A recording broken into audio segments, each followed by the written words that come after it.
Demon Lord Retry, Volume 02.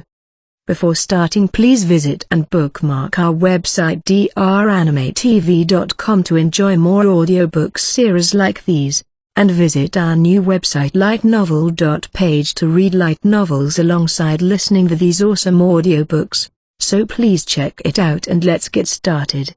Attention, this volume starts at Chapter 4 and previous chapters are covered in previous volumes. Diamond, Diamond, Diamond. Covering an entire nation with a single banner. A tyrant once called this a triumph of the will. Then, when all that nations of the world are covered with that flag, would that be God's will? Akira Ono, Memorial.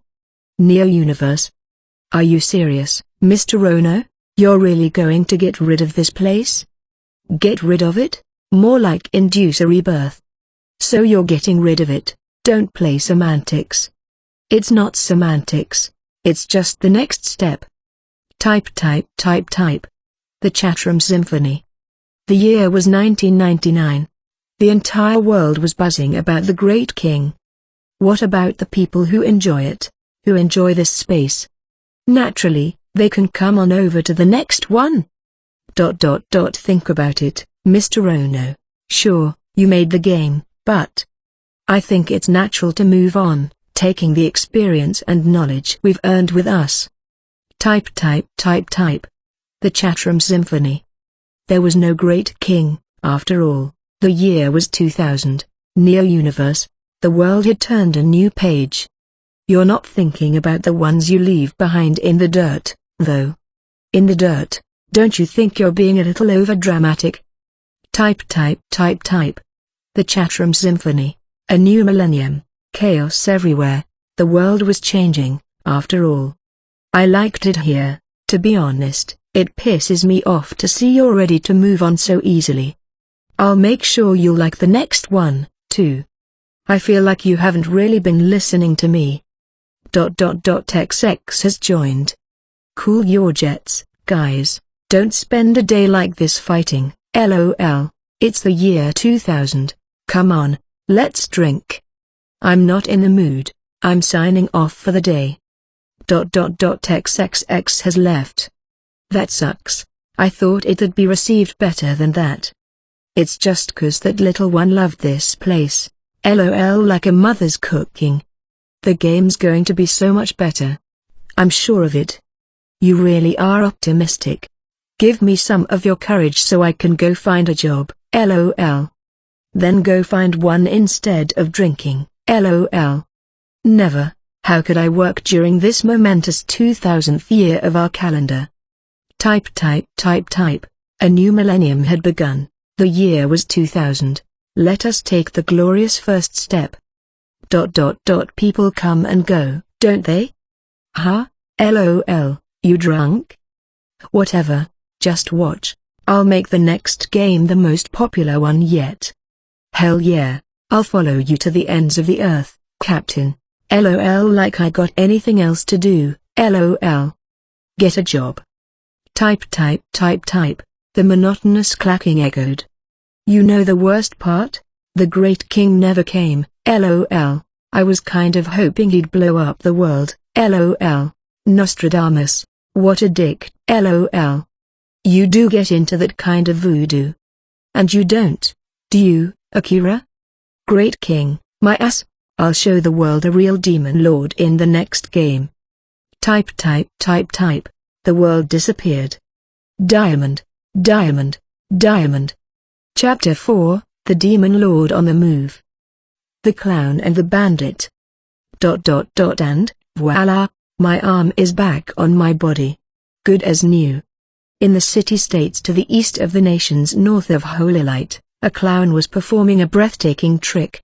The clown was Kamiya, who had miraculously escaped the grasp of the Empire's witch.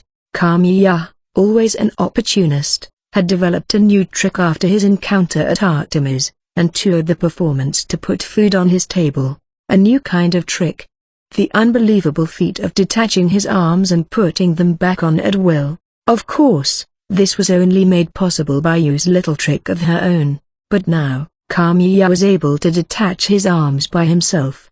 With nothing to lose, he had turned this into a performance act, which drew thunderous applause wherever he went. Soon, he was constantly being booked by nobles from around the continent. Even now, his audience watched with bated breath, then exclaimed in delight at Kamiya's every move. This isn't good. Despite the success of his performance, Kamiya looked gloomy. There was a man in the audience who never so much as grinned, maintaining the expression of a Michael Myers mask. Frustratingly, the man was one of the most powerful figures in the city-states. He sat in an extravagant chair as if to distance himself from the crowd around him. In front of him was a table piled high with expensive fruits and wine. Anyone would have pegged him as an aristocrat. He even carried an elegance reminiscent of that status. His ice-cold expression slightly shifted, as he uttered, "Boring." Immediately, the applauding crowd lost all color from their faces, and the area fell silent. At the same time, some extremely well-built men stood up. The man's comment was practically a death sentence for Kamiya. "Crap. I really don't like where this is going." Unaffected by the cowering Kamiya and the crowd, an old woman started mumbling. "How bizarre. An arm cut off and put back again. Maybe if I was younger, I'd understand." Hearing the old woman, the man crooked his neck. She had remained silent throughout the show, so he had assumed that she was uninterested. "It's a cheap party trick, Catherine." But, dear leader," after his arms were detached so. Watching the old woman stammer, the man laughed. He wore a gentle smile he showed exclusively in her presence. "Catherine, you have remained as pure as a maiden, after all these years. Please, dear leader. I hope you'll always grace me with your beauty." Perhaps she thought that she was being mocked. The old woman tucked in her chin, embarrassed. The crowd remained silent in witnessing the peculiar atmosphere about these two. "This is my only shot. Right now." Seizing this opportunity, Kamiya made a move. Somehow, he produced a stunning bouquet of balloon flowers and presented it with reverence. Balloon flowers. The man's cutting gaze loosened, just a little. Purity, elegance, never-changing love and a never-shifting heart. It's as if these flowers were created for you, Catherine. Dear leader. Please don't tease this poor old hag. Seemingly pleased by Catherine's reaction, the man snapped his fingers, an order for his people to accept the bouquet and reward the clown. This man usually used as few words as he could, so his subjects had to infer his intentions from subtle cues. "An incredible honor, sir. May there be eternal happiness upon the dear leader and Lady Catherine." HMPH. Kamiya took a deep bow, hand to his chest. Further pleased by Kamiya's show of respect for Catherine, the man snapped his fingers again, a rare sight. Kamiya nearly jumped as a woman the size of a boulder appeared, but maintained face like any good clown should. "A parting gift from the dear leader. Accept it with gratitude," the woman said. "SSS such an exquisite, my tears of honor are turning to roses. Beat it already, Chattermouth." All it took was a simple command from such an intimidating figure to send Kamiya scrambling away. In addition to his gift, he was given a travel permit. Most any country in this world taxed travelers as they came and went, and even taxed their possessions. With this permit, though, Kamiya could bypass all of that. Lucky, I am so lucky lately. Considering he had had the otherworldly experience of having both of his arms severed, Kamiya's life was getting better and better. This clown might have been the luckiest of them all. Now, where to go next? Recalling that night at Artemis, Kamiya renewed his resolve to never go anywhere near Holy Light as long as he lived. "I cannot run into that witch again." Kamiya made a correct assessment. However, whether or not the witch's boss would stay in Holy Light was another question entirely. Meanwhile, in the village of Ruby, a certain bandit was peeking over the fence. "Looks like this place has gone through some changes." "What's the matter, boss? Wasn't this the village with those bunnies, or something. Wongle and his remaining men, they had been through a lot from being flicked into oblivion by the demon lord and taking Luna's magic to the face. This used to be a run-down village with nothing even worth robbing. As he was the leader of a gang of bandits, Wongle knew about most villages and towns in Holy Light, especially their financial worth. To his knowledge, the only thing this desolate village had to offer was carrots, courtesy of the bunnies. With their population declining, he was expecting the village to be deserted in the next 3 years. Now, the village was strangely energized, the bunnies toiling with vitality. Did someone drop some pocket change here? Nah, this ain't that cheap. Wongle, with his intuition as a seasoned bandit, was sniffing out something in the air. He was particularly sensitive to the smells of treasure and danger. Without them, he wouldn't have survived this long robbing people in Queen's territory. Mount Fuji, who had him beat in both physical strength and leadership, was now the Holy Maiden's lackey after being beaten to a pulp by her. Oh, Fuji's gotten soft. Makes my job a hell of a lot harder. Reminiscing about the giant whom he once stormed the continent with side by side, the bandit leader spat on the ground, annoyed. After Fuji had turned, Queen's army pushed harder than ever, finally cornering Wongle's gang into the eastern corner of Holy Light. East Holy Light was nothing but a wasteland people couldn't even be paid to live in. Naturally, juicy prey was hard to come by in such a landscape. I hadn't touched the carrots here 'cause I didn't have a buyer, but carrots were an extremely precious commodity on this continent. As such, legitimate status, connections, and trust were required to sell any. Of course, these bandits have none of those. Boss, we gonna snag some carrots from here? Or bunny nap some cottontails? You morons, we mess with one bunny, and the Holy Maidens will hound us to the ends of the earth. The leader shook his head, tired of his subordinates' incompetence. They were already being watched. Mess with a village that belonged to a Holy Maiden, and they could very well have a real army on their tail. Once, Wongle had found himself surrounded by a battalion led by martial Hearts, only to barely escape with his life. He had lost every single one of his men that day, and was forced to spend a large amount of time rebuilding his gang. One of you stay as a messenger, the rest, go back to the hideout. Aye aye. After sending his men back to their hideout, Wongle decided to see for himself what the source of the village's vitality was. The village looked the same as before, rugged land, abandoned houses, and dried-up farms that the villagers must have desperately tried to revitalize at one point. At first glance, nothing seemed different. The pair snuck into an empty house, and quietly waited for something to happen. Boss, how long are we gonna stay here? Keep your mouth shut. Carefully, Wongle observed the village. Their stakeout had lasted into the dead of night when his subordinate finally threw in the towel. There ain't nothing in this village, boss. I'm getting hungry, anyhow. His boss ignored him. Finding a treasure trove required patience, concentration, and extreme attention to detail. If it came down to it, the bandit leader was willing to stake out the village for days. Anyway, I still wonder who that dude in black was. Can it? They're on the move. Huh? In the complete dark of night, the bunnies were gathering at a particular spot in the village. Without exception, all of them held a bucket in their hand, which wasn't something that was often carried around at night. The bunnies gathered at the well and cranked the pulley to fill one bucket after another with water. Although none of the bunnies said a word, the bandits could almost feel their excitement in the air. Water, huh? The bandit leader grunted, finally able to put a finger on the phenomenon that revitalized the village. They had either dug a new well or their well was no longer dry. Whatever the case, water was the source of the bunnies' newfound excitement. It's not every day you find water in the ground in these parts. Damn it, boss, we're parched over here too. Once they're out of the way, we'll go for a swig.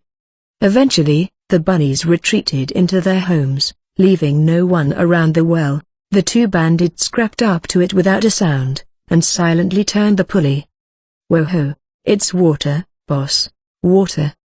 Hush, keep it down. They tossed back the bucket to pour the water down their throats, and didn't forget to fill up their leather canteens on their waist, either. Boss, this water's ice cold, like stupidly cold. You're stupidly loud. The boss clocked his henchman on the head, who let out a stupid yelp. After quenching their thirst to their heart's content, the pair sighed out loud. I can't remember when I last had water this cold. What's wrong, boss? You don't look so cheery. Huh, this well's pretty beat up. A foreboding thought crossed the boss's mind, but his minion only stared in confusion. As long as there was water coming out of it, who cared how nice or run down the well was? Water comes out of it, ain't that enough, boss? They didn't use this well for ages, it's barely taken care of. All right. The leader was preparing to explain that the well would soon collapse or otherwise become unusable, but seemed to consider it not worth his while. He only shook his head, and they left the village without a sound. Boss, that was lucky we stumbled across that. Aha. At least they could get their hands on some water here for a while. Those bunnies, it's almost like they struck a gold mine. The boss added, and his minion turned back toward the village with envy in his eyes. For anyone in this country, water was literally a matter of life and death. Striking a water vein out in the eastern wasteland was much more valuable than a gold mine. Boss, we can come back here whenever we want to get more. Ain't too bad. They began to share a mischievous giggle until they burst out laughing. Just by drinking some water, their mood and sense of security had drastically increased. If they had approached the well under daylight, they would have realized the secret of the well. One could imagine the look of utter bewilderment on their faces. Hey, we'll take advantage of it until it dries up. The bandit leader grinned with content, but he hadn't realized yet that this well, in particular, would produce an infinite supply of water. Diamond, diamond, diamond. Meeting with the Holy Maiden. In the Holy City, a large number of workers were pooled to work on restoring the city. While the worst-case scenario had been avoided, the damage to the city was significant. A good portion of the population was working out on the streets as lumber and stones were delivered to worksites. Numerous cauldrons lined the main street, and some artisans could be seen scarfing down their lunch. I saw it, all right. That was the silver dragonborn everyone's been talking about. Never mind that, I saw the demon lord. That dude was out of this world. So who's stronger between the two of them? How the hell are we supposed to tell? Naturally, the typical topics of conversation around the city were those two characters. Although they were one and the same, this sort of conversation was taking place in every corner of the holy city. Who could have blamed them? It would have been ridiculous for a demon lord and a dragonborn not to start rumors. Some of the more rumor-savvy northern nations had already sent capable spies to Holy Light in order to gather more information. The man at the center of those rumors was now sitting face to face with the final Holy Maiden in a meeting room in the depths of the Holy Castle. The oldest of the three Holy Maidens, White, had invited the man who called himself the Demon Lord for a visit. After thoroughly clearing the vicinity of the room and carefully taking measures to prevent eavesdropping. The Holy Maiden and the Demon Lord were the only ones in the room.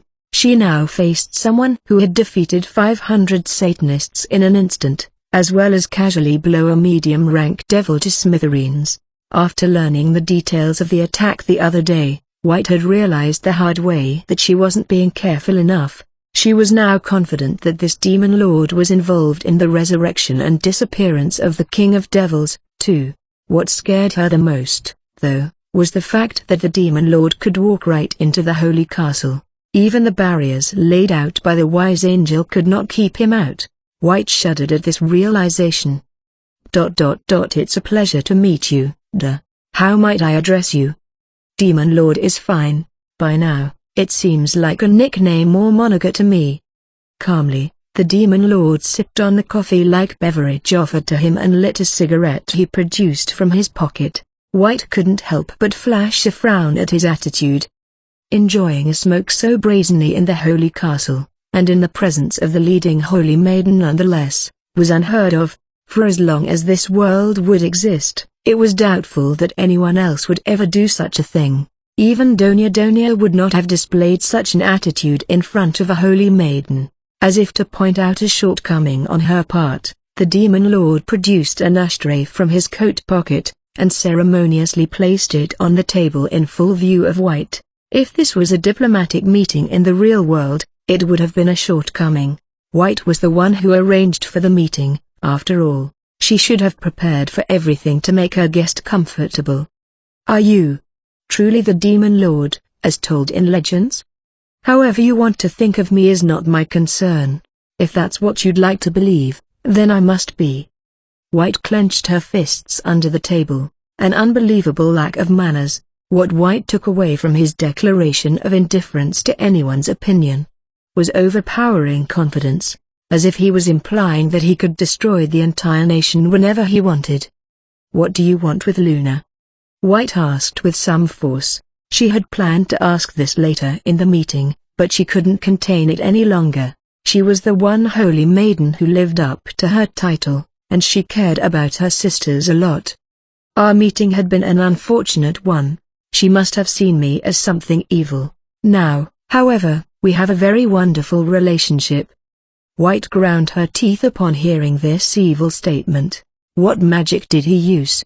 Luna, the embodiment of self-centeredness, was strangely fond of this demon lord, and refused to leave his side. It didn't seem possible by any rational means. Will you bring harm to this country? White said, taking a leap of faith.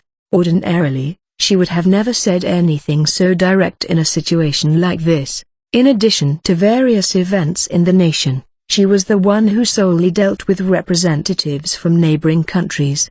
Her gentle but firm sense of diplomacy was respected by the other nations, too. Such a blunt and direct question was an undeniable exception to her style. That's what I wanted to talk about. The demon lord turned his cutting gaze towards White as he continued to indulge in his cigarette. That was all it took for White to shiver under the table. The look he gave and his intimidating aura, every single thing about him seemed to exist only to instill terror in people. There is a saying in my country, a picture is worth 1,000 words. It means that it's much quicker to understand something you see with your own eyes than something you only hear in rumors. The demon lord said this brimming with confidence and with somewhat of a smile. He appeared friendly on the surface, but White was far from trusting him. As far as she was concerned, one of her precious sisters had already been taken hostage. If she were to force Luna to stay in the holy castle, she thought, the demon lord could use that as an excuse for initiating an attack. In fact, she figured that the demon lord was waiting for that very situation. Moreover, keeping Luna confined was physically impossible. No construction in this world could withstand her golden magic. I only ask you to watch what I'm about to do and judge me for yourself. I have always shown who I am better than I explain it. The demon lord's burst of confidence only made White more nervous. She had no idea what he was about to do, except that it was going to be some sort of invasion against this country. While wearing a smile, he was surely working on something sinister in the shadows, she thought. White did see him as an actual demon lord. And there is one favor I would like to ask of you, he said, and White braced for impact. The demon lord had aided Holy Light in quelling the terror attack the other day. She had expected him to request some form of compensation. I want to know more about the Ember Angel. If there are any libraries here, I would like to request full access to them. At this, White could feel her vision fading out. She was getting dizzy. Was he trying to kill the Ember Angel? Find a weakness? The fact that he so brazenly shared his intentions with her terrified White worse than she had ever been in her life. Help yourself to the library. However, I will not tell you anything about the Ember Angel myself.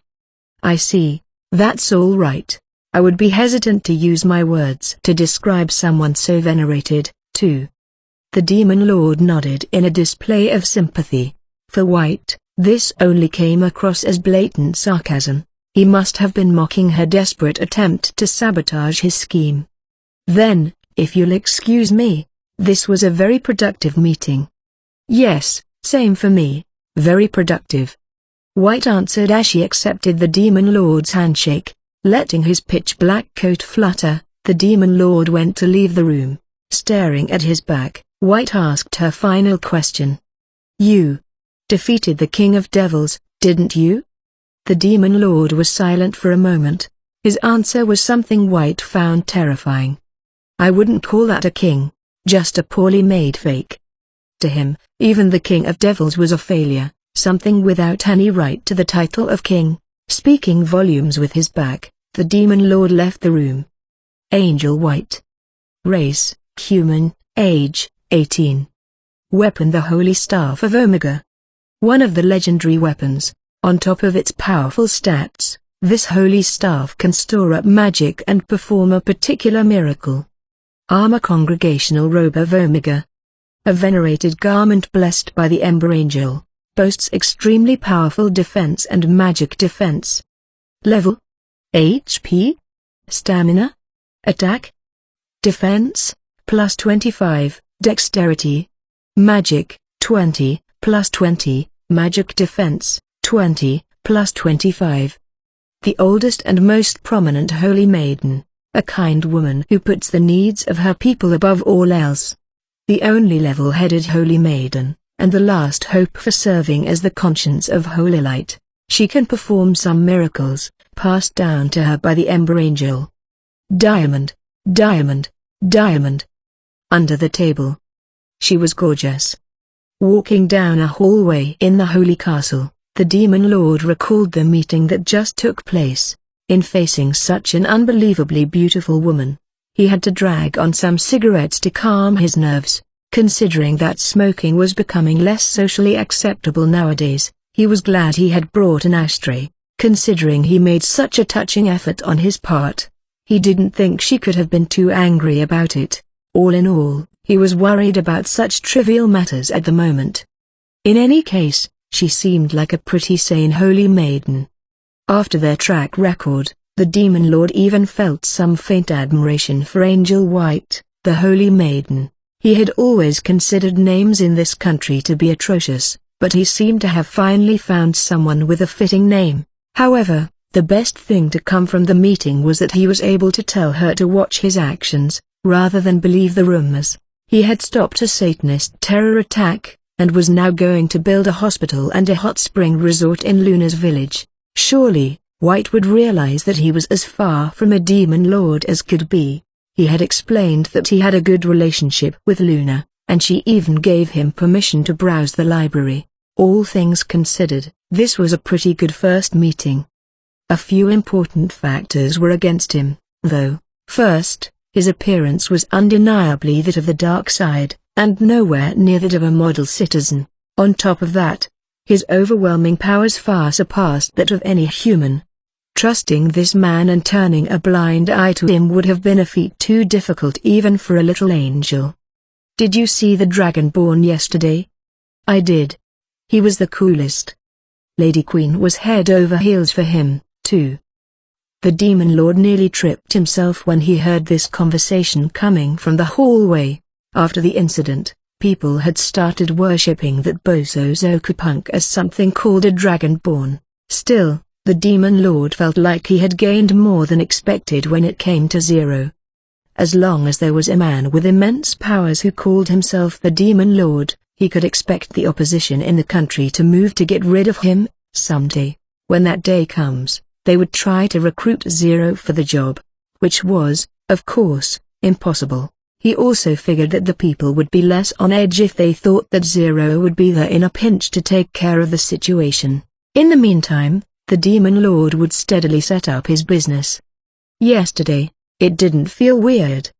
The previous day, he recalled that he was pretty much completely in sync with Zero. When he used Do or Die, he even felt the sensation of throwing the punch himself. He reminisced about the characters he had created. Early on, I was Hakuto Kunai himself. In fact, there was no character called Hakuto Kunai. He had simply used his real name, Akira Ono. As time passed, however, he felt that it was unsafe to use his real name online, and changed the character name about midway through the game's history. That's how Hokuto Kunai was created. In the later half of the game's lifespan, I was always Zero. He had fought as Zero for more than a year or two. They were constantly together for nearly a decade. He had created Zero as a joke at first, but the fact that he never grew tired of controlling the Bosozoku must have meant that he liked Zero more than he realized. It's much more than that, though. A character he had played for almost a decade, he could call that another form of himself. Of course, it was hard to admit that the raging Bosozoku was a form of him, a demon lord and a Bosozoku. Sure, both of them were far from righteous heroes. But I'm not the kind of person to calmly carry out genocides like Hokuto Kunai. I'm not a hardcore, showboaty Bosozoku, either, though. Playing these characters in the game was one thing, but he had a sense of embarrassment playing Zero in real life, which led to the Demon Lord rejecting him. He need only accept Zero, and everything, including Zero, could become Makira Ono. In a sense, that was terrifying, but somehow comical. The Demon Lord felt the strange urge to burst out laughing. Drop it already. I have to think of what to do for the future. He had been granted access to the library. First thing he wanted to do was research to his heart's content. In addition, he had accumulated more than enough SP for himself. Now, after earning some more in the battle, he had 1,249 SP in his pocket. Hey, ha ha ha ha. Anyone would have wanted to laugh out loud. At this rate, he would have some SP left over after summoning another advisor and building the hospital and hot springs resort. He was beginning to feel a sense of excitement, thinking of who to summon next. Speaking of, something else was unlocked. He couldn't help but mumble aloud. Congratulations. You've unlocked the command Quick Travel. Defeated the Duke of Darkness, achievement and Dragon's authority, drastically increased, 21/100ths. The newly unlocked command was called Quick Travel. In the game, it was important to move back and forth through various areas in the arena. This command could transport him to an area he had been to before in an instant. It did come with the downside of spending 30 stamina, though. Defeated the Duke of Darkness, huh? Technically, Zero had defeated it, not the Demon Lord.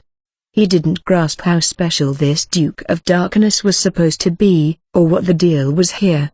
As far as he was concerned, this had come out of left field. And what's Dragon's authority? He had never seen that command in the game. However, from the word dragon, he assumed it had something to do with Zero.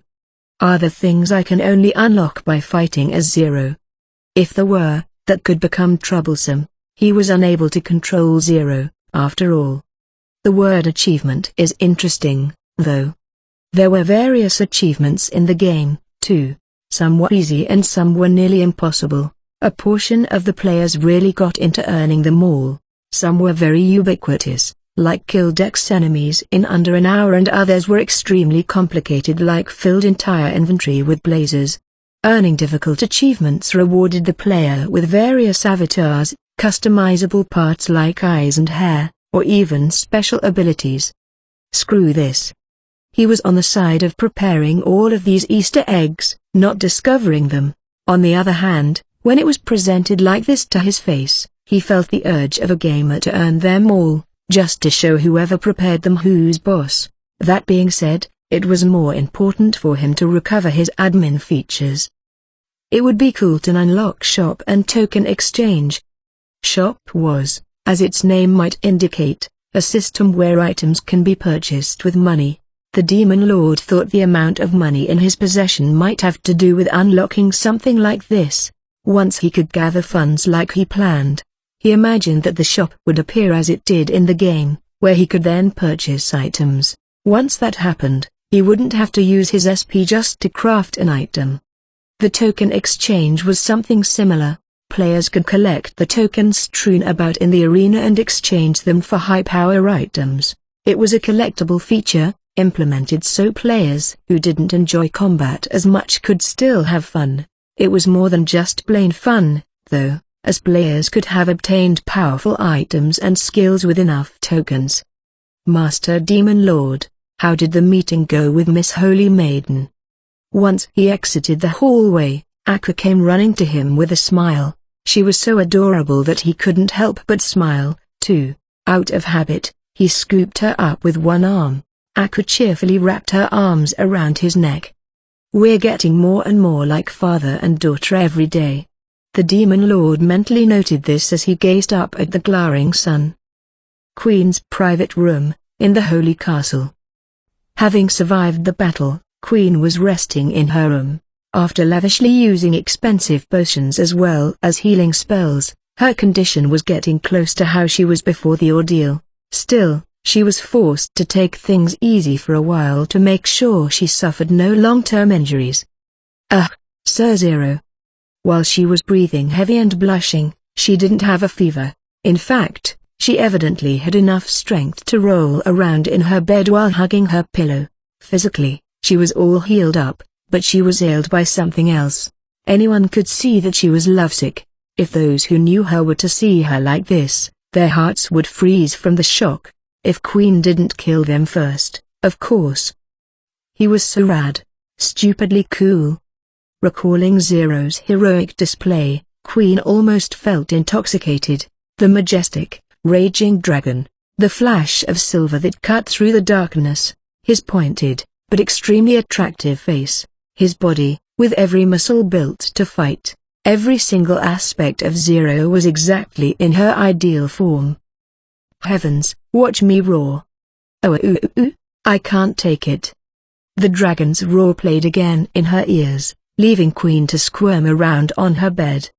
Rolling around while clutching her pillow, Queen finally fell off of her bed, and kept rolling into the corner of the room, slamming into the wall with force before finally stopping. Before leaving her, Zero had said that he had a task to accomplish. Queen couldn't help but wonder what that might be. Surely, it was an important matter if a dragon like him was pursuing it. Tartarus, maybe. That was Queen's first thought. Come to think of it, Zero had always appeared right after Tartarus. In both occasions, Tartarus had disappeared before she knew it, as if it had fled in fear of the dragon. Apparently, those craters were empty, too. The 3 craters that were created in the Holy City were, of course, immediately investigated by a team mostly comprised of knights from the Order. If those tunnels were dug by hand, the Satanists' determination, or, rather, obsession, was formidable. However, upon investigation, they discovered nothing left in or on the other side of the tunnels. Of course, no sign of Tartarus, either. Now, they hurried to fill up the craters. Every mage who could wield earth magic had been summoned to the task. With care, they layered the craters with hard soil and rock. That fucking Tartarus. But, while annoyed by the thought of Tartarus, she remembered that she would not have met Zero without it. She hated Tartarus. She wanted to tear it apart, stomp it to pieces, and trample it if she could. But if Tartarus were to appear again, she had another chance of meeting the majestic silver dragon. What the hell am I supposed to do? Afflicted by these thoughts, Queen started rolling around the room again. Just like White, she seemed to be in for a long haul of anguish. Diamond, diamond, diamond. Laugh while you can. In the secluded Hellion territory, there was an area that was especially peculiar, the forest where Elit, a high-rank devil with the fearsome moniker of the Duke of Darkness, held his abode. The spectral forest robbed anyone of their sense of direction, and was well known as an eerie forest where piercing screams could be heard in the dead of night. With crumbling pain in his entire body, Elit sat up in his coffin. That dragon. An entity as powerful as a high-rank devil often imbued a piece of themselves into a conduit when descending to the human realm. This time, it turned out to be a brilliant decision. He had never expected to fight before the barriers laid out by the wise angel, much less to encounter a dragonborn. Was it all planned from the start? Elit shuddered to consider the possibility. Losing a shard of himself made him less powerful already, and he was further weakened by the wise angel's barriers before the Dragonborn had shown up. It was as if a hunter was trying to trap a boar or deer. Dragon, you will pay for humiliating me like that. Rage overcame him as he recalled how he, the noble Duke of Darkness, was backed into a corner like a lowly beast. Raising his still aching body, Alit stood up in his coffin. At that moment, the door to the room flew open as a beautiful girl in a French-made outfit appeared. Master, you're all right. HMPH. With only a glance, Alit left the room without a word. The girl followed quietly. I was so worried. You didn't seem like yourself, Master. Who gave you permission to speak? Alit spat out, before finally turning to face the girl. As always, she looked distorted. In a beautiful way, parts of her limbs, and even a portion of her face, were crystallized. The girl had been cursed by the Still Angel, and was now destined to end up as a salt crystal. Finding her appearance amusing, Alit had given her his blood to make her into his familiar, almost as if to pick up a one-of-a-kind souvenir. As a vampire, Alit drank her blood when he felt like it, and gave her some of his magic energy from time to time in order to prevent the curse from progressing, not out of mercy, only because he wanted to toy with her distorted existence for as long as possible. Are you hurt, my lord? Why don't you worry about yourself? Alit nearly cackled at the girl's question. The only reason she still resembled a human being was because he had made her his familiar and had been giving her such powerful magic, yet she was the one worried about him? An amusing toy, as always. Alit, true to his title of the Duke of Darkness, ceaselessly hungered for war and blood. While he seldom smiled, a genuine one occasionally crept up on him when in the presence of this distorted girl. Ali, come out and play. Hearing another voice, that smile never formed, the voice of the only being who visited this forest, where even the dim-witted hell beasts never approached. Haven't you heard of a doorbell? Click, what's up? Leave, I don't remember inviting you. They both reacted with annoyance. You're cold as ice. You're willing to sacrifice our love? Begone. While Alit's reaction was as cold as could be, the visitor didn't seem bothered. Wearing a black cap and an all-black, fairy tale-esque outfit, the boy held a giant scythe in his hand. How was the human realm?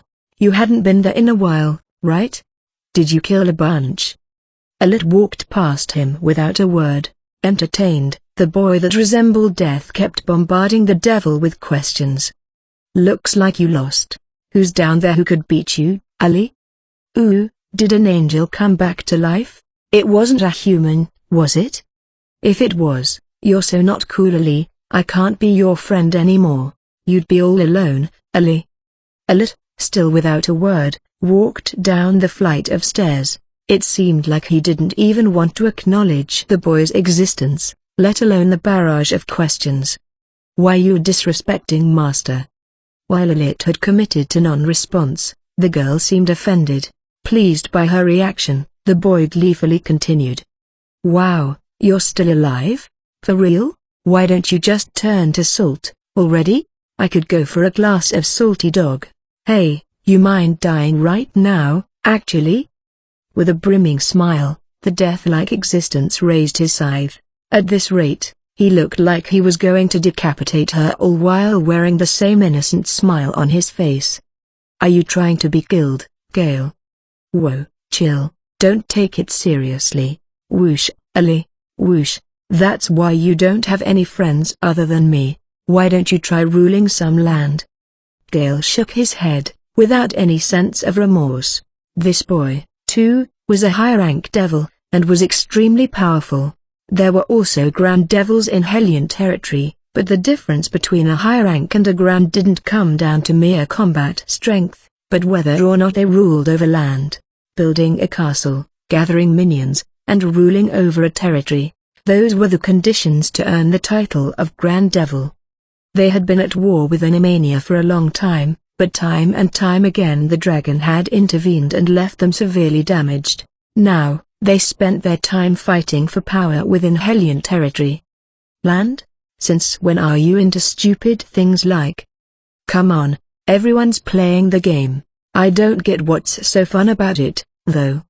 Both Alit and Gale had enough strength to be a grand devil, but were thoroughly uninterested in minions or land, and lived free-spirited lives. In Hellion territory, they were both seen as those weirdos. I don't want to play that game. Let's go kill whoever beat you up, Ali. As if the dice were in his favor this time. It was just a piece of you, I guess, but this is a no-excuse zone. Pointing his finger at Alit like a teacher to a student, Gale huffed. The strength of their shard entirely depended on the conduit, so Gale wasn't too surprised by Alit's defeat.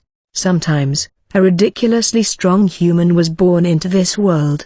Especially those who wielded any war parts, fragments of ancient times, were extremely dangerous to devils. In that sense, Gale had a guess as to who defeated Alit. Hey, Ali, I bet I can guess who. Gale giggled, like a mischievous child figuring out a magic trick. There were only a handful of characters out there who could take on Alit, albeit just his shard. I can tell, Ali, one of the holy heroes, right? But which one? The one with the box, or the one with the flames? A dragonborn. Hearing this, Gale's expression tightened for the first time. Did he hear that right? It sounded like a word that should have never come up in this conversation. Why you kidding, Ali? Hey, this one was pretty funny, for once. Laugh while you can. Leaving Gale, whose smile was gone, Alit left his manor. He wasn't laughing, either. The man wearing the silver dragon had crushed Alit with terrifying strength. In straight combat, nonetheless. I will kill that dragonborn myself, and drink every last drop of his blood. While Alit swore to avenge his defeat, some of the northern nations gained word of the incident. A demon lord and dragonborn have appeared in Holy Light. Shaking her long blue hair, the woman read that strange sentence. Normally, she would have burst out laughing at such a report, but the spy she had sent to Holy Light was one of the best, not someone who would send in a fairy tale-like report. That can't literally be true. Why would such things appear in Holy Light in the first place? She presumed that they were things that couldn't be described otherwise. Once we gather some intel, I'll send the little one a report. Waving an eccentric fan, the woman headed to an extravagant palace. The clash in the holy city was casting unexpected ripples. Diamond, diamond, diamond. Firebrands. Artemis, a high-class inn in Holy Light. A sister establishment to Artemis, the high-class bar patronized by nobles and select tycoons. This inn was also out of the commoners' league, both in atmosphere and price. At the front counter, a pair of adventurers were checking out. They were Mink and Olgan, the star players. In spite of their job titles, these two traveled light, but only because of their special carry bag. While Mink's weapon was a one-of-a-kind, this bag was another rare item, found in the Bastille dungeon up north. The more magic the holder had, the more the bag could fit. In this world, that was pretty broken.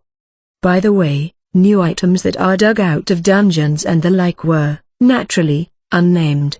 Normally, the discoverer would name them, but recently, some fame-hungry tycoons or collectors had been sponsoring adventurers to go search for never-before-seen items. Of course, the sponsor would name the item when it was found. Some gave it their own name, some came up with well-thought-out names, and others chose to name them something easy to remember. It all depended. When someone from the northern nations named an item, it wasn't a problem.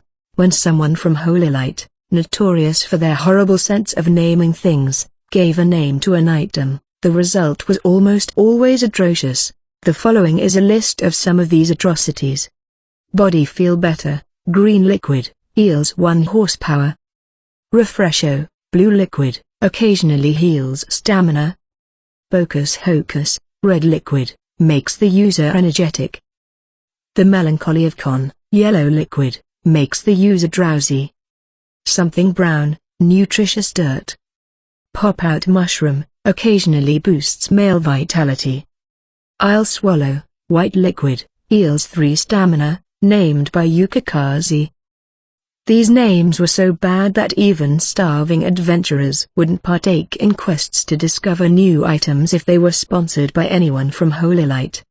Olgan was the one who found this particular bag, and was tasked with naming it. 1 second after finding it, the bag was named Mr. Pack Mule. Mink had suggested my coalescing space of darkness, but it was difficult to say which name was stupider. Olgan gave Mr. Pack Mule a light pat. Perhaps she had some attachment to the item she named. Let's go, Mink. Best not to stick around in a country like this one. ... I may not look it, but I'm severely injured here. It's your own fault for sticking your nose into a stupid situation. You've had a stick up your butt since yesterday. Even after receiving some healing spells, Mink wasn't at full strength. Olgan normally wasn't this harsh, either. Something was bothering her, and Mink had a guess as to what it was. That was precisely why she decided to bring it up. Wasn't it incredible? The Dragonborn yesterday? Dragonborn? What a joke. Olgan reacted like a dog to a bell. Seeing this, Mink internally sighed with knowing acceptance. Alright, that was just a human, got it? Not a drop of dragon's blood in him. As a mixed blood herself, Olgan could very easily detect the smell of these things. Zero, according to her assessment, was just a human, no more and no less. Then what was that incredible power? How should I know? Ask him yourself. Olgan grew more irritated by the second. The Dragonborn wasn't the sole cause of her frustrations, but only one contributing factor in how Olgan found herself in unfortunate circumstances. After watching him save that girl, who must have been a firebrand like her, Olgan felt uncontrollable rage and disgust. Years ago, Olgan was in an even more tragic predicament than Tron was. But no one had swept in to save her. That's why she worked relentlessly hard in order to defend herself, and had finally earned the coveted title of a star player. She was irritated by someone who just waited to be rescued with a slack jaw, and irritated by the idiot who saved such a fool with a brimming smile. Everything was pissing Olgan off. The next time she saw him, Olgan thought, rather seriously, that she just might impulsively kill the man. Not like I jived with the guy, anyway. I know it's rude to say about someone who saved my life. I'm surprised. I would have pegged you to be quite fond of him. He's just not my type. I need a man with some void, or a deep darkness about him. Then marry a devil. How about Carnival? Stop it, with that bouncing off the walls sparkle boy, not even funny. Reveling in the peculiar topic of conversation, the pair left the inn. They were headed north. The land had been at war for a long while, which in turn provided a certain kind of vitality. There were countless dungeons and ruins, too. The Holy Castle Library. Don't really get it. Definitely medieval, or fantasy, I guess. The Demon Lord still had some unanswered questions as he sat in the library, which he had entered with permission. There were countless tomes there, so he had been flipping through the books that seemed to mention the angels, as picked out by the librarian. But the pictures that come up every now and again are gorgeous. ... which would be all I'd need if I was looking for children's books. As the Demon Lord sat on a chair, Aqua was sitting on his lap, looking at some books herself. The scene looked just like a father reading his daughter a story. The thing is, were the angels always around? Or were they created somehow? More importantly, why did they vanish? The devils they oppose are still kicking. I've never thought about that.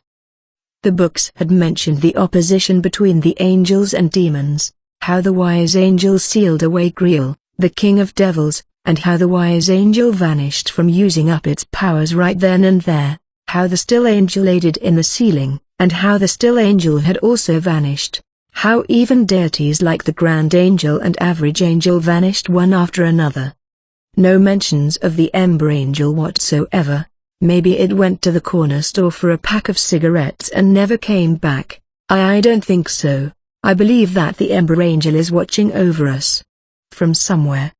While the Demon Lord's guess was outlandish, Aku didn't seem entirely confident in her faith. Who could have blamed her? No one alive had ever seen the Ember Angel. At this point, it was just a vague existence only mentioned in some literature. Everyone knows its name, but no one's ever seen it.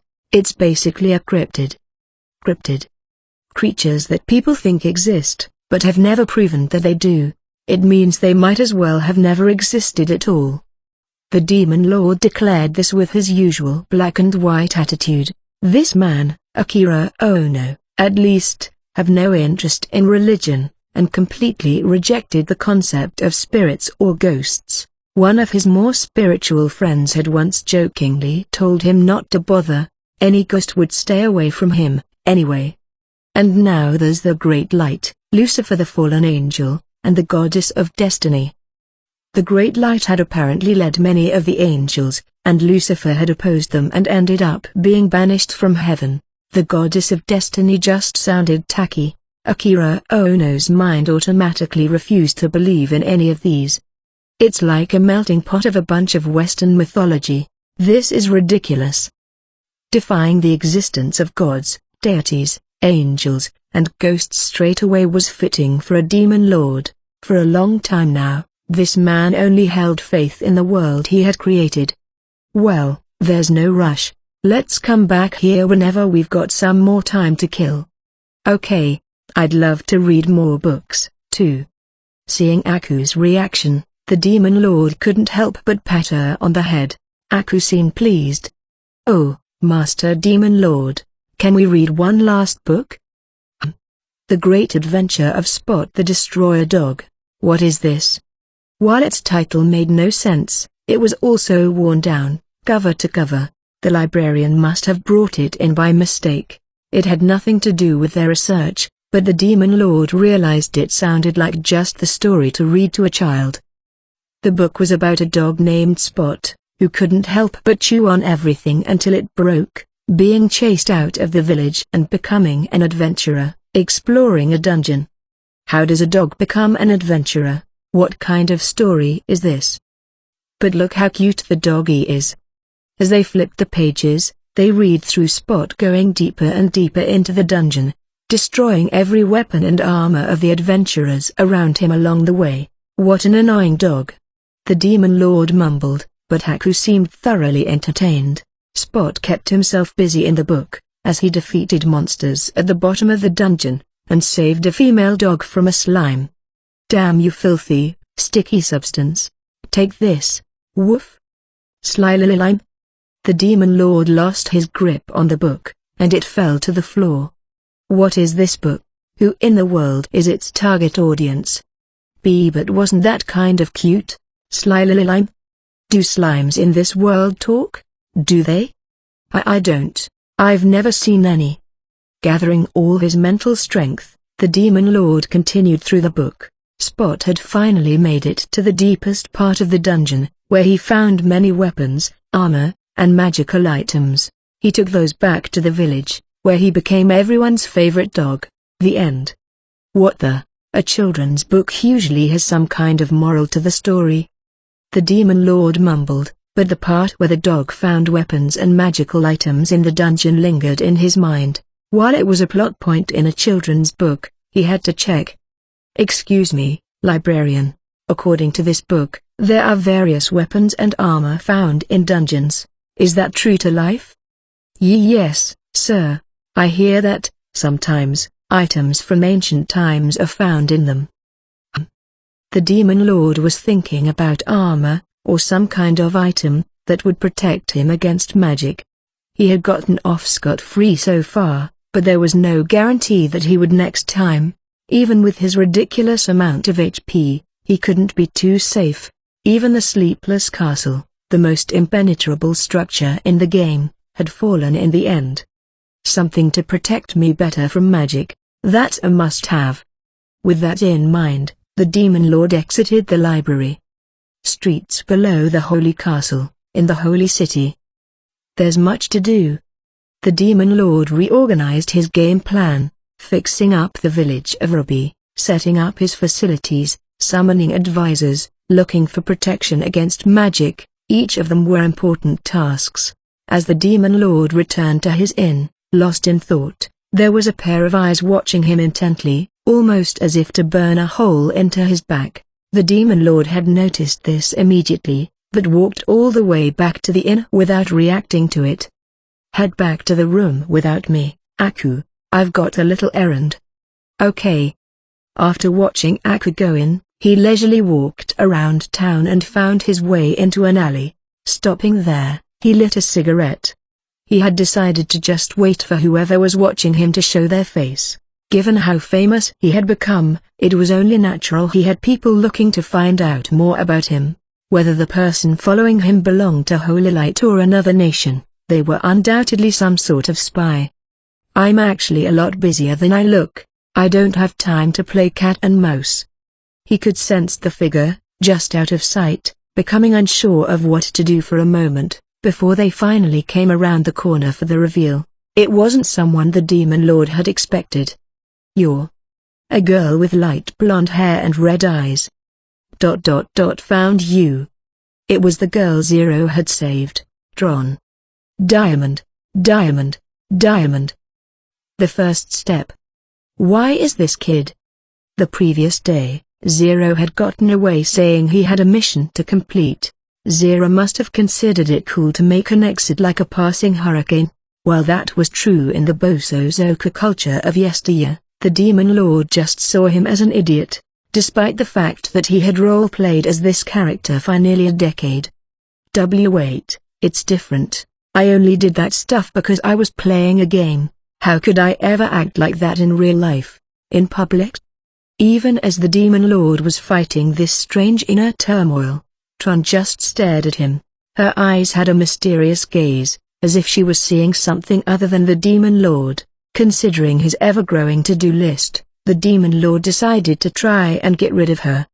So, what do you want, kiddo? He realized after he said, it was too late. The crimson gaze intensified. The same word as Zero, same color. Color? What are you talking about? He dragged on his cigarette, and slowly exhaled the smoke. Thanks to its stamina healing properties, perhaps, he felt his mind clear up. He had a bad feeling that this could turn out to be something more annoying than he had thought. I see everything in colors, emotions, souls. Some kind of new wave fortune teller. Try your luck on someone else. He turned to leave, but something grabbed the end of coat with incredible force. Feeling her strength, the demon lord decided it was dangerous to judge this book by its cover. She even had something about her that wasn't entirely human, but felt a little different from that of any of the devils he had encountered. Give me Zero, now. What are you going on about? You've got the wrong guy. Come out, Zero. Come right now, come. Stop saying it like that. What if a guard overhears? It almost looked like the demon lord had pulled a little girl into the alley, having her talk dirty to him. After finally getting ready to start his business, the last thing he needed were some unsavory rumors. But this kid. She gripped the end of his coat even tighter, and she certainly wasn't letting go. For some reason, she was convinced that the demon lord and Zero were the same person. Not that anyone would believe a kid like this. Even on appearance alone, the demon lord and Zero were completely different. Not to mention that they had different voices and were of different ages. What do you want, anyway? You want some money? Zero. No, you saved me. It wasn't me who saved you, the demon lord almost said, but kept his mouth shut. He felt like he was digging his hole deeper with every sentence he uttered. The girl in front of him seemed homeless. Rather than trying to play dumb, he thought he could turn the tables to his favor. This is pretty much nobody's girl. You've got nowhere else to go, is that it? I want to see Zero. A girl nodding with small teardrops in the corners of her eyes was a more powerful attack to the demon lord's heart than he had expected. He was only joking, but the girl seemed dead serious. I don't know how old this kid is, but there's no sense letting her die on the streets after Zero fought to keep her alive. Made she can even be of use? After some internal back and forth, The Demon Lord made up his mind. I see. I'll let you see Zero, but I have some conditions. Conditions? I'll do anything. While the Demon Lord thought that wasn't something she should go around saying lightly, he figured it came out of childish innocence. Moreover, even if he hadn't felt pity for this girl, she still could be of use. He considered her abnormal strength and the strange power to see things in colors. If you obey my orders and work for me, I'll consider letting you see him. What kind of work? Do you want me to kill a bunch of humans? No. What kind of monster do you think I am, all of you? The Demon Lord covered his face as if to deal with a migraine. Pretty soon, I'll be in a place where I'll never have enough hands on deck. He stopped there.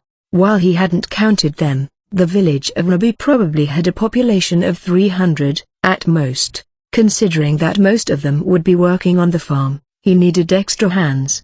Once there were a good number of guests coming in every day, he wouldn't be able to always keep his guard down. Even for security, this girl seemed useful. If you'll use that strength and your color stuff for me, I'll take you in, kiddo. My name's Dron, not kiddo.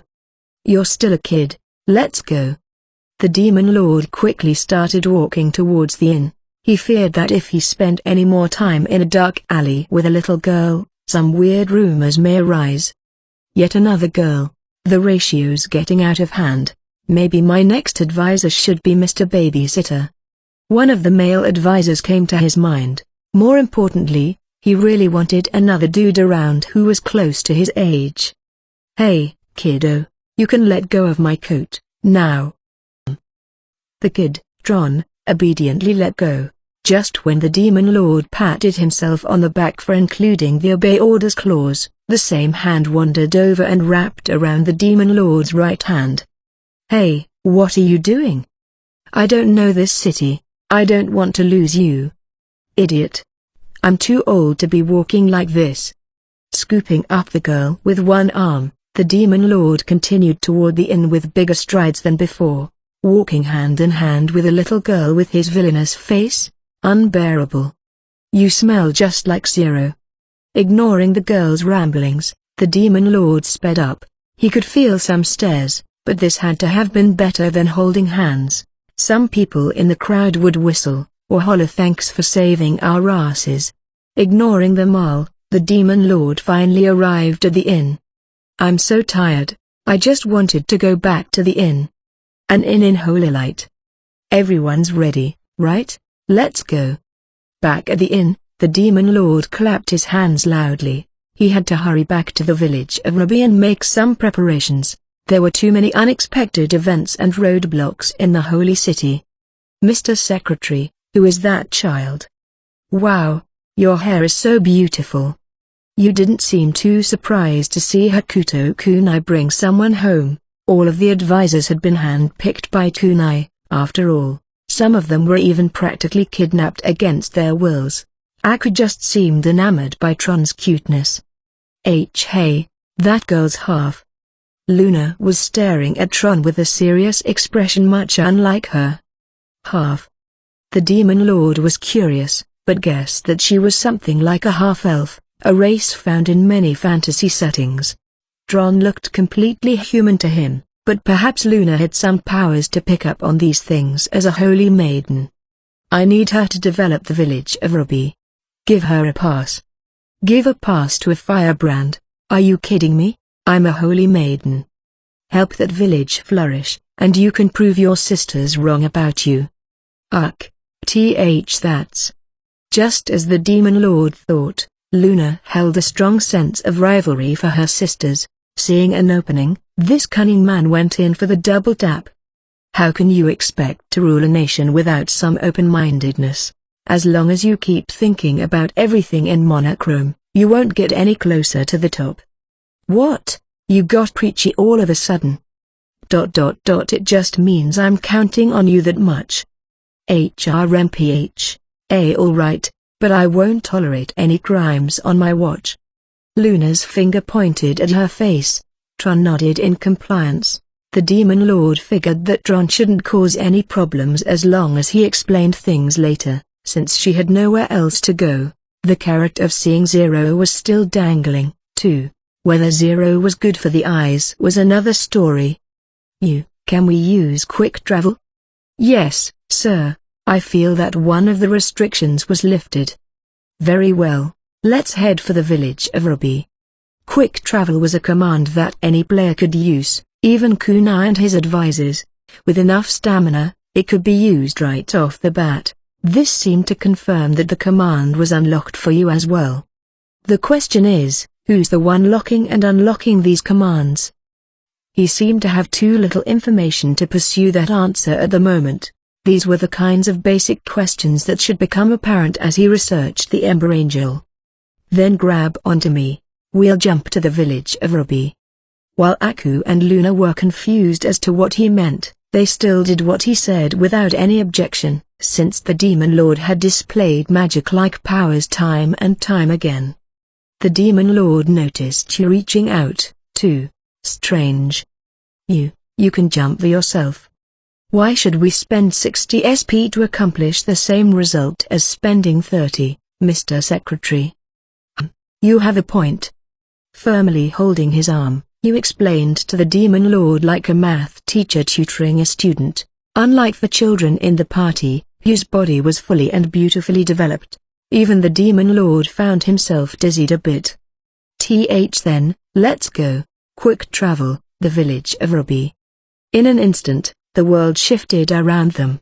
They landed in the strangely familiar village of Ruby. Everyone had made it through safely. While Luna and Aku were astonished after traveling here in a flash, the Demon Lord was more interested in the bunnies, working tirelessly, bouncing their rabbit ears. The bunnies were dedicated to their work on the farm. They were all sweaty and their clothes were all dirtied. Still, the Demon Lord couldn't help but find the sight beautiful. Perhaps indicative of their far from wealthy economy, even the bunny children were working on the farms. Despite some of them being at an age where their whole lives should be fun and games, the children acted as if they didn't have enough time in the day. While they now had unlimited water, there were many more problems the village was facing: villagers moving out, the damaged soil, the lack of rain.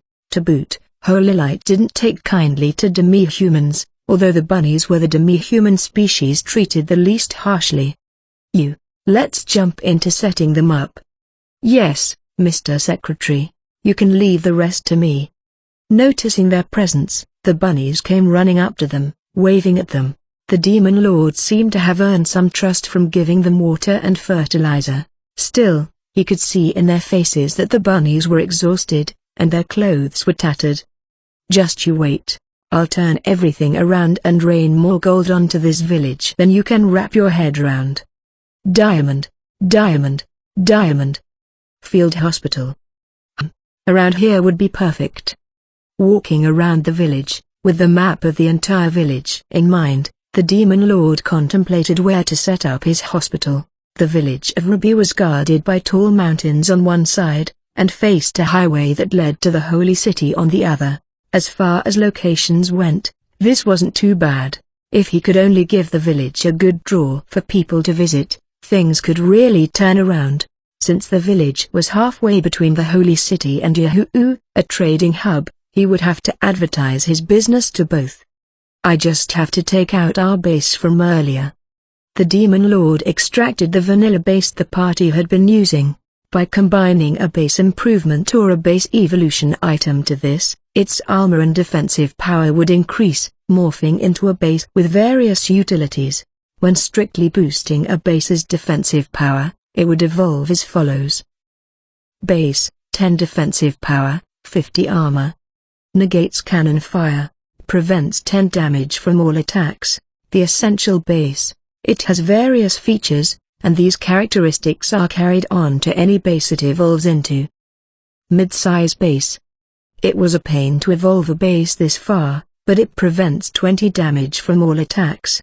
If the player crafted this base in the game, their safety was practically guaranteed until the last day. The exterior and the interior were drastically different from the vanilla version, providing players with luxurious amenities found in high-class hotels. Large-scale base. The base with the best defense, barring a few exceptions. as it prevents 40 damage from all attacks. This was practically a fortress. Even in the game, penetrating a base like this was no easy feat. A player could evolve the base into a different line entirely by improving its armor instead. Hideout. While its basic stats were the same as a vanilla base, it drastically reduces the player's chances of encountering enemies, plus 25 armor. Considering the massive effect of the stealth stance the Demon Lord had used earlier, he imagined that most people would struggle to even notice a base like this. In the game, this was only a stepping stone for bigger bases, but it could come in handy in this world. Natural Fortress. A counterpart to the large-scale base, this base boasts the best armor out of all iterations. While it loses the effect of decreased chances of encounters from the hideout, with an armor of 100, this base is practically indestructible. With 15 variations of traps laid around it, just approaching this fearsome base could get players in a serious predicament. Damage to the head after slipping on oil, poison from venomous snakes, damage to the legs from pitfalls, attacks from the power-up bird, stamina damage from fake treasure chests, etc. I've made some pretty heinous stuff. The Demon Lord couldn't help but think about what he'd created. These were all fine in the world of a video game, but setting these up in real life would seriously damage anyone who approached them. What's worse, these were only examples of base improvement. By evolving his base, the Demon Lord could make them even more despicable. I've got to be careful what I set up if I don't want people to label me the Demon Lord forever. Shaking his head, he denied his imagining of that particular outcome. He would never use any of these bases as long as he didn't need to build them. All the Demon Lord could do was hope that he would never be in a situation where any of these bases would be needed. Everything all right, Mr. Secretary? He answered you, standing beside him, with some nonsense. Just reveling in our glorious first step. Once we start treating people here, we will garner support from the masses. At your service, sir. I shall be your wings so you may soar to great heights. All right. The Demon Lord was taken aback by you acting like a completely faithful advisor. This wasn't exactly true to her character in the game. Kunai-ju's relationship had always been only that of a boss and his subordinate. Very businesslike. In the game, she wouldn't have been caught dead saying something as selfless as this. I guess it's better than being hated or shut out, though. You was one of the cruelest advisors he had. The Demon Lord had to strive for a good relationship where he wouldn't earn her wrath or hatred. Oh, Master Demon Lord, just a second, can we grab the crackers? Aku said, running over from the distance. The Demon Lord was about to ask why, when he realized that evolving the base would renew its contents entirely, crackers and all. You don't need any crackers, do you? We can't waste them. If you say so. Feeling pressured now, the Demon Lord carried out the cardboard boxes filled with crackers. As they were their emergency rations, there was a considerable amount. Tron, let's take this to the center of the village. Let's. Carrying the cardboard boxes, they disappeared towards the center of the village. Tron was carrying a stack of about a dozen boxes with ease. This reinforced the Demon Lord's suspicions that Tron wasn't entirely human. Then, let's get to it. Yes, Mr. Secretary. Craft super rare item. Medical supplies. The Demon Lord produced a box with a red cross on it from the pitch-black void. All he had to do was craft this with a base. Evolve base. Field hospital. The box was sucked into the base, emanating bright light. The base's exterior morphed as they watched. A sparkly white building appeared in the middle of many large tents in camouflage. Inside the building were examination rooms, operating rooms, and space for private rooms. There were cots set up in the tents that surrounded the building. It truly did seem like a field hospital, but this had to be more than enough equipment. Mr. Secretary, we should check inside to make sure everything is in order. I agree. As the Demon Lord said this, you wrapped her arm around his, and he started sweating bullets. Was she trying to dissect him? Well, she couldn't have done that if she'd tried. Thanks to Assault Queller, The ability didn't protect the Demon Lord from psychological terror. When they stepped into the hospital, the Demon Lord was greeted with a familiar assortment of modern-day amenities. There was concrete structure, flooring, various medical equipment, a subtly life-saving air conditioner, the smell of disinfectant, and cabinets upon cabinets of medicine. There aren't any power lines out here, but that doesn't seem to matter. On one hand, this was only natural since the hospital was an item from the game. On the other hand, the Demon Lord just wanted to know how this was possible. He was prepared to produce a generator if need be, but it didn't seem like that was necessary. In the game, by the way, the generator was not used to produce electricity, but only to revive dead vending machines in order to steal bottles of juice from them. Since a bottle of juice yielded 20 horsepower, a generator, which could net the player dozens of them, was an exciting find in the arena. Any problems, you? None, sir. We can start taking patients today. But what should our prices be set at? This wasn't an easy question to answer for the Demon Lord. In Holy Light, the size of the economy and value of their currency varied drastically from region to region. In Aku's village, people lived off of bronze coins and medallions. She had never seen even a silver coin, after all. In rural villages, bartering seemed to be common, which made it difficult to assess the worth of currency there. This will be tentative, but let's adhere to what we're used to. If that seems off with this world, we'll adjust the price accordingly. I see. In a world with completely different values and cultures as this one, I don't think we have any option but trial and error. As he agreed with you, the Demon Lord reflected on his experiences in this world, trying to figure out a ballpark figure. A bronze coin seemed to be worth about $1, and a bronze medallion was 10. A silver coin seemed to be worth about $100, and the gold coin about 1,000. As for the gold medallion, he couldn't form a good guess at the moment. The value of a holy coin of Ramd, which was even more precious than a gold medallion, seemed to be fluid, changing with time and their supply in the market. In fact, there were many that collected the holy coins of Ramd. Some might aggressively buy them up, while others might liquidate their large collection. Someone unfamiliar with the market could burn themselves if they tried to make a quick buck. In short, they were like stocks. Treat the poor for little. We won't make much trying to charge them, anyway. On the other hand, overcharge nobles as much as you can. Understood, sir. You really could heal any injury or illness. The Demon Lord felt no sympathy no matter how much he ripped off the rich. You could even cure diseases deemed incurable in modern-day Japan. Even if the price was set at the equivalent of $1 million, there would be plenty or people willing to pay it. In any world, there were always the boundlessly rich growling over their bottomless hoard.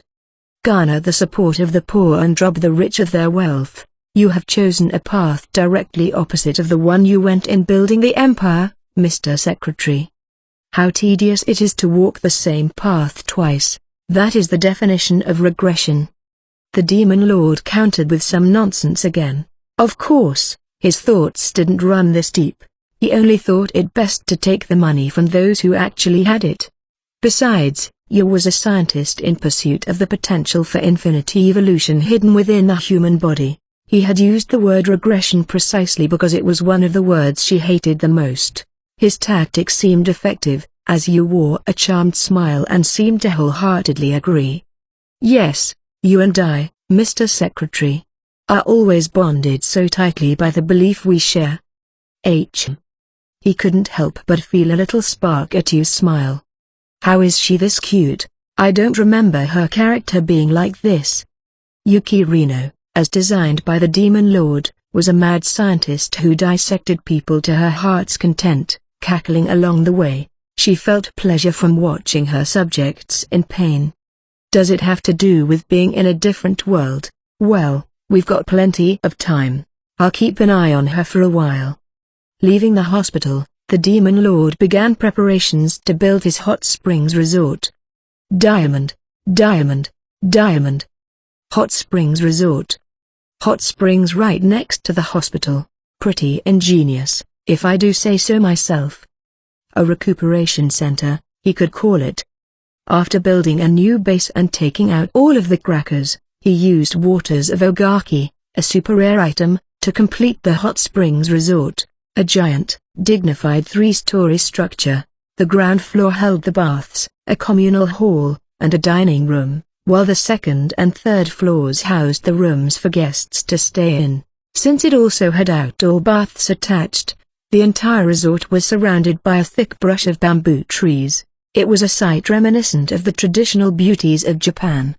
Bamboo. It almost feels nostalgic. This epitome of a traditional Japanese inn was a calming sight for the Demon Lord, but he wondered how it would come across to the inhabitants of this world. Things of beauty and culture held something in common across the globe, but across worlds could very well be a different story. He struggled to imagine the reception. There's something amazing all of the sudden. Hoppity. I'm so confused, hippity. The bunnies started making a commotion upon seeing the resort. Seeing Kian and the Momo, the Demon Lord concealed his slimy grin. These two bunnies had attractive faces and curvy bodies, perfect for customer service. The most impressive facility in the world was no use if its employees looked jaded. Now I could really use his help. The Demon Lord had no real knowledge of customer service or the service industry. He made up his mind to summon his jack-of-all-trades advisor and have him do all of the employee training instead. They didn't have enough time not to delegate responsibilities. At least, that was his excuse. You two, once you're done with the day's work, gather all of the villagers here. What for, Hoppity? In order to show guests around and answer their questions, it's critical that you all experience it for yourselves. Bath time. Bath. If we were human nobles, maybe we could afford that luxury, hippity. The two bunnies remained confused by the concept. In this world, the best they could hope for was to wipe down with a wet towel once in a while. Washing up head to toe in the rain was always a commoner's highlight of the season. If taking a cold bath was the most luxurious activity imaginable to them, taking a hot bath would blow their minds. Even in Japan, during the olden days, baths were warmed by a wood fire, kept going by somebody blowing at it. Considering the effort it took to warm a bath, most didn't dare dream of taking a bath every day in their poor and laborious conditions. Collecting firewood took a lot of effort, and fire spell stones were expensive. I could reserve the resort for the nobles, and make a public bath for the commoners. While the public bath was a strict downgrade from the hot springs resort, it could be crafted with a canned river, an advanced item, rather than a super rare item. Since it healed far less HP than the hot springs resort, players seldom created it in the game. Alright, I'll open the public bath at a cheap rate for the commoners. If I only charge like 3 bronze coins to get in, I bet they'll flock. The Demon Lord decided to make an entirely new base, not for profit, but so everyone could enjoy a nice bath.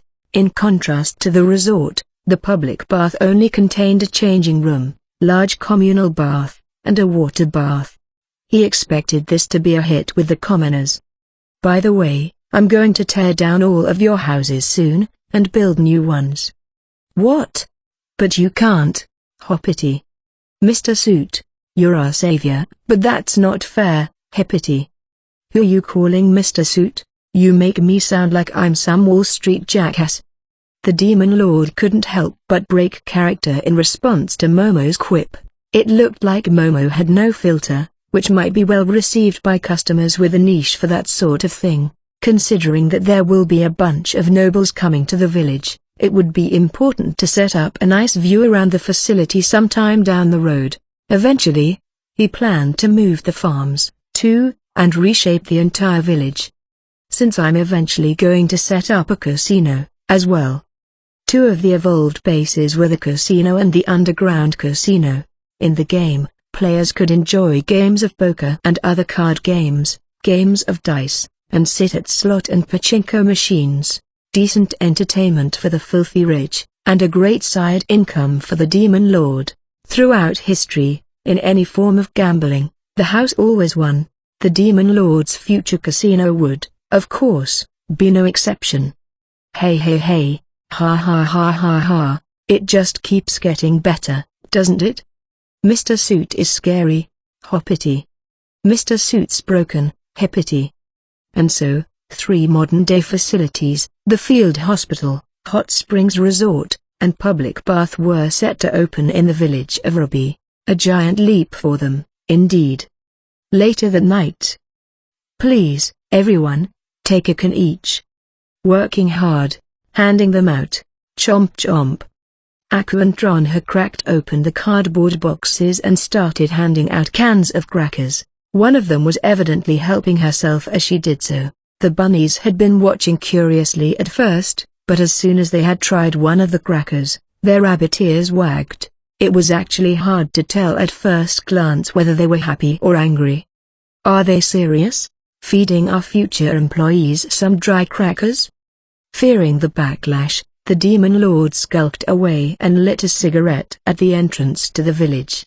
These crackers, to him, were an emergency ration, not something he would ever be proud to give his employees. Not only was this concern ungrounded, but completely misplaced. The best food the working class in this country could hope for was hard black loaves. Many of them often ate the nearly inedible variety of black loaves, which were hard as rocks. On the side, they had soup with a little bit of beans or some vegetable chunks, and that was on a good day. In wealthier farming villages, they could dine on chicken eggs or meat once in a while, but that wasn't an option at the village of Ruby, as they hardly interacted with other villages. So sweet and soft, hoppity. This is a dessert, hippity. As it was an emergency ration, this kind of cracker was very nutritious. There was even some rock candy in the cans to help replenish glucose and encourage saliva production. In this world, where only the richest of the rich could experience sweetness, these crackers were a delicacy. Hearing the commotion of the bunnies from the entrance of the village, the Demon Lord shrunk his head into his shoulders. Even his cigarette hand was shaking a little. I knew they'd be pissed. I've got to come up with a plan to feed them, too. My plan's down the drain if I have a workers' strike on my hands. While the Demon Lord was tormented by completely misplaced fears, the bunnies at the center of the village were about to take their bath. You, teach the bunnies some bathing etiquette and give them a tour of the facility. I've got to take care of something. Yes sir. I'll be awaiting your return. With a hurried communication to you, the Demon Lord packed in a hurry, slapping his own cheeks. He amped himself up. It all starts with money. I've got to make some money. An initial investment. While I'm at it, I've got to go figure out the food issue, too, and get some uniforms for the employees. As the time-tested paradox goes, you need to spend money to make money. As it turned out, this seemed to be an interdimensional truth. Quick travel, the town of Yahoo. In his hand, the Demon Lord held a music box, a novice item he had instinctively created. Back in the game, it was a garbage item players could throw around. Its attack? A respectable one. And, of course, it could only be thrown once per item, an utterly useless weapon. The Demon Lord's remaining SP, 1084. Diamond, diamond, diamond. The dancing scam artist and the gold medallions. Gonald McDonald's shop in the city of Yahoo. This, what sort of magical item is this? McDonald's eyes were spread wide in astonishment as soon as the Demon Lord ceremoniously set the music box on the table and wound it up. By some power he couldn't comprehend, the box was playing a tune that tugged at his heartstrings. Somehow, the melody summoned to the mind a nostalgic landscape, all the while enveloping McDonald with serenity, even nearly bringing him to tears. Please, hold your applause. There are 2 more keys for this box. Inserting a different colored key, the Demon Lord rhythmically wound the box up. This time, an upbeat tune rang through the room, drawing a smile across McDonald's face. Is this another piece from across the sea? Indeed. In my country, we would play these during winter nights. And enjoy a glass of wine, a trend among those with distinguished taste. This is an amazing piece. No instruments, no musicians, I can't believe we can enjoy music like this so easily. At balls or parties, of course, you must still want live musicians. But to entertain only yourself, or a small group of people, this is much less intimidating and far more efficient. Not to mention, you can take this anywhere. A bit tactless to walk around town with a band in tow, don't you think? MacDonald agreed, as if the demon lord had taken the words out of his mouth.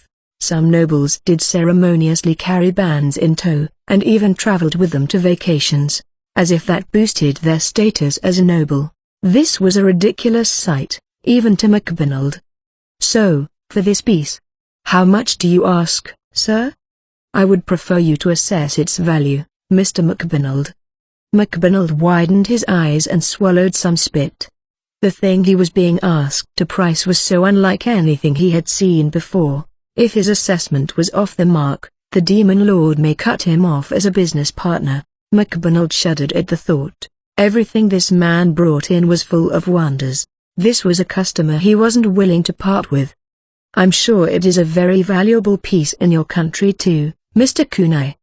The value of an art piece completely varies by who sees it or holds it, don't you think?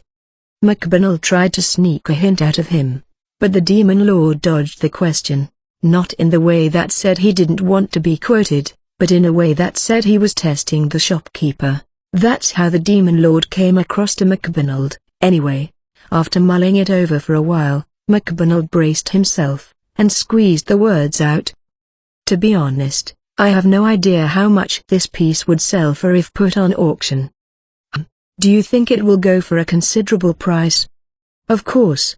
There would be plenty of buyers who would pay for such a magical piece. I see. Then, how would you set the starting price for this piece at an auction? Here we go, MacDonald thought. Give the wrong answer now, the demon lord was sure to take the piece elsewhere. Art dealers were a dime a dozen, after all. A mistake now could very well cost him all of the possible future deals with this man. MacDonald made up his mind and gave a significant price. He would actually make this the starting price, he thought. I would start no lower than 15 gold medallions. Anyone who can't pay that much for a piece like this doesn't deserve a seat at the auction house. Hearing this, the demon lord closed his eyes. Piercing silence continued. MacDonald couldn't tell how long the silence lasted before the demon lord finally spoke with reverence. You do have a discerning eye. I like to think I do, too, since I found you. The demon lord said as he stood, and thrust his hand out. As they shook hands, MacDonald was nearly brought to tears. He had earned the trust of the strange traveler from across the sea, considering that he had some sort of close relationship with a holy maiden. After all, MacDonald was convinced that the man in front of him was a noble from a distant nation, not to mention that he possessed a mountain of rare items. In the end, the demon lord left the shop with 15 gold medallions, a small fortune, and a brimming smile. Later, the music box was won at auction by a certain madam, at the astonishing price of 42 gold medallions. The winner was Madame Buttersauce, sister of Butterscotch. Having made a huge profit on this sale, MacDonald expanded his shop and climbed farther up the societal ladder. He and the demon lord had now solidified their win-win relationship. Buttersauce, too, with her newly acquired music box, satisfied her ego to a great extent, garnering envious looks from the other nobles. For nobles, having something that no one had was a great status symbol. Something that could be a much more effective weapon than any means of brute force. Fashion Police, the popular boutique in the city of Yahoo. When this man walked through the door, Bingo the shopkeeper couldn't help but jump. It was the crazy rich customer from the other day. Master Kunai, welcome back, everyone. Welcome back, Master Kunai. MMMHM. Greeted with a grand welcome from the entire work staff, the demon lord looked to and fro, a little taken aback, but soon regained his composure and laid out 2 outfits onto the table. Unlike last time, he had a particular order in mind. One of the outfits was a silk tuxedo that he had crafted for himself before, and the other was a novice item he had just crafted today. the bunny suit. Each of them had a defense of 5, making them pieces of garbage in the game. Shopkeep. I need about 20 of each outfit. Can you make that happen? A moment, please. Holding each outfit in his hands, Bingo examined them to their last detail, assessing them as a professional. The structure of each outfit was not very complicated, relatively simple, in fact, compared to the ball gowns he provided for nobles. While the bunny suit was quite revealing, he had some experience tailoring something similar for brothels. The striking details completely foreign to him, like the fishnet stockings, captivated Bingo. Yes, that won't be a problem. For sizes, sir. I do need someone from your shop to come take measurements. The bottom line is that I need this done as fast as possible. As soon as they are done, I need them delivered to the village of Ruby. Pardon me, sir, a project of this volume would take considerable time to. The expedition will be worth your while, I assure you. With that, the demon lord yanked some coins out of his pocket, and laid them out onto the table. 5 gold medallions. Shimmering light filled the shop, taking the breath away from everyone in it. This is. Squeezing out unintelligible sounds, Bingo looked up at the demon lord. He looked to be on the verge of tears. This is my deposit. Finish the job quickly, and I'll throw in 2 more. Can you do it? Tell me you can do it.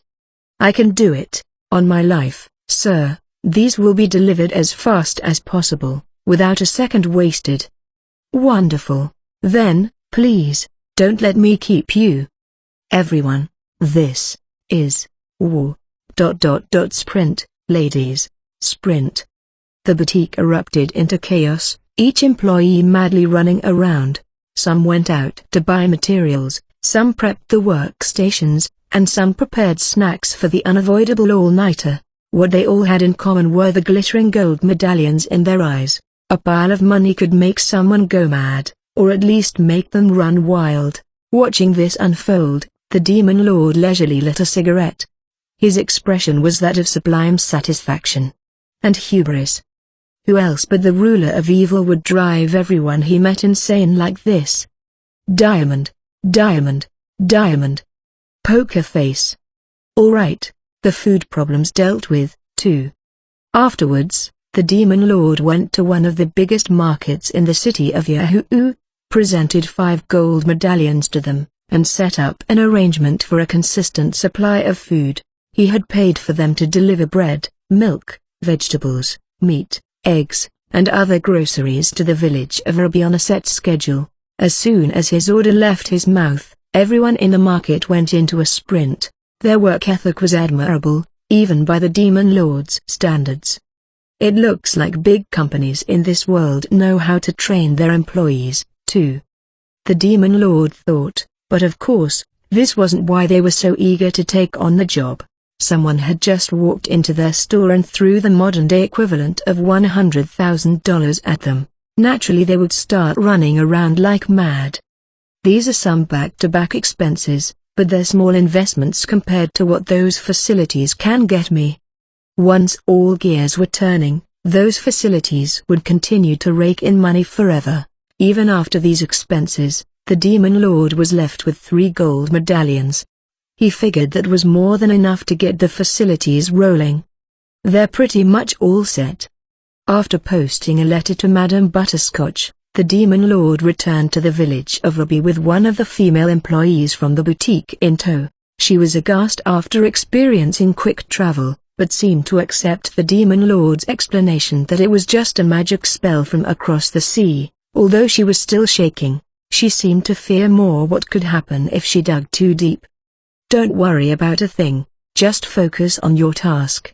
Part of that payment was to compensate for your discretion on this matter, understood? Yes, sir. Right, while you're here, why don't you take a dip in the hot springs? 2 birds with 1 stone. Hot springs. When the demon lord showed the employee to the hot springs resort, her jaw dropped to the floor, and her expression changed to something indescribable. He wondered how a Japanese inn appeared to the people of this world. Have you finished the tour? Yes, sir. Although it took longer than expected. Oh, Luna, that's the electric bath. Ugh, it stings. How could this be? The Demon Lord could have sworn that he heard Luna's scream, when there was no logical way for him to. Individual communications were one-on-one, and didn't pick up on what other people say around either participant. Still, the hilarious scream rang clear in his ears. Saunas can be dangerous if people don't stay hydrated. You don't forget to include that. Good point, sir. Oh, little bunny, Kian, was it? That's it's a boy, so it's deep. Ugh, it's scary. Hoppity. How could this be? Even now, the voice with the strange catchphrase could be heard in his head. If even the Demon Lord's subconscious produced that, it indicated some serious commitment on the bunny's behalf. And, Mr. Secretary, I'm sure you must be exhausted after working tirelessly these past few days. Allow me to wash your back, sir. And no need for that. I have thoughts to attend to. About the village, sir? Partially, yes. I am considering summoning another advisor. The timing was perfect, as all of his talkative travel companions were indulging in the hot springs. He planned to take this opportunity to make up his mind, and execute the summoning of his next advisor. With each advisor he would summon, the strength of his party would skyrocket. Delegating work to competent advisors would free up time in his day, too. But it's got to be a dude, this time. His next choice would have been Ren, but it didn't seem like the right time, all things considered. The Demon Lord entered the resort and entered the men's half of the hot springs. Hot Springs Resort, men's quarters. Fweesh, this is the stuff. Sitting in an outdoor bath up to his shoulders, the Demon Lord cracked his neck. As he moved his shoulders, he could feel his muscles loosen. He must have been wound up tighter than he thought over the past few days. As he scooped some of the water in his hands and splashed his face, a particular sense of relief washed over him, a moment where he could wholeheartedly appreciate life. At the edge of the outdoor bath, he could hear the bamboo scared ear repeatedly fill up with water, and make its signature ponk. He could even see the moon above him, lighting up the night sky. Hey, an outdoor hot spring in a fantasy world. If he had never created the Hot Springs Resort in-game, he never would have experienced such a thing. The Demon Lord couldn't help but feel grateful for his past self. At the time, he had received comments like hot springs in this murder fest? LOL, but even those had become a fond memory. Now, let me remember his backstory again. He already had an advisor picked for his summoning this time around, and he was sure of his choice. Still, he didn't have much alone time to begin with. Lately, he needed time to make some plans for the future, reorganizing the village, training the employees, servicing the nobles and other customers while serving as a bodyguard. There was only one advisor other than Ren who could handle all of these at once. I have to remember that there's a chance I'll have to leave the village for a while. While he felt like a stern command from him would keep her in check, he still wanted someone to keep an eye on her. Another reason to discount Ren was that her and you were like oil and water. If he were to leave them alone at any point, they could very well end up killing each other. It's getting a little suffocating having only chicks around, too. What he wanted was a trustworthy babysitter. Sitting in the bath, the Demon Lord recalled the male advisors he had created. Masaru Kato, 16, one of the younglings, a dual-wielding swordsman, with a legendary sword in each hand. While his skills were rough around the edges, he had room to grow. His character was simple, he was a total meathead. His swords always came out before his words, with utter disregard for rank or status. He acted prideful with everyone, leading him to more than countless painful experiences, all of which he disregarded. Every spare minute of his time was spent working out and training. He wanted no money and no women, only to become stronger, a sword-fighting obsessive who lived to fight to the death with worthy opponents. His relationship with Kunai was nothing more than a boss and his subordinate. From the eyes of the creator, though, Kato was like the trouble-making kid in the neighborhood. He had a strange fondness for this boy, perhaps because of how stupid he was. Uaya Kondo, 16, another one of the younglings, like Kato. He had never missed a shot with his bow, and possessed powerful eyes, with eyes that practically allowed him to see into the future. Even maxed-out players could seldom dodge his arrows. In this world, the death of his targets would be guaranteed the moment the arrow was fired. He was a stereotypical shut-in, coward, and self-doubter. In fact, even in the sleepless castle, he never left his room. His very soul had been infected by anime, light novels, manga, and video games. He had no interest in the real world, so out of the Demon Lord's 8 advisors, he was the one most leaning towards harmless, since he wouldn't run amok if left alone. That's exactly what happened during many of the countless raids on the sleepless castle.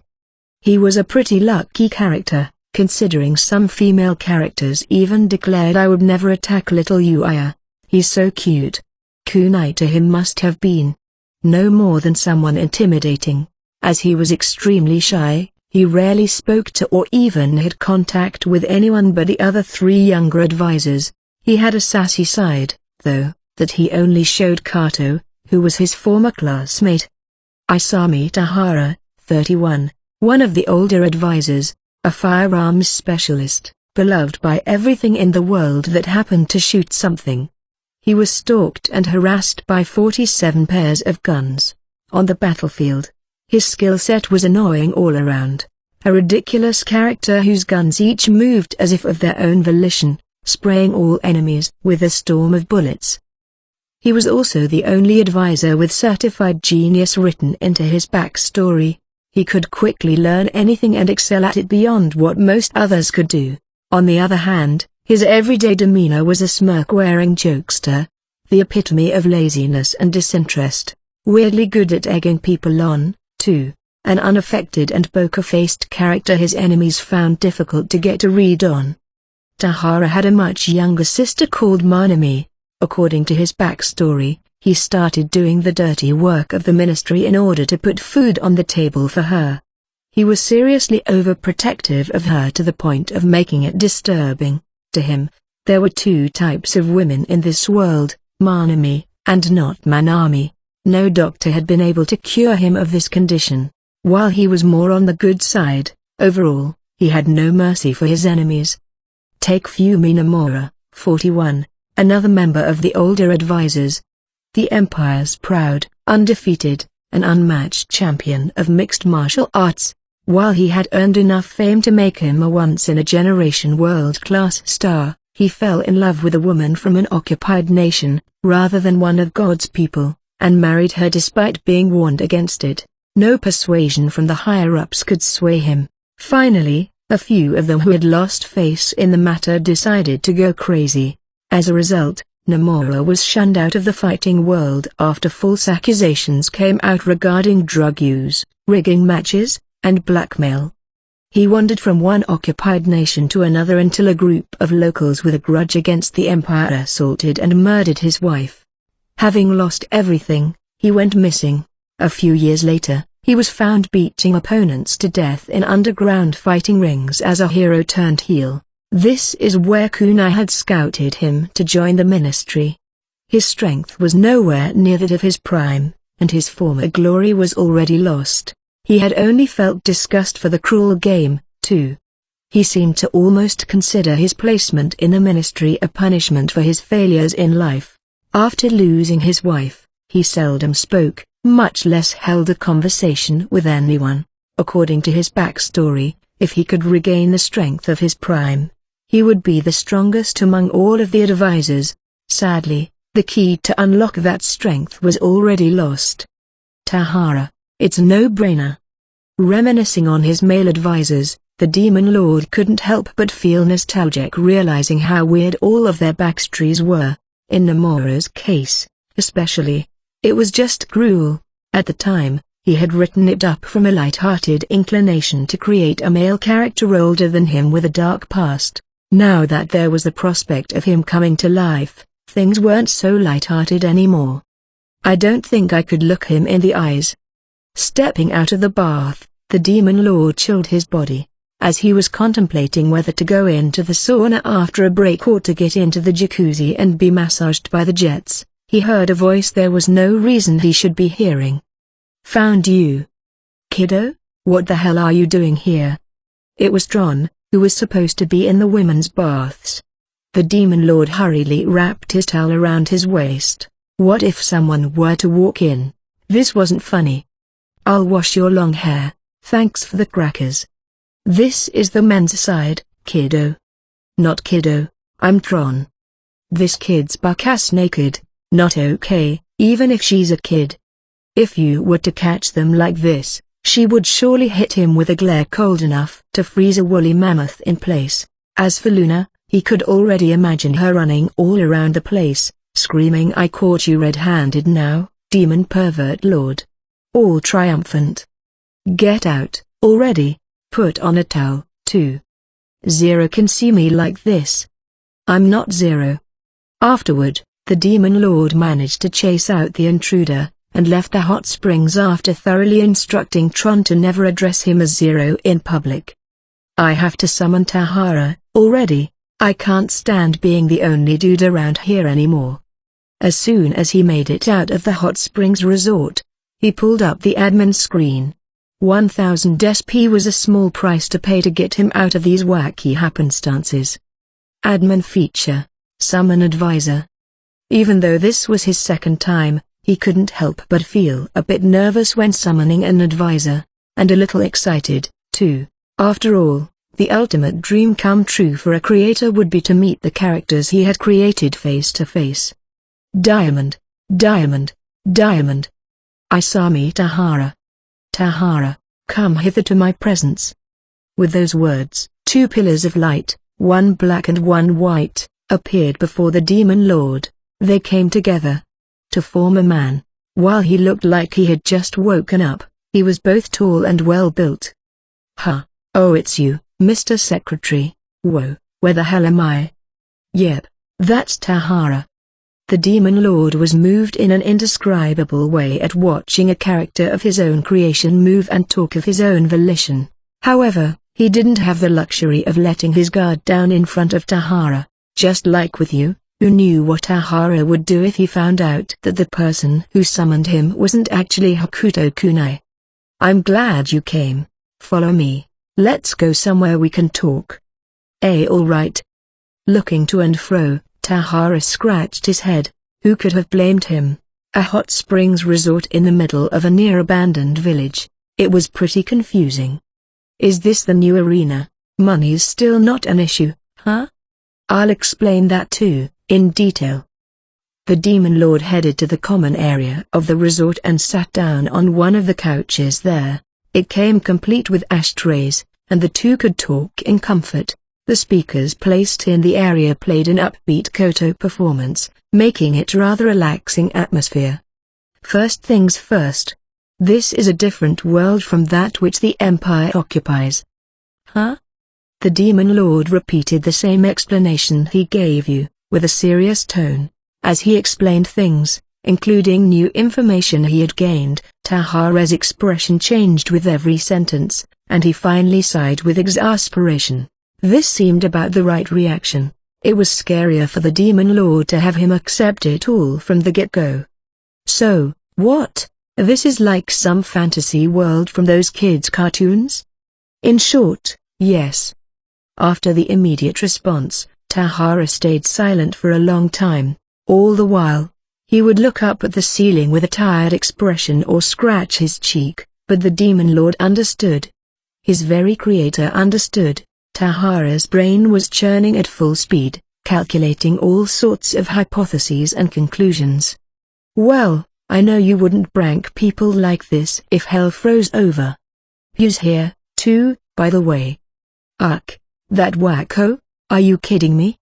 I want you to cooperate with you on projects here." While casually lighting a cigarette, the demon lord nearly burst out laughing. Tahara's reaction toward you seemed exactly the same as his. "She's pretty, but scary. Why did I have to make her like that?" The demon lord would have slapped his past self if he could have. Tahara, meanwhile, seemed to have finally calmed down, and spoke with a tired expression. "Just one thing I want to ask you, Mr. Secretary. What is it? Are you sure this is a world where the Empire doesn't exist?" "Without a doubt, I guarantee it." Hearing this, Tahara let out a sigh in relief, before lighting a cigarette. He smoked nearly as much as his boss. After smoking down a portion of his cigarette, and with a more collected attitude, Tahara spoke again. "Feels weird saying it in front of you, Mr. Secretary, but if there's no empire in this world, I couldn't be happier. Don't know how you feel about it, though." Starting with some timidity, Tahara finished the sentence, making firm eye contact with the Demon Lord. Of course, for Akira Ono, unlike Hakuto Kunai, the Empire was just a backdrop to the game, just the stage he set for his fight-to-the-death survival game, while he had created detailed lore to further engross the players into the game. It didn't really affect gameplay. In fact, he was sure that not many of the players were dedicated enough to read page after page of novels he had written in the game. For any player who hadn't delved into the lore, they must have only known the Empire as the host of the game. "No need to hold back for my sake. We are no longer bound by the Empire." "Is that so? Then I've got some follow-ups. What are you trying to do in this world? Do you want to go back to the old world at some point? What do you want from us here?" Those were difficult questions, not because the Demon Lord was trying to gauge which answers would satisfy Tahara, but because even the Demon Lord hadn't finalized some decisions nor his final goal. To regain all of his admin features was one thing, but he didn't even know if it was possible to return to his own world at any point, with or without any secrets regarding the Ember Angel. Even if he could go back, what would he do? It would just be the same old job and the same old days on repeat.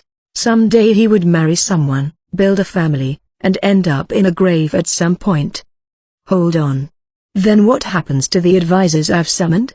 Even if they get transported back to their old world, the game doesn't exist anymore. The Demon Lord ended up at a base-level question. Akira Ono had ended the game in modern-day Japan. A harsher way to put it would be that he killed his advisors and the rest of that world, albeit indirectly. Returning his advisors to that non-existent world would be killing them all over again. An extremely cruel and selfish act. There's not much I can say now, but at least. Tahara's eyes stared into the Demon Lord's. A very quiet and strange time passed. His eyes also seemed to part through the veils of the Demon Lord's heart, trying to read everything in his mind. I plan to go in the opposite direction of the Empire. Really? The Demon Lord ended his sentence with the same thing he had told you before. Indeed, he didn't dream of following in those bloody footsteps. That would only mean to rule the world with brute force. The last thing he wanted in this fantasy world was the cycle of killing and revenge.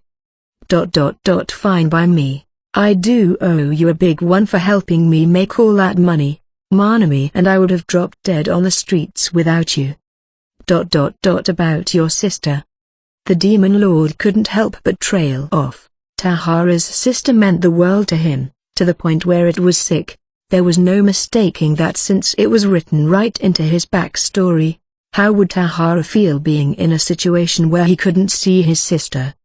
It's fine. I'm sure she doesn't want a brother around who's doing some sketchy business. She's over at Old Man Sojin's. I'm not worried about her. Sojin was a grandpa character who appeared in one of Tahara's short stories, a priest of a venerated Shinto shrine and a famous landowner who had connections all the way up the ladder of the empire. Hearing this, the Demon Lord couldn't help but feel so relieved that he had included such a character. If he hadn't, there was even a chance that Tahara would have demanded to be sent back to his old world, holding a gun to the Demon Lord's head. So, what do we do for the time being? First, we run this remote village. We have a field hospital, hot springs resort, and public bath. As the Demon Lord continued with explaining the work of reorganizing the entire village, training the employees, running a successful business, dealing with complaints, rubbing elbows with nobles, and babysitting, Tahara's expression twisted and turned, in an almost amusing way. Who do you think I am, some blue cat model robot? You are a certified genius. You can do it. I have no doubt in my mind. Ga. Tahara jumped up, wearing a strange expression. All of a sudden, this was the same reaction you had once shown. Something just shocked me. What the? Are you not feeling well? Have you take a look? Don't. Give her the chance, and she'll slice me up into bits. That's a little harsh, Tahara. Crazy bee, if it isn't you, ha ha ha. They turned around to see you, wearing a yukata after her bath, while her rosy cheeks added to her beauty. Her eyes instilled terror in the two men. Even the Demon Lord subtly looked away. Who is that, Master Demon Lord? You have a perverted face. You must work for the Demon Lord. Pretty color. He's nice. Aku, Luna, and Tron chimed in from behind you, setting off a commotion in the common area. The Demon Lord was confident that Tahara the genius would take care of everything, including the very situation they were in. I'm finally relieved of babysitting duty. I mean, I'm only delegating tasks. Now, I better prepare to welcome the madam. And so, the Demon Lord's ridiculously powerful task force was assembling. They were nothing but incredible threats to the rest of the world, so it was only natural that this party would become the one at the center of the chaos that would take the entire world by storm. Isami Tahara. Race, human, age, 31. Weapon a lot of guns. Selected each time from his arsenal of 47, he wields all sorts of firearms, from historical collectibles to sniper rifles. The guns adore Tahara, and spray his enemies with all bullets and no mercy. They usually reside in another dimension, but emerge during combat and float mid-air, pointed in all directions. Infinite ammo. Armor Kevlar jacket. With holsters all over his body, he can quickly draw further guns. This jacket also protects him well against blades, in case Tahara finds himself in close combat. Infinite durability. Item Night Vision Goggles. Allows him to see, even in the dead of night, a powerful item that grants plus 20% to accuracy every time it's equipped. Item Lucky 7. Cigarettes made by the Empire, heals 40 stamina. He has no preference for the brand, and carries a few packs from different brands.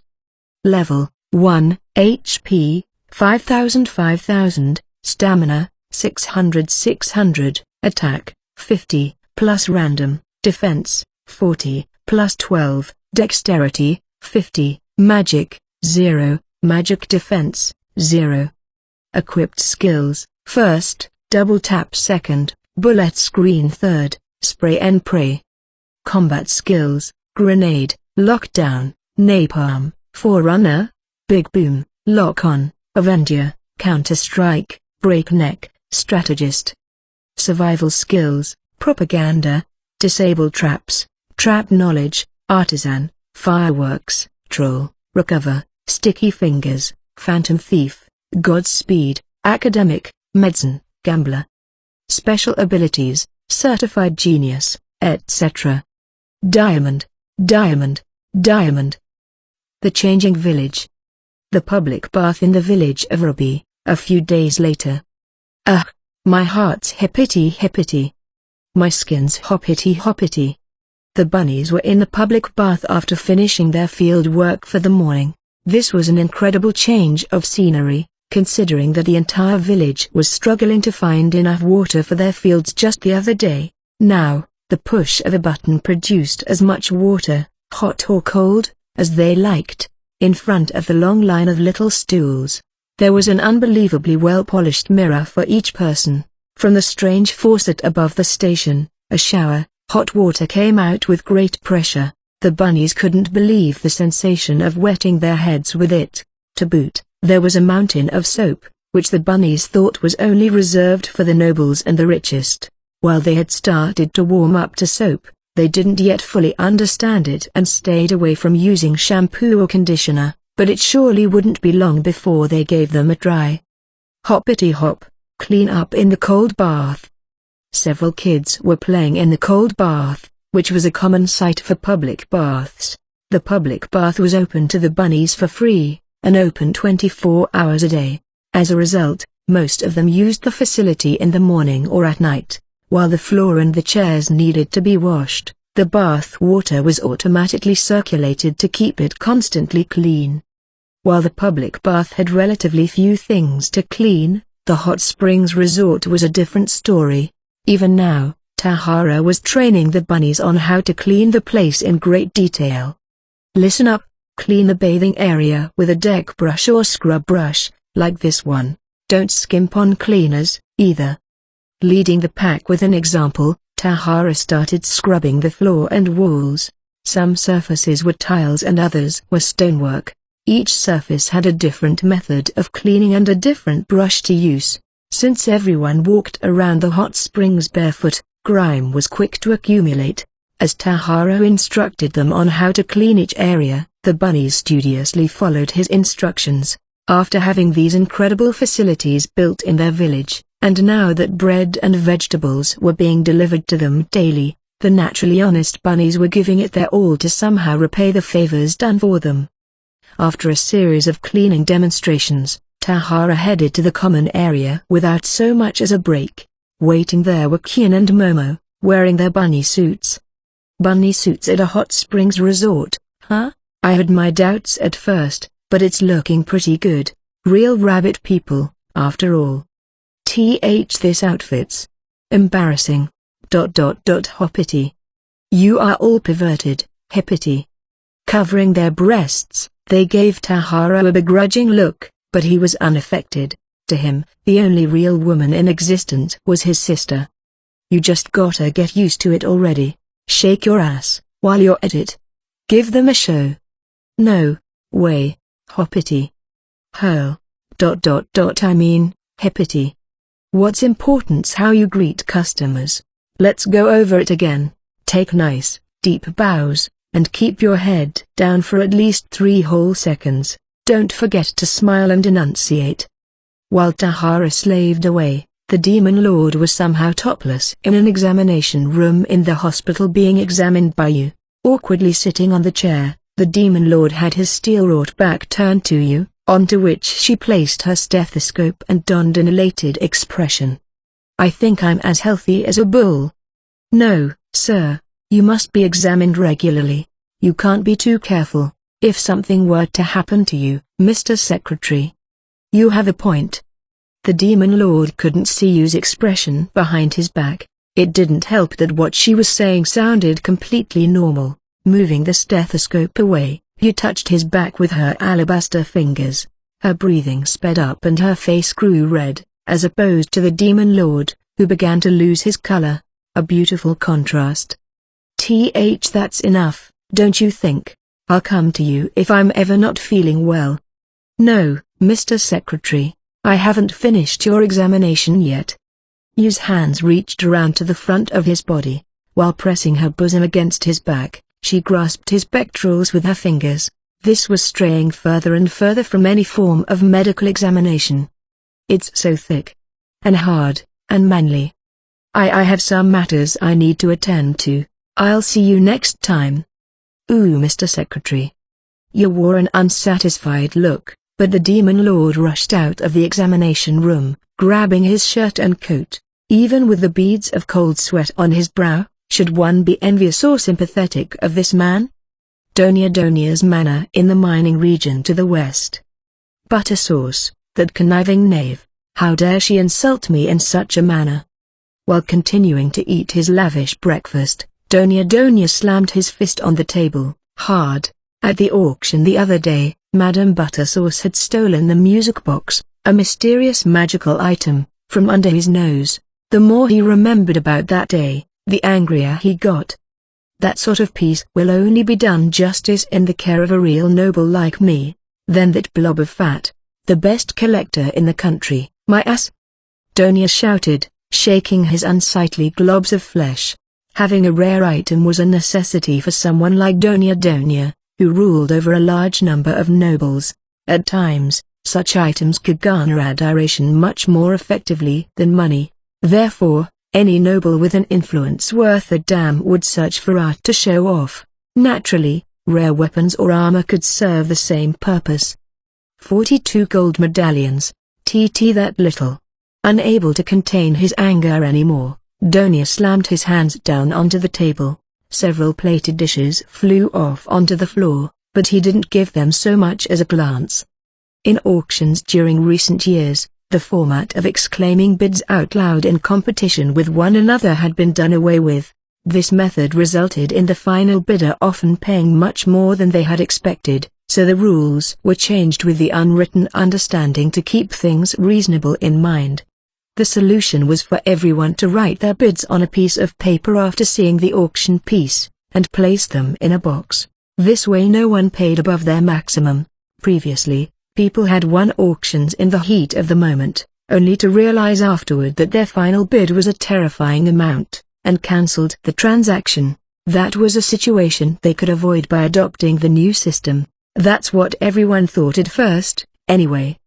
However, this method came with its own set of brutal mind games. Everyone had only one shot, after all. If they wanted the piece badly, they had to put the money down for it. At the same time, no one knew how much everyone else was bidding for it. There were definitely times when a single bidder went overboard and paid much more than he should have. "I believe your bid was adequate, sir." From behind Donia, a man standing with great posture finally spoke up. His name was Azul, a man Donia had hired from the northern nations. He was famous as an assassin in those parts. His appearance was almost too perfect for a man, and his skin as white as porcelain. Donia had initially hired him for his trade, but since he turned out to have a decent brain and looks, he served as a day-to-day butler. "To think that your bid of 40 gold medallions would be outbid, sir." Initially, Donia was going to bid an outlandish 38 gold medallions for the music box. This seemed more than enough to squash the competition. However, remembering that butter sauce was there, Donia had added the extra 2 to make it a surefire bet of 40 gold medallions. Without taking the difference in values and culture into effect, that was the equivalent of $80 million. Still, butter sauce was the one called up as the victor. The nobles crammed into the auction house were all astounded at the declaration of her bid, 42 gold medallions. Finally, they had erupted in applause at butter sauce's big play.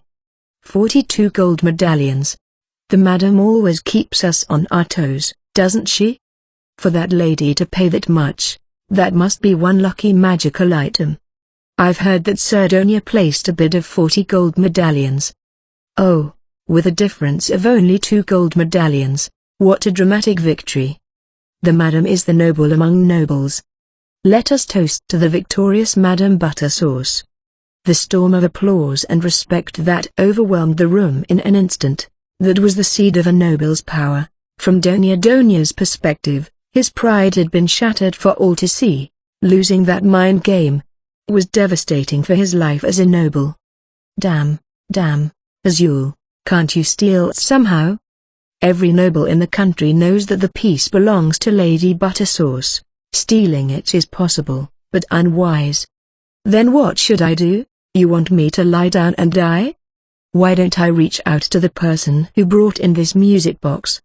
Azul had only tried to gently steer his master away from madness. While he didn't have any sense of loyalty for this master, Azul would be out of a job if Donia fell from the ranks. Easy for you to say. The man seems to have gained a position like the third advisor, somehow. That's naturally, even Azul had heard rumors about this man, but didn't expect that he was the one to have brought in the music box. As far as he could tell from rumors in the city, the man was a terrifying being known as the Demon Lord, someone very far off from the kindness he saw in the music box.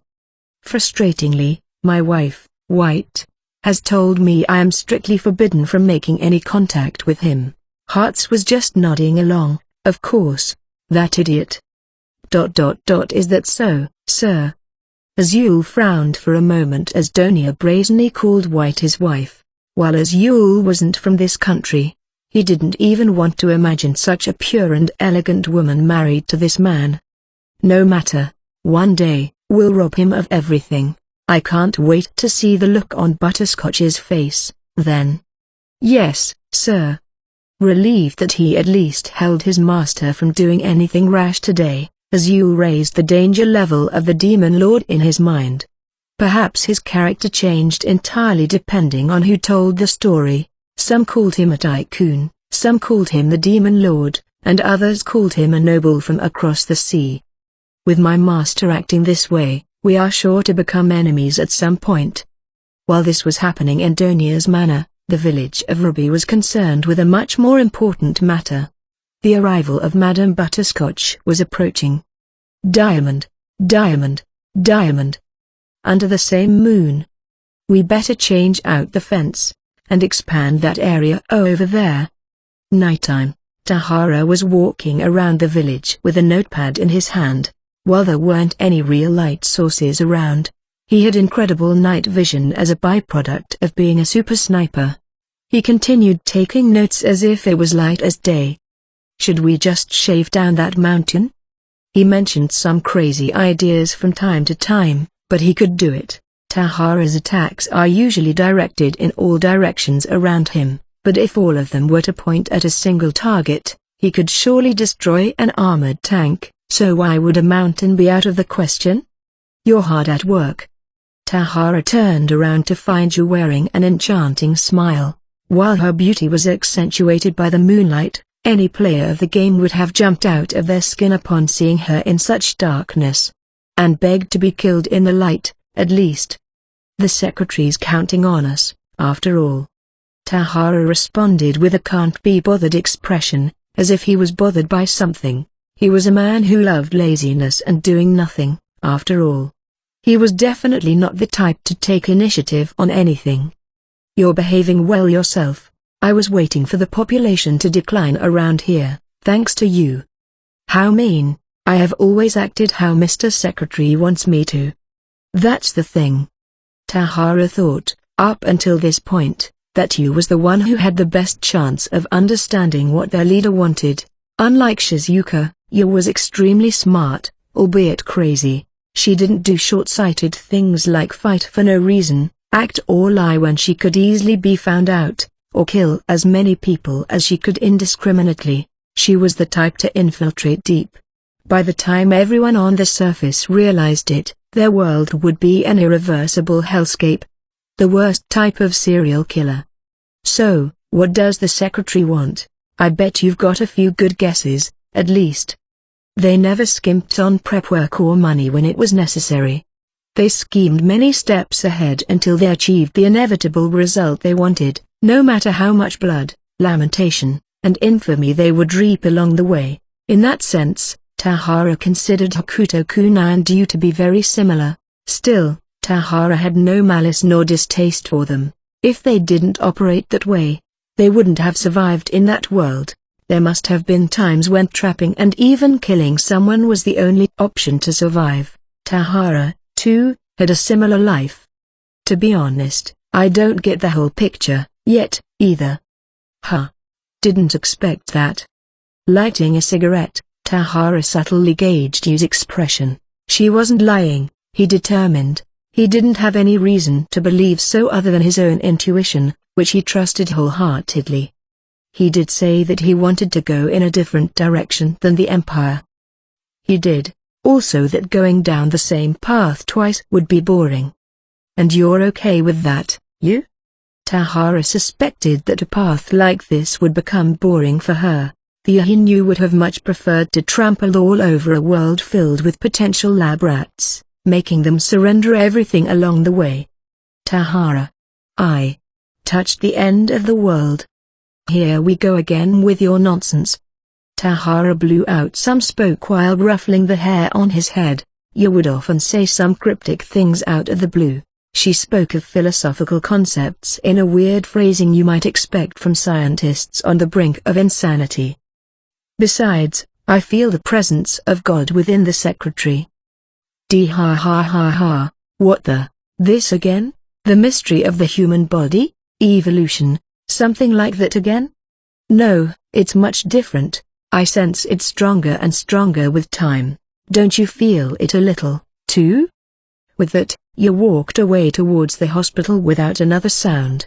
Her lab coat could be seen dancing in the tar of night that obscured one's vision even a few steps away. Tahara watched her leave in silence before eventually putting out the cigarette he was smoking in his portable ashtray. He began walking through the village again. I feel the presence of God within the secretary. All the while considering the meaning of those words that repeated in his head. Meanwhile, the demon lord who had just been called God. Well, I knew live TV was too much to ask for. Was settled in the most expensive room of the resort, twiddling with the TV remote while lying on the down comforter of his futon. Right now, he looked just like a Japanese working Joe on a business trip, not a god by any stretch of the imagination. No sweet dumplings in the room, either. Food's a no-go too, I guess. According to its original setting, there were supposed to be all sorts of Japanese desserts placed in each room and, of course, the dining hall. The demon lord couldn't find them anywhere. He concluded that the crackers in the base must have been an exception. But some stuff gets restocked on its own. Not too bad. The demon lord had performed various experiments to see if items like soap and shampoo were replenished and renewed, just like the water. Now, he didn't have to worry about those resources when running the business. If he would have had to craft them one by one, he seriously could never have had enough SP. Master Demon Lord, these hot springs really are amazing. The water, the steam. Calm down, Aku. The Japanese tile sliding paper door opened as Aku, wearing a yellow yukata, came sliding into the futon with force. She apparently expected to sleep in the same futon as him, as if it was natural. I took what's called an herb bath, today. Yeah, I can smell the herbs on you, it's nice. Really? He. You're sleeping next to me again. Still, the demon lord didn't chase her out of the room. At the end of the day, he was easy on Aku. As he went to turn off the lights with the remote to go to bed, stomping could be heard from the hallway. Aku, I told you to be my cuddle pillow today. Luna was wearing a yukata in her signature color, pink. You must have put it on her. Aku's in my bed right now. PP pervert, what are you going to do to Aku? I don't know what you're imagining, but I wouldn't throw that stone if I were you. Aku was always a fast sleeper, but perhaps aided by the hot springs, she had fallen asleep in no time. Even Luna fell quiet at seeing her asleep. Fine, then I'll sleep here, too. No, you should go back to your room. Shut up, I'm the lady of the village. With that, Luna curled into the futon on the other side of the demon lord Azaku. He was now sandwiched by a child and a flat-chested girl. The only thing the demon lord felt now was annoyance. This is seriously a pain. He couldn't help but say it out loud this time. Luna cut back with her brazen attitude. I'm the lady of the village. I'm the top dog here. Luna's eyes slowly closed at the comfort of a top-tier down comforter. Even a holy maiden must have never experienced such a soft bed, if one could call it that, before. Another marvel of the Empire's technology, maximized in comfort and softness. Why is it so soft? I can't believe. Luna tossed and turned a few times as if to fully experience the softness, and her butt brushed the demon lord's left hand. Immediately, Luna screamed. Why you just touched my butt. How many false accusations are you going to spread? Don't you try and make excuses. This bad hand is under arrest. Luna grabbed the demon lord's arm and made it her pillow. Was that all she wanted from the start? It's pretty hard, and the veins are twitching. Stop saying it like that. While the weird argument continued in the bedroom for a while, the demon lord decided to leave the resort once everyone was asleep and have a smoke. It felt like there was so much to think about, but he couldn't quite wrap his head around it all. Tahara's here, and the madam will arrive in a few days.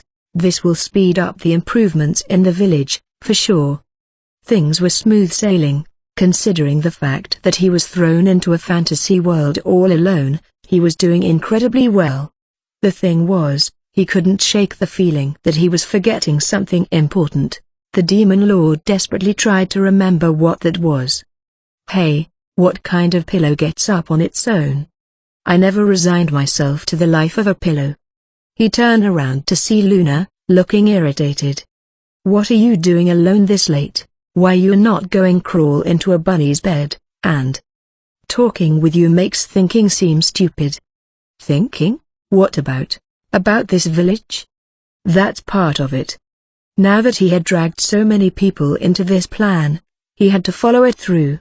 The Demon Lord had no intention of backing down against any opposition, from a position of power or otherwise. Looking up at the night sky, he exhaled a long string of smoke. Hey, can I ask you something? Why did you choose this village? There are so many other places with better conditions. A poor, desolate village of demi-humans. Luna felt like no one in their right mind would have chosen this place as their headquarters, while the Demon Lord could have come up with plenty of reasons, like the village belonging to a holy maiden, and that he was broke. He decided to give a more vague answer that didn't seem so jaded. There were a few factors, but it seems like you and Aku are getting along well. It all kind of fell together. Perhaps there was some kind of meaning in meeting Aku early into his time in this world, and some meaning in meeting Luna, too. The Demon Lord kind of dodged the question by stating this concept that was prevalent in Japan. Fell together. Hey, just one more question? What now? Do you have any friends? Huh? The Demon Lord let out a stupefied yelp at this question out of the blue. Come on, Luna, he nearly replied, but Luna's expression was dead serious, for once. What's going on, all of a sudden? Confused by the question out of left field, the Demon Lord searched for an answer. Everyone makes a few friends in their life, he thought, but couldn't picture any friend of his. He recalled many classmates, co-workers, bosses, and acquaintances, but the elusive important person remained hidden behind a thick layer of fog. Oh, so you've been calling me a loner all this time when you don't have a friend yourself? I'm not like you, Luna. The Demon Lord puffed on his cigarette after Luna's triumphant declaration. At this rate, he could earn the dishonorable moniker of a demon loner. How'd you get from talking about the village to friends, anyway? At this question, Luna showed some sign of hesitation, strange for her. After a while, she seemed to have made up her mind, and answered hesitantly. If this place becomes famous, I thought, someone I know far away might hear about it. Her words seemed like a devout prayer, almost making the Demon Lord stand up straight. Seeing Luna's profile now, he could sense the aura of a holy maiden. It'll be famous, more than any village, town, or city in this entire world. The Demon Lord guaranteed this with confidence. He sincerely believed that the world he had created and improved would never lose to anything else. HHMPH, keep working hard for my village. Shaking his head at Luna's same old attitude, the Demon Lord looked up at the night sky. A few days later, Madame Buttersauce, an important figure of the nobles' party scene, arrived at the village. Diamond, Diamond, Diamond. The Madame's visit.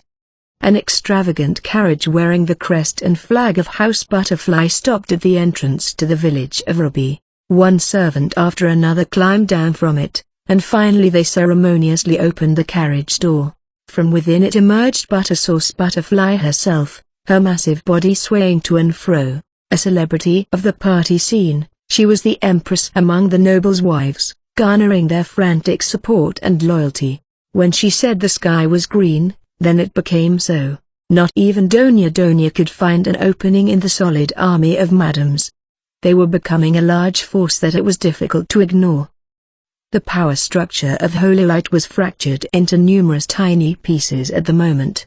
As a nation, Holy Light still ran with the three holy maidens and the holy city at its core, while there was the Holy Church and Holy Knight's Order below them. The church was both a bureau to select holy maidens and a school to train children talented in magic. As such, it was an apolitical organization. Then there was a group of nobles led by Donia Donia. They ruled the vast mining region in West Holy Light, aided by some of their mines producing spell stones fit for the water element. Their financial strength was head and shoulders above the rest. With donations to specific members of the Holy Knights Order, Donia Donia and his men continued to grow their forces. Then there was a group of hawks led by martial hearts, who led nobles near the border of Holy Light to the north.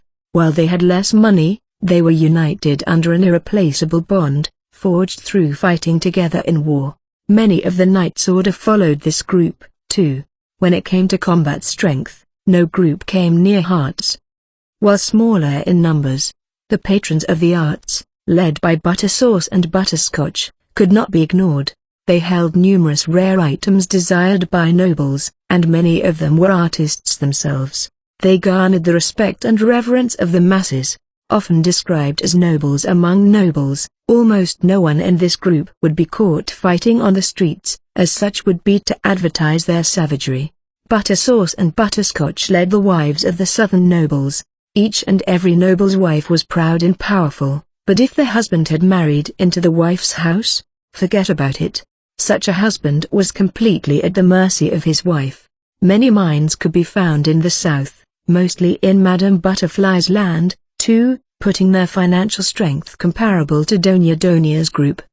Below all of these groups were the middle and lower classes. Further below them, underground, the Satanists curdled. At first glance, Holy Light was a nation united by faith, but under the surface, it was terribly divided. "Welcome, dear madam." The Demon Lord and Tahara, each wearing a tuxedo, performed an elegant bow with a hand to their chest. They both played their parts rather well. Seeing the pair, the madam smiled. In contrast to her flashy appearance, she had a keen and critical eye for character and detail. These two, however, she found satisfactory. As good-looking as our last encounter. The madam found the Demon Lord to be extremely attractive. He had a certain sense of dangerous allure only the worst criminals possessed, but for women with the nose to smell it out, this scent was irresistible. The man beside the Demon Lord, Tahara, was also an extremely dangerous man. Despite his humble attitude, his icy stare seemed to bring the madam's deepest desires to light, piercing through every last one of her organs. The madam even vividly imagined him killing any opposition without hesitation and nonchalantly leaving the scene. "What a pleasant village. It's nothing like the rumors I've heard," the madam quietly blurted out, looking around at the village, surprised. The fence that surrounded the village had been completely redone, and the farms and houses had been relocated to preserve the scenery. The village appeared to have an open design with plenty of space, rather than just being deserted. For the madam, who was accustomed to the bustling streets of the holy city, the village was a welcome change in atmosphere. "I appreciate your kind words, madame, but we've only just begun. In a month or so, the village should be somewhat presentable. This place will become a heaven for all of the ladies. I can see it. You're not like the loads of other men who do nothing but talk a big game. The words you say and the things you show me all have weight." The soap did the trick. The Demon Lord smirked internally. In fact, the simple bar of soap did wonders to clean and refresh the madam. In this country, where sand dust filled the air, just spending the day outdoors got one covered in dust. Such an honor, but I guarantee that the facilities I'm about to show you will bring even more surprises and happiness to your life, madame. Ooh, how exciting. Despite the smiles on their faces, there was tension in the air. At this time, an old man wobbled out of the carriage, following the madam. "This is the village you've spoken of, madam? I told you to wait until I called you, old man." "Half. Patience wears thin with age." He was an elderly noble, a heavy sword hanging from his waist. A blue wrap covered his eyes, and he carried a strange aura about him. Seeing the old man, the Demon Lord raised his guard a little. "Madame, who may this gentleman be?" I apologize for my last-minute guest. This geezer with one foot in his grave is Commando Sampo. As you can see, his eyes aren't working. I thought he could use a nice little vacation before he kicks the bucket. Harsh words as always. Madame, respect your elders. Can it, old man? The madam introduced Sambo with a familiar sense of playful adversary. According to the madam, he was a courageous man who used to serve as the right-hand man of martial arts. A few years back, when he fought a hell beast that appeared in his land, he suffered an injury that cost him most of his vision. Hearing this, the Demon Lord and Tahara each wore a sympathetic expression. Making glancing eye contact, they sprung to action in order to conquer this unexpected obstacle. I am so sorry to hear that. However, I do have an extremely competent doctor in my employ here. She can heal your injury, sir, with no issue. Who said that? Is that true? Sambo walked over in the Demon Lord's direction, his arms outstretched. Gently holding one of his hands, Tahara spoke to him with sincerity. Sir, if you like, I will show you to her first thing. Yes. Please. Please, if there's even the slightest chance, I will. That old man, I'm sorry to bring you more trouble. No trouble at all. So, Tahara, escort our guests, please, the Demon Lord said with a smile, and Tahara led the madam's party to the field hospital. Watching them leave, the Demon Lord sent a communication, to keep a certain someone under control, no doubt. The field hospital in the village of Ruby. This is. Please, come in. The madam, whose jaw had hit the floor upon seeing the field hospital, continued inside, led by Tahara. The first thing she felt upon walking into the building was a perfectly controlled coolness. It was usually hot in Holy Light, and while the madam had the privilege of spending ice and wind spell stones to keep cool, spell stones could only affect a small area at a time. Cooling an entire building, like centralized AC, would cost an exorbitant amount of money in this world.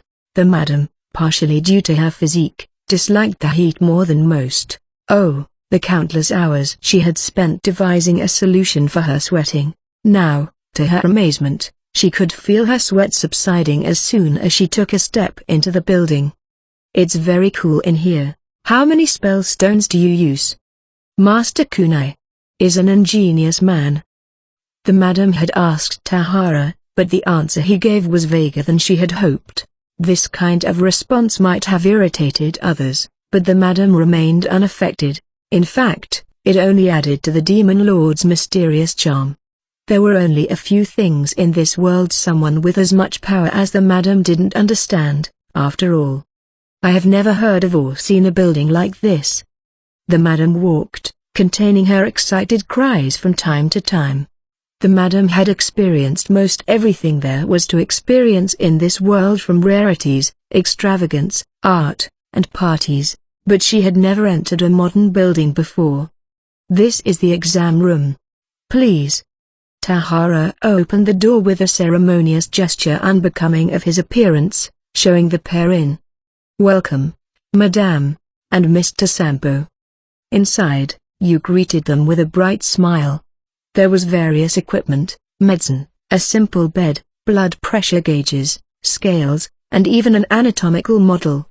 It's like I've wandered into another world. The madam thought this sincerely. At this point, it was bordering on becoming comical. With a hearty slap on his back, the madam sat Sambo down on the chair. Here, old man, let's get it over with. You are one pushy chick. No wonder men never stick around. Shut your trap, old man, you've lost your mind. After watching their back and forth with a smile, you stripped the wrap off of Sambo's eyes with an "excuse me." There was a pair of clouded pupils and what resembled a red burn scar around his eyes. I apologize, young lady, it mustn't be nice to look at. I took the venom of a red keelback. I see. Now I can't make out much more than silhouettes. It would be wonderful if it could be improved, even a little. There's nothing to worry about. In our country, we have already developed a medicine for this. You answered with comforting confidence. Sambo, still with some doubt, let out a giddy chuckle. Every doctor he had seen before had nothing they could do about it. A powerful venom, such as that of a red keelback, was difficult for even magic to heal, and repairing a complex piece of anatomy like the eyes was impossible. "Lie down here, please." Laying Sambo down on the cot, he produced a small vial from the medicine cabinet. It was only eye drops which gave a refreshing sensation. Uncapping the vial, you recalled her orders from earlier. "Treat him as if you've done so with medicine alone. I think your hand of God might be too shocking for the madam." As soon as you administered the eye drops, Sambo let out a peculiar voice. Who could blame him? Such an effective eye drop didn't exist in this world. You placed her thumb on Sambo's eyes, and gently rubbed them as if to rub in the medicine. In a flash, her thumb morphed into a scalpel, and you shoved it deep into Sambo's eyes. He let out a groan, but as soon as you's hand left his face, Sambo's vision drastically changed. "Oh, oh, oh." Sambo looked left to right, up at the ceiling, then left and right again. His knotted, distorted vision was healed. I can see. My eyes are back." "Really, old man, you're not playing?"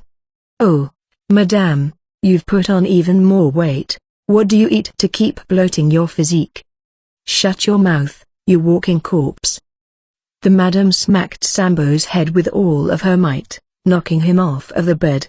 Sambo kept laughing as he lay on the floor, holding his gut. He rolled with laughter until it seemed difficult to breathe. After a while, his laughter shifted into sobs. I can see again." Seeing him this way, the madam didn't know what to say. While they had a long roller coaster of a relationship, she had never seen him in tears before. Eventually, Sambo wiped his tears, stood up straight, and unlatched his sword from his belt. "Young lady, I owe you a great debt. Please accept this sword." The sword Sambo had offered had no frivolous decorations, and was made only to be used as a weapon.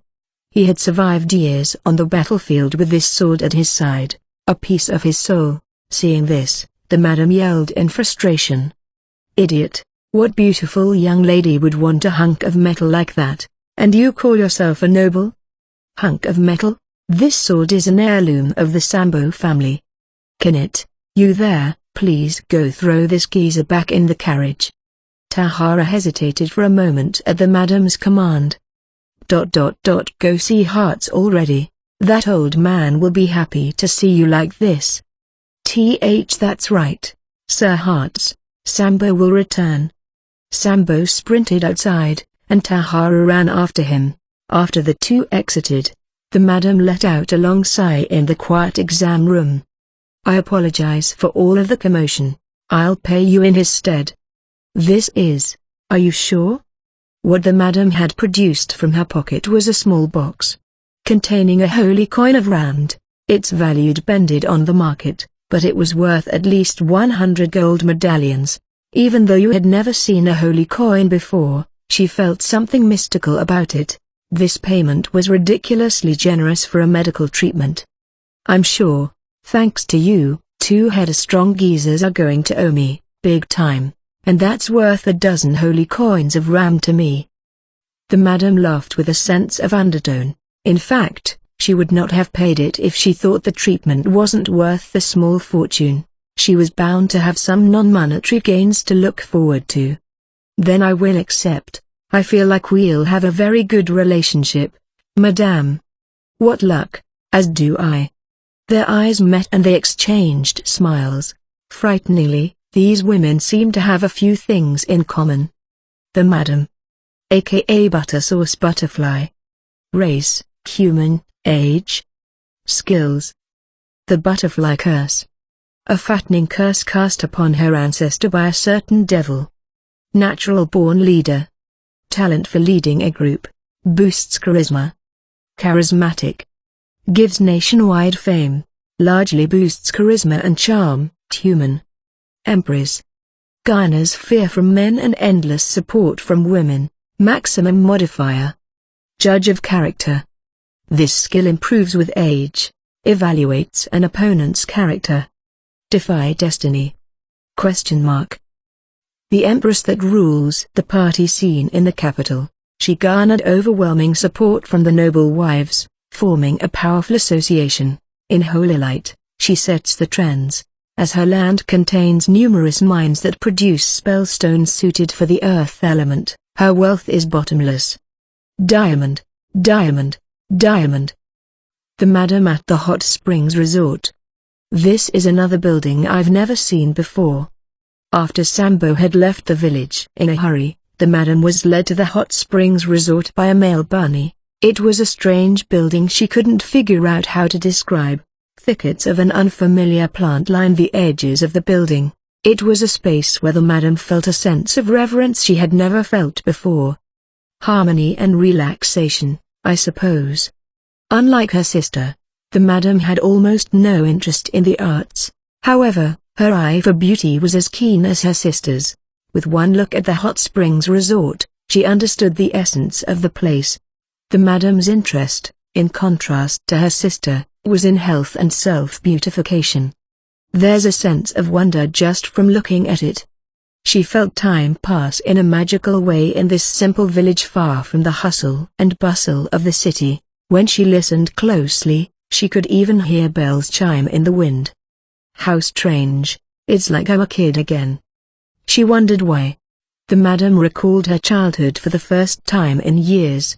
Back when she knew nothing, just walking a little further down the road, through streets she didn't know, was a grand adventure. Most people would surely have a similar memory. Amidst the quiet chiming of bells, the Madam fell deeper into her distant memories. When they were kids, the Madam and her sister got along well. They explored their manor, and would even sneak out into town from time to time and be scolded together. Once, they had cracked open a watermelon in a field without anyone's permission and shared the fruit. What a wonderful melody! How did these chimes evoke in her the fragments of days long gone? The Madam couldn't help but wonder. These are what we call wind chimes in our country. Wind chimes. The Demon Lord had appeared as if to answer the Madam's call. With a ceremonious reach of the hand, he led the Madam into the resort. Allow me to formally welcome you into my world. Those words were entrancing. As if they were bound by a powerful spell, they would linger in the Madam's ears for a long time. The Hot Springs Resort, in the village of Ruby. Welcome, Madame. The Madam and the Demon Lord proudly walked down an aisle of two lines of male bunnies in tuxedos, all greeting the Madam. When they stood in front of the building, the clear glass door opened on its own, causing the Madam to jolt. She looked around to see that no one was manning the door. Inside the building were two bunnies dressed in scandalously revealing outfits, Kian and Momo in their bunny suits. After intensive training by Tahara, he had given the green light that these two could maintain the expected level of customer service, albeit for a short amount of time. The outfit was so scandalous in fact that the Madam nearly blushed for them. What is with the dissonance between the quiet reverence of the building and these outfits? The Madam couldn't help but ponder. She was sure that the Demon Lord wouldn't dress women like this without a good reason. Eventually, she reached a conclusion, recalling the themes of beauty and happiness that the Demon Lord had repeatedly mentioned to her. These two fruits of no, the epitome of your quest. Both male and female bunnies were genetically blessed when it came to physical attractiveness. Their allure would naturally grow with such a revealing outfit. Their entire bodies were weaponized, in a way. The Madam saw these two bunnies as a representation that anyone who frequented the establishment could become as beautiful as them. A living advertisement, in other words. Any woman who would visit the establishment would be greeted by the bunnies who would remind them to keep working on their appearance. This must have been why the Demon Lord went through the trouble of dressing them in this way and standing them at the entrance. The Demon Lord remained silent for a considerable length of time before answering the Madam. Eventually, he spoke as if he had given up on something. Guilty as charged. I can't keep any secrets from you, it seems. The Demon Lord made a goofy shrug. This wasn't an attitude he showed often. Seeing this reaction, The madam seemed immensely satisfied. She had finally bested him in some way. When the madam stepped into the building, though, she was astonished. No wonder he told me to take off my shoes. Below her feet was a wooden floor scrubbed as clean as a mirror. In fact, the madam could see her own reflection in it. The most astonishing thing, however, were the paper doors. How do you come up with such outlandish things? What thought processes had led him to create such things? Some of the doors were even adorned with paintings so intricate that anyone would hesitate to touch them. The paintings ranged from cranes, turtles, or brightly colored butterflies. All of these paintings were in vibrant colors. The madam saw it as a fine art piece more than a door, a masterwork with an exotic air and incredible charm. Turning such a masterpiece into a door, you really are. This is called a fuzuma. They simply satisfy my taste. Taste. Why in the world would he turn a priceless piece of art into a door? The madam didn't understand. As people would be touching it constantly, it was sure to be dirtied and eventually ruined. At this point, a light bulb dinged above the madam's head. No matter how dirtied, beauty never fades. That's your message, isn't it? This was a sentiment the madam could wholeheartedly agree with. A woman's process of self-beautification was filled with incredible efforts, and some of them were not always as clean as they seem under other circumstances.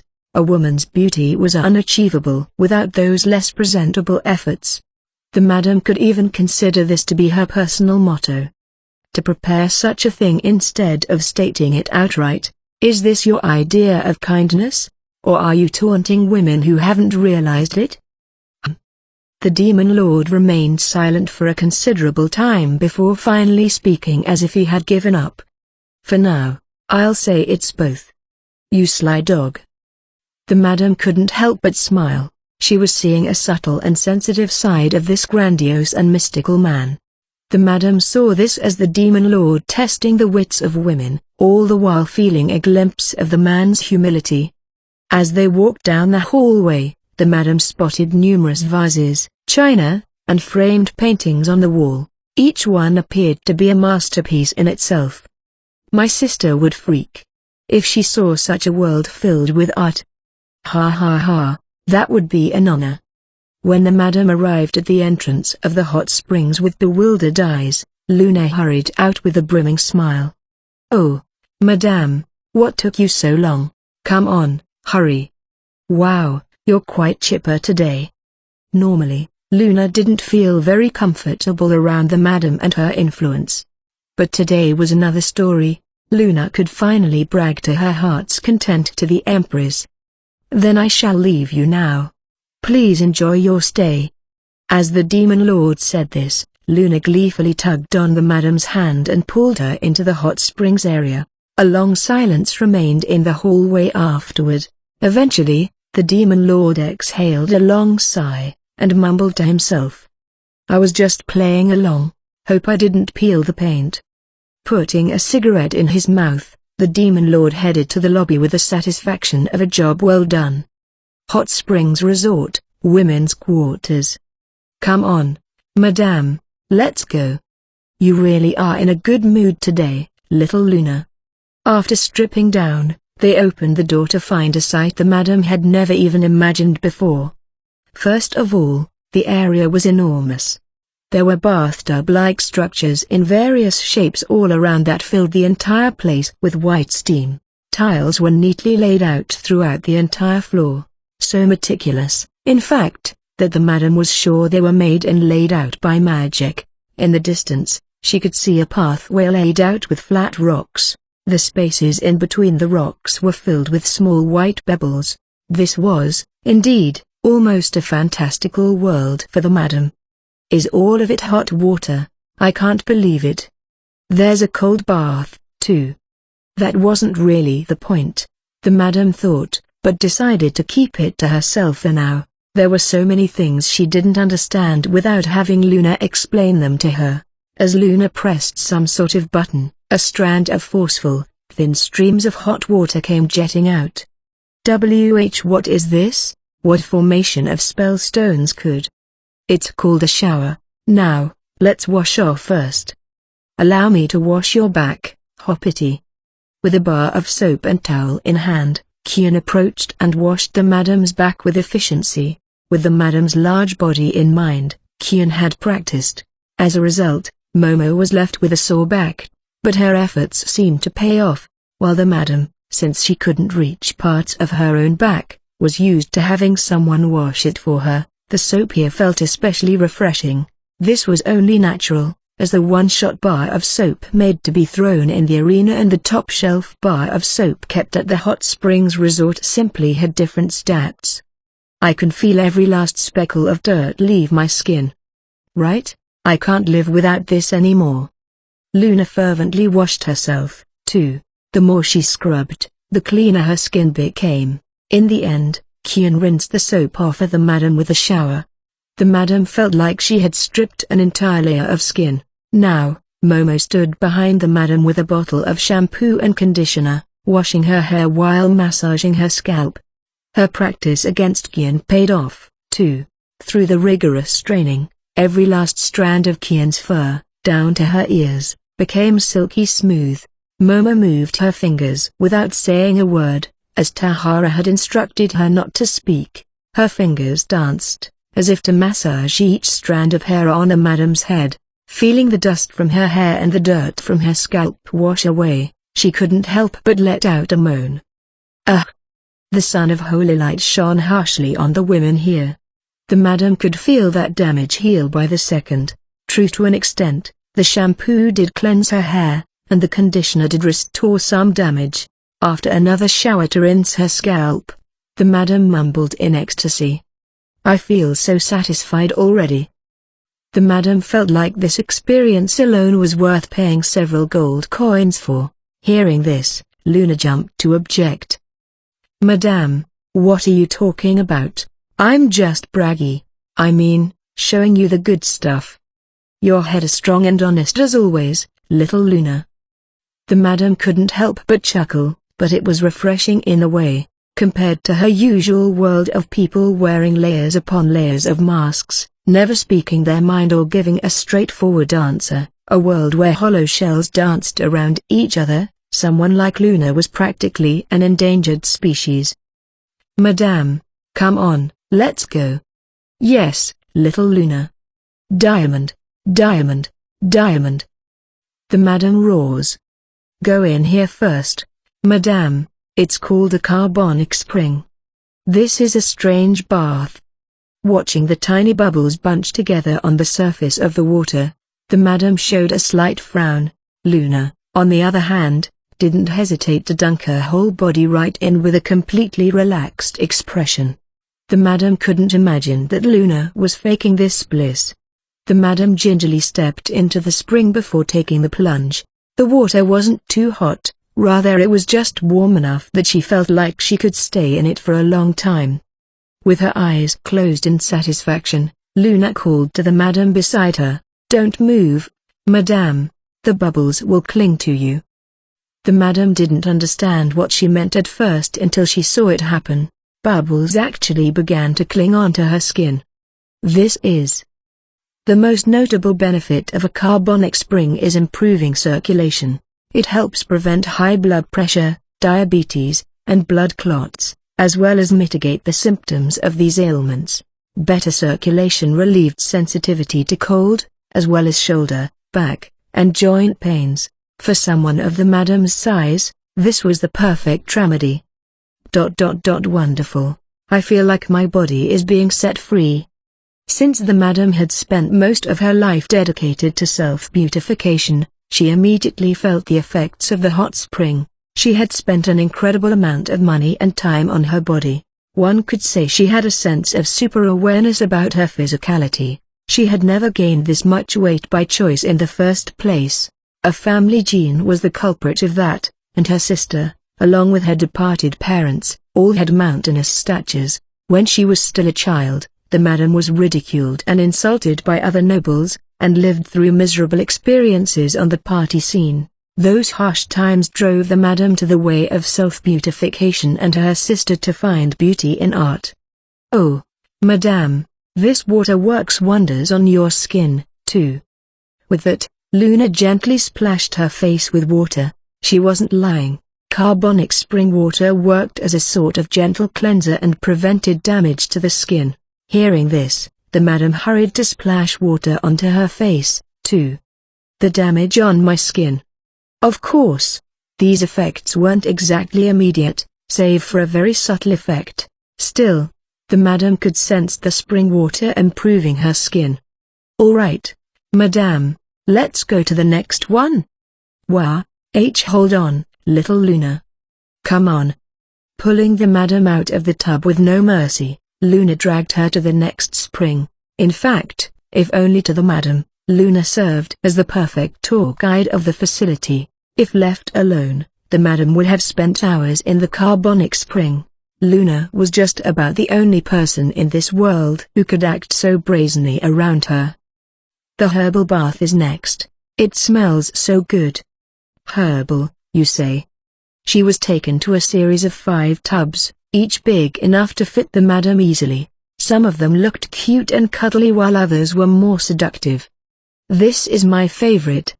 Luna jumped in the tub labeled pink and gold. The others were labeled yellow beam, night fever, green forest, and deep blue. The madam decided to take a bath in the emerald water, as it had a color she often liked to wear.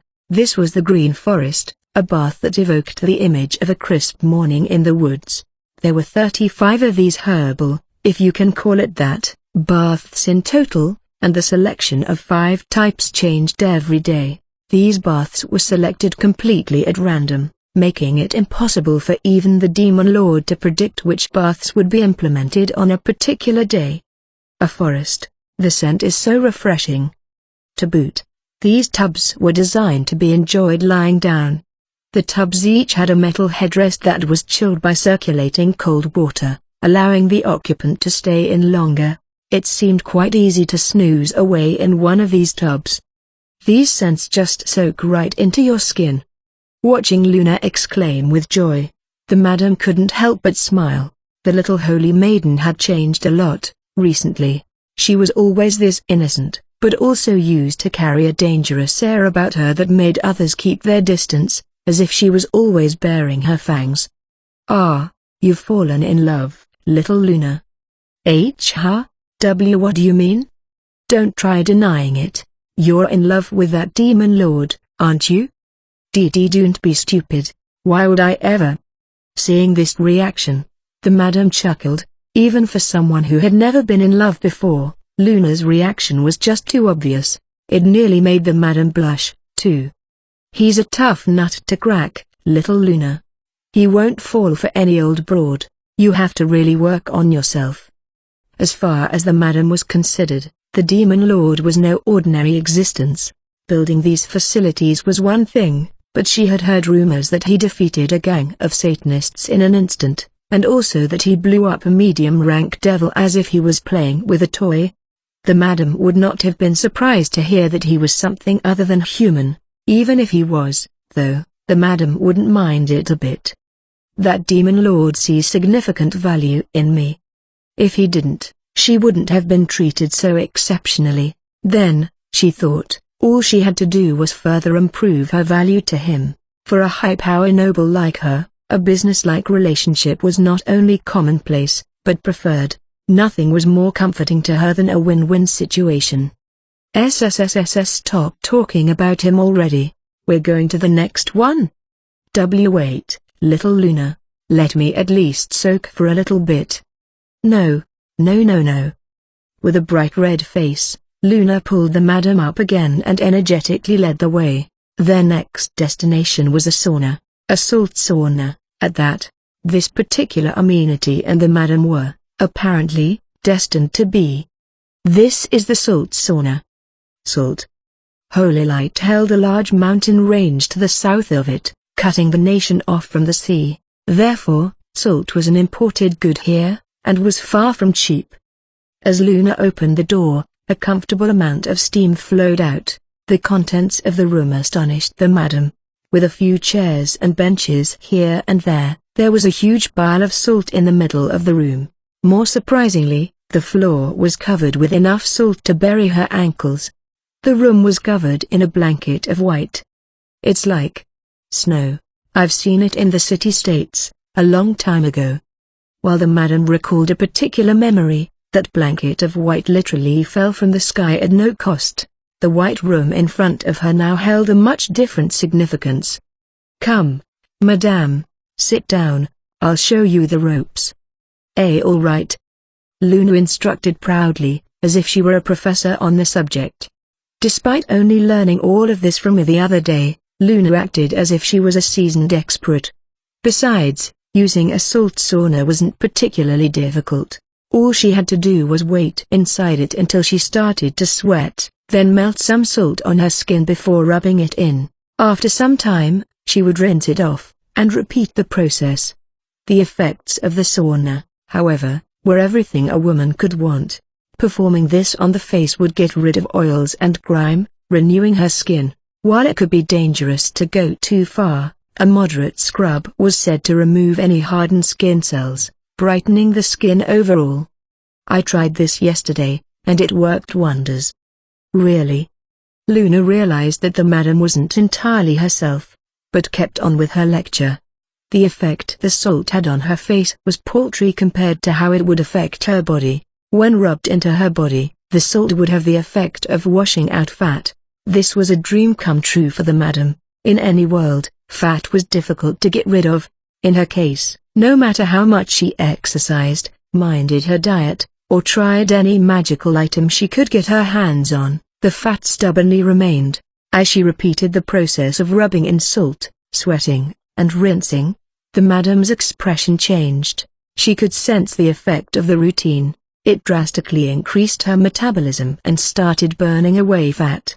What's more, she could target any specific portion of her body. If this room was an ordinary sauna with ordinary salt, the effects would vary by person, but would not be anywhere near immediate.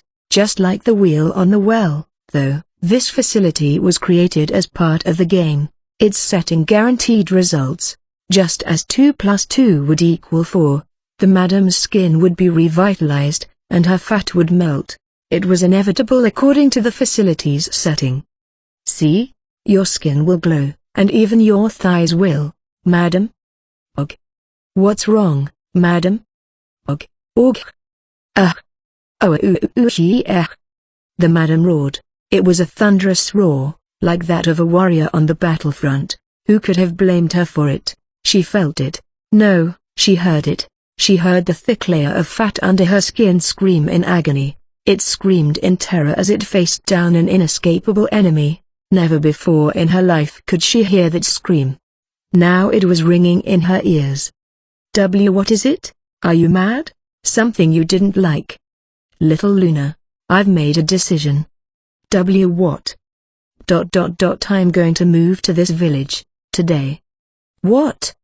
"In the pine room of the hot springs resort, the same night." There were 2 down futons in the room. Luna was already asleep in one of them.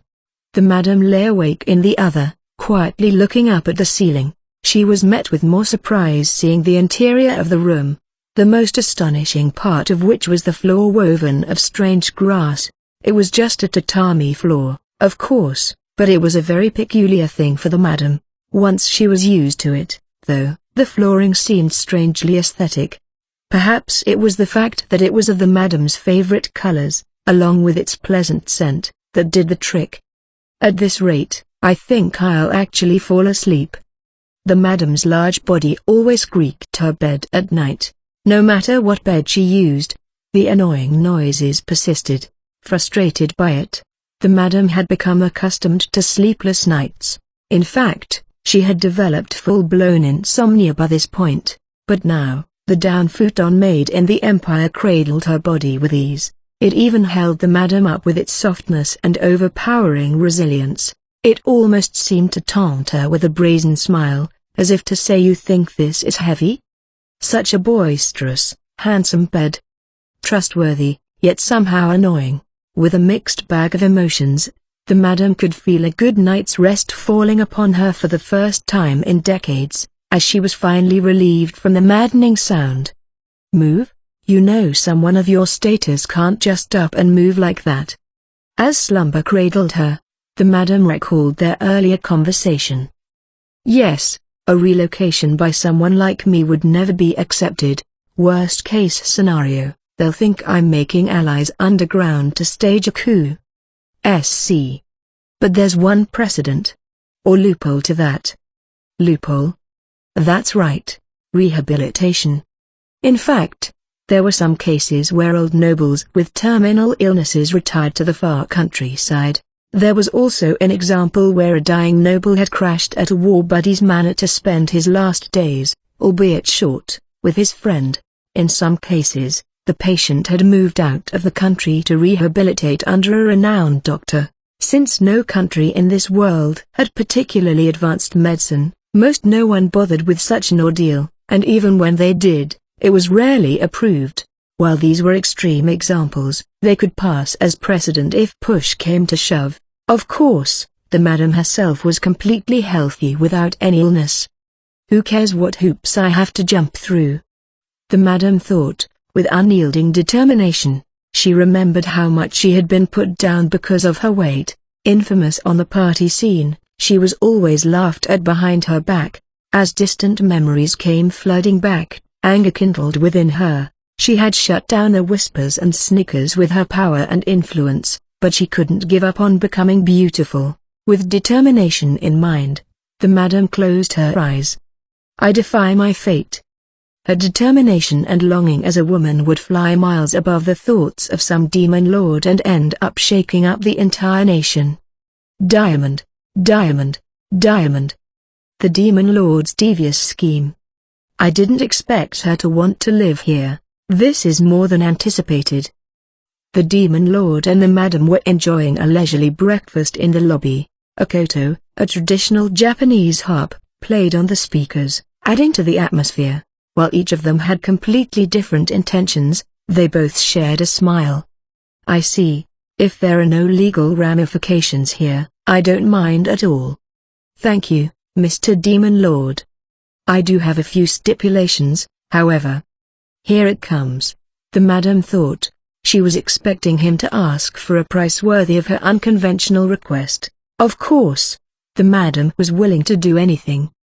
After accounting for the space we need on our end, there are 30 rooms available to guests in this resort.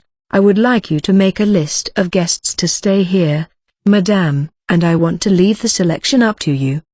The madam gasped. Considering her incredible experience from the day before, the madam was sure that every woman in this world would want to frequent this facility, and they would pay any price. Now the madam was being tasked with curating the guest list. There, I don't have to deal with some snotty nobles. I'll chuck that responsibility to her. On the receiving end of the demon lord's intentions, the madam was quaking. Since she was given free rein to approve or deny any particular guest, she would hold absolute power over that person, no matter who they were. But the demon lord continued. And one more thing, no matter who it is, they can only stay a single night at a time. A single night. Duh. I gotta get a bunch of customers in and have them spread the word through the grapevine. On the other hand of the demon lord's intentions, the madam was quivering with elation.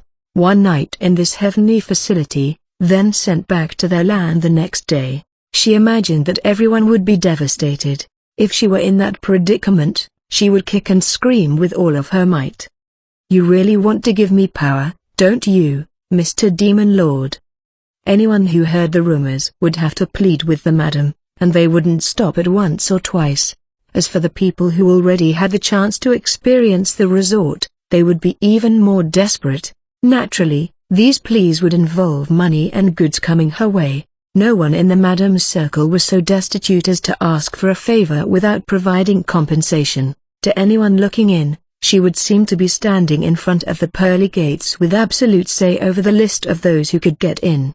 Her popularity was only going to skyrocket. Power? Huh. I am just an ally to women in search of beauty. Hearing this, the madam knew that there was no woman who didn't want for beauty. Regardless of age, a woman would always be a woman. So, you will have half the world under your thumb, Mr. Demon Lord. Naturally, Half of this world's population was men, and the other half women. To control all women meant placing half of the entire world in his grasp. The demon lord stayed silent for a considerable time before speaking again, softly. I don't wish to gain all, half usually does the trick. The demon lord's honest response would have been, I'm talking about hot springs. What planet is she on? But he kept that to himself, and managed to whip up something mysteriously vague. He carried on his attitude that things would work out as long as he played along. From the outside, he was the embodiment of gravitas. In fact, one could say that the madam was jumping to conclusions while the demon lord was too naive. The madam had spent most of her life in a power struggle, while the demon lord only wanted to earn money and clear his name. You are right. The women of this nation are strong, as you've observed, Mr. Demon Lord. Ha ha ha, how comforting. Despite their intentions missing each other by a mile, their strange win-win situation was secured. Win-win was truly the best way to describe it. It involved beauty, power, popularity, money, and fame for both parties. All of these were the nitty-gritty of any world, and very valuable. For anyone looking to oppose the demon lord and the madam, their tag team was nightmarish.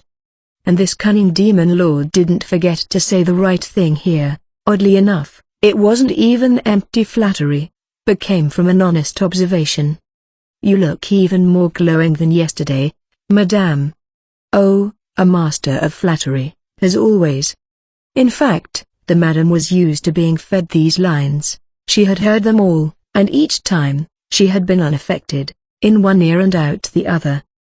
But this time, it was different. When the man in front of her, when the demon lord, said it, it carried a different weight. If you remember, madame, I only speak the truth. The demon lord's eyes pierced the madam. His overwhelming presence froze even her. That's right. And you also said that everything I say becomes reality. They finished the sentence in unison, cheerfully. The madam laughed. The demon lord placed a hand on his chest, gesturing as if he had performed a magic trick. A very peaceful breakfast, indeed. The holy castle in holy light. How could this? Reading the delivered document, White felt a shiver go down her spine. To her surprise, Madame Buttersauce notified White that she wanted to rehabilitate in the village of Ruby. How was this possible? You just hosted an extravagant party the other day. White's vision was failing. That madam, always the center of the party and a connoisseur of everything flashy, recovering at the village of Ruby, of all places? It wasn't even funny. As far as White was aware, there was absolutely nothing in that village. She felt insulted, even mocked. Moving to such a desolate village. Oh. At this point, something sparked in her mind. The village of Ruby was where Luna, the lady of the land, had recently volunteered to take full reins. Ordinarily, White would have been happy for her sister maturing, but this time, it was different. Behind her sister, White could see the terrible shadow of the demon lord looming. First my sister, and now the madam of the holy city. White's nightmare was only worsening. The empress of the party scene had incredible influence among the noble wives. What she said became the trend, which meant that she even had power over the economy. Any food she praised cleared off of shelves, and any restaurant she criticized practically went out of business. To some, the madam was a walking time bomb, while she was the goddess of wealth to others. This is why she was one of the most difficult figures to handle in the country. For example, Marshal Hartz kept himself at a great distance from her, while Doña, when he wasn't busy acting disgusted by her, occasionally took to brown-nosing the madam. They both knew the dangers of making an enemy out of a group of powerful women. How did he manage to? More importantly, what is he trying to?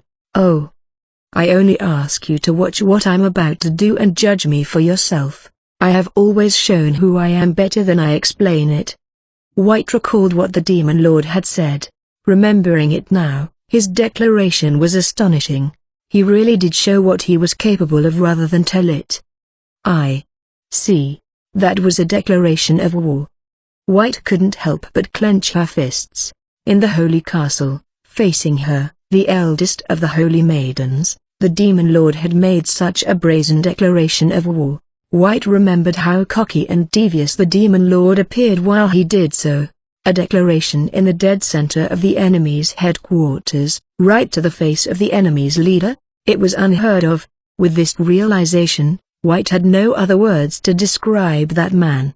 But the demon lord. Queen, read this.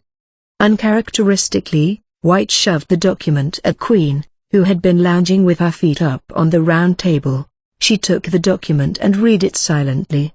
Her leg seductively peered out of the slit in her skirt. She looked nothing like a government official reading an important document. Rehabilitation, huh? Why not? Hey, it's not that simple. What does it matter who's moving where? Think about it, Queen. This means that the madam has been broken in by the demon lord. Queen looked up at the ceiling, completely uninterested. Her lack of interest was so thorough that it was almost impressive to watch. Demon lord, demon lord, demon lord. Luna has the hots for him, that's it. Hots for? How are you satisfied with simplifying things like that? Yeah, you haven't seen her yet. I saw Luna's dumb ass at Yahoo. That dumb shit looked like a real woman. What in the world are you talking about? While White's anger grew hotter, Queen was still unaffected, her feet thrown up on the table, and her hands behind her head, the embodiment of a rebellious teen. That dumbass is in love, just let her be. In love? This is a national crisis. Seeing White scream her head off, Queen scoffed. For some reason, she looked upon White with pity. Unbelievably, Queen took her feet off of the table, and brought her hands in front of her chest. I guess you wouldn't get it, sis. You're such a square. I hope you find someone too. I'll throw up a holy maiden prayer for you. I don't need your pity, I'm trying to have a serious conversation.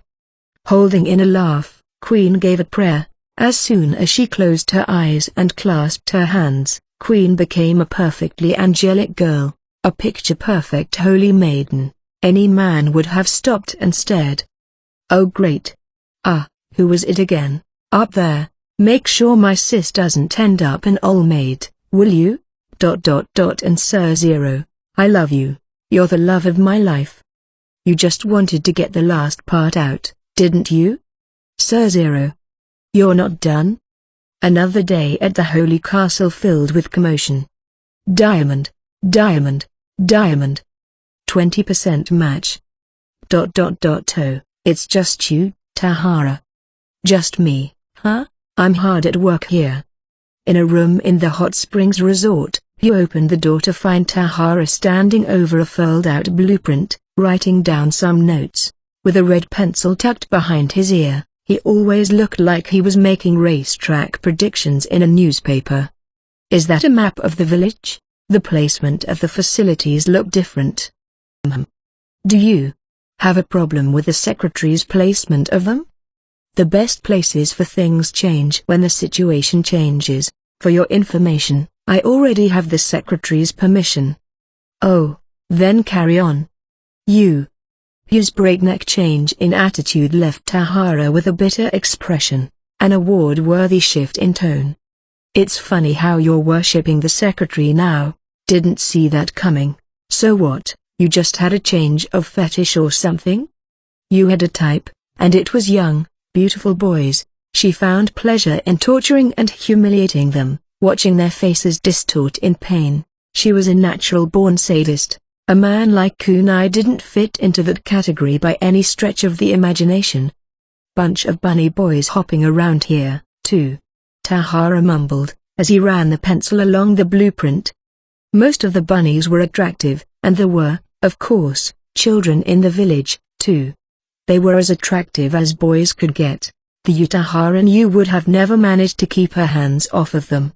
Well, nowadays, I'm not interested in any other man than the secretary. All right then. Tahara couldn't help but hope that you would stay a romantic.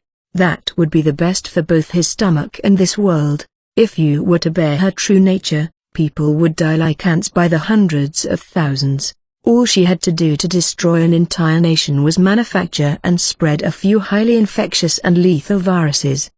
In any case, this is a big renovation project. Yep, I'm thinking of divvying up the village into sections that would each serve a dedicated function. Tahara roughly stroked a few lines through the blueprint, partitioning the village into sections. Fortunately, while the village of Ruby was short on population, it made up for it in size. Since many bunnies had left the village altogether, there were many abandoned houses and farms, too. Something like this: rehabilitation area, business area, common area, and bunny area. This will cost a lot. You know, he did say he'd sell your holy coin thingy. Really? My work came in handy, then. Yeah. The secretary was happy that it would be a good source of income. HHM. HHHHHHM. You chuckled with glee and closed her eyes. Seeing her, Tahara couldn't help but hope again for you to stay the romantic she had become. For real, can you do me this one thing? He wanted to ask out loud. If any more jobs were to fall in Tahara's lap, he would start getting ulcers. Let's see, if we're making such drastic changes, why don't we ask the madam for her opinion on the matter? That's a negative. The room seemed to chill when Tahara shot back with such a piercing tone. His blue-tinted eyes were staring at you. Tahara only gave this look when he was dead serious. In a sense, this is our castle. The madam herself isn't an issue, but we can't give the likes of nobles the precedent of fucking with our territory. Did you lose your mind? You? Feel like dying today? Did you forget what happened at the Sleepless Castle? I'm sorry, I misspoke, you said. Tahara resumed his work. The sound of his pencil running along the paper echoed in the otherwise silent room. Hostility was in the air for a moment, but one of Tahara's strong suits was not letting something like that linger. All right, that's about it. Oh, we're building more bases, too. The rehabilitation area's going to be decked out with a reverent, relaxing air, and we're going to push it. On the other hand, the business area is pretty flashy, and you've written all sorts of things for my hospital. Nothing but the truth. I suppose you're right. Hold on, Tahara, what's with the standing bar? Huh? Everyone wants a cold one after taking a bath. You sound like a dad. Manami's going to start calling you an old man pretty soon. Shut your damn mouth. Manami is an angel on earth. She'll call me big brother until the day I die. She's not like the rest of you. You should have yourself looked at one day. You're the doctor. A certain inn in the holy city. The demon lord was sitting in a chair experimenting with something. He seemed to have been at this task since morning, and a few beads of sweat were sitting on his forehead. The demon lord's body was enveloped in bright light once again. The window had been completely covered with curtains as to keep the light from escaping the room. Nothing else illuminated the room, and several locks kept the door shut. In the silent room, there was only the ball of light. My vision's fading. The demon lord's body had changed into a dragon's, and he looked around the room with a stare that could cut. Even in the dark, his eyes glowed an all-pervasive silver. He was Zero Kirisame. The other one. How to describe this feeling? When in the demon lord's body, Akira Ono felt the sort of comfort felt at a family holiday dinner. He was the root of all, and the harbinger of the beginning. When it all started, that character had worn his own name. On the other hand, this is like eating junk food in my apartment. A vague image like that came to Akira's mind. He had spent a decade or so away from home and in the dragon. In the sense that he had all the freedom, it seemed apartment to compare that to living alone. What's this overflowing emotion? A red-hot feeling, whirling like a mountain full of lava. It was the need for the spotlight, the need to look cool, the need to make a show, the need to make everyone cheer, to shock the audience, to make himself the center of everything. It was a primal human need. Nothing to be ashamed of, it's only natural. Akira thought this with brazen confidence. He couldn't help but think it. Naturally, anyone would share this need. Most people are only held back by things like shame, shyness, and worries about society's perception. If set free from those mental restraints, anyone would strive to live a life in the spotlight. I might be a dragon. Well, anyone had the foundation to become a dragon, if they were allowed to, if they were permitted to, if they had the strength to. Everyone has the childish, secret desire to be the hero, to defeat the powerful and save the weak, to take on any enemy, no matter how powerful. I gotta be able to get back in command. From experience, Akira guessed that the dragon would lay dormant again once he was satisfied with the show he put on. From now on, however, things would have to be different. I feel an urge, one of them said. The dragon punched his palm, and an aura flooded out of his body. I'll beat the hell out of everything in my way. Rabid eyes glowed in the darkness. I'm the strongest. The dragon's mouth crooked into a grin. Any evil that would stand before him was sure to taste hellfire. The dragon's skill set was much too focused on exterminating evil and those deemed to be the enemy. In a limited space, against a specific enemy, the dragon was invincible. The word undefeated on his back was no exaggeration. Just wait and see, you fucking empire. The dragon stood up out of the chair, and his body was engulfed in light. When the light faded, there stood the demon lord, deeper and darker than a void of complete darkness.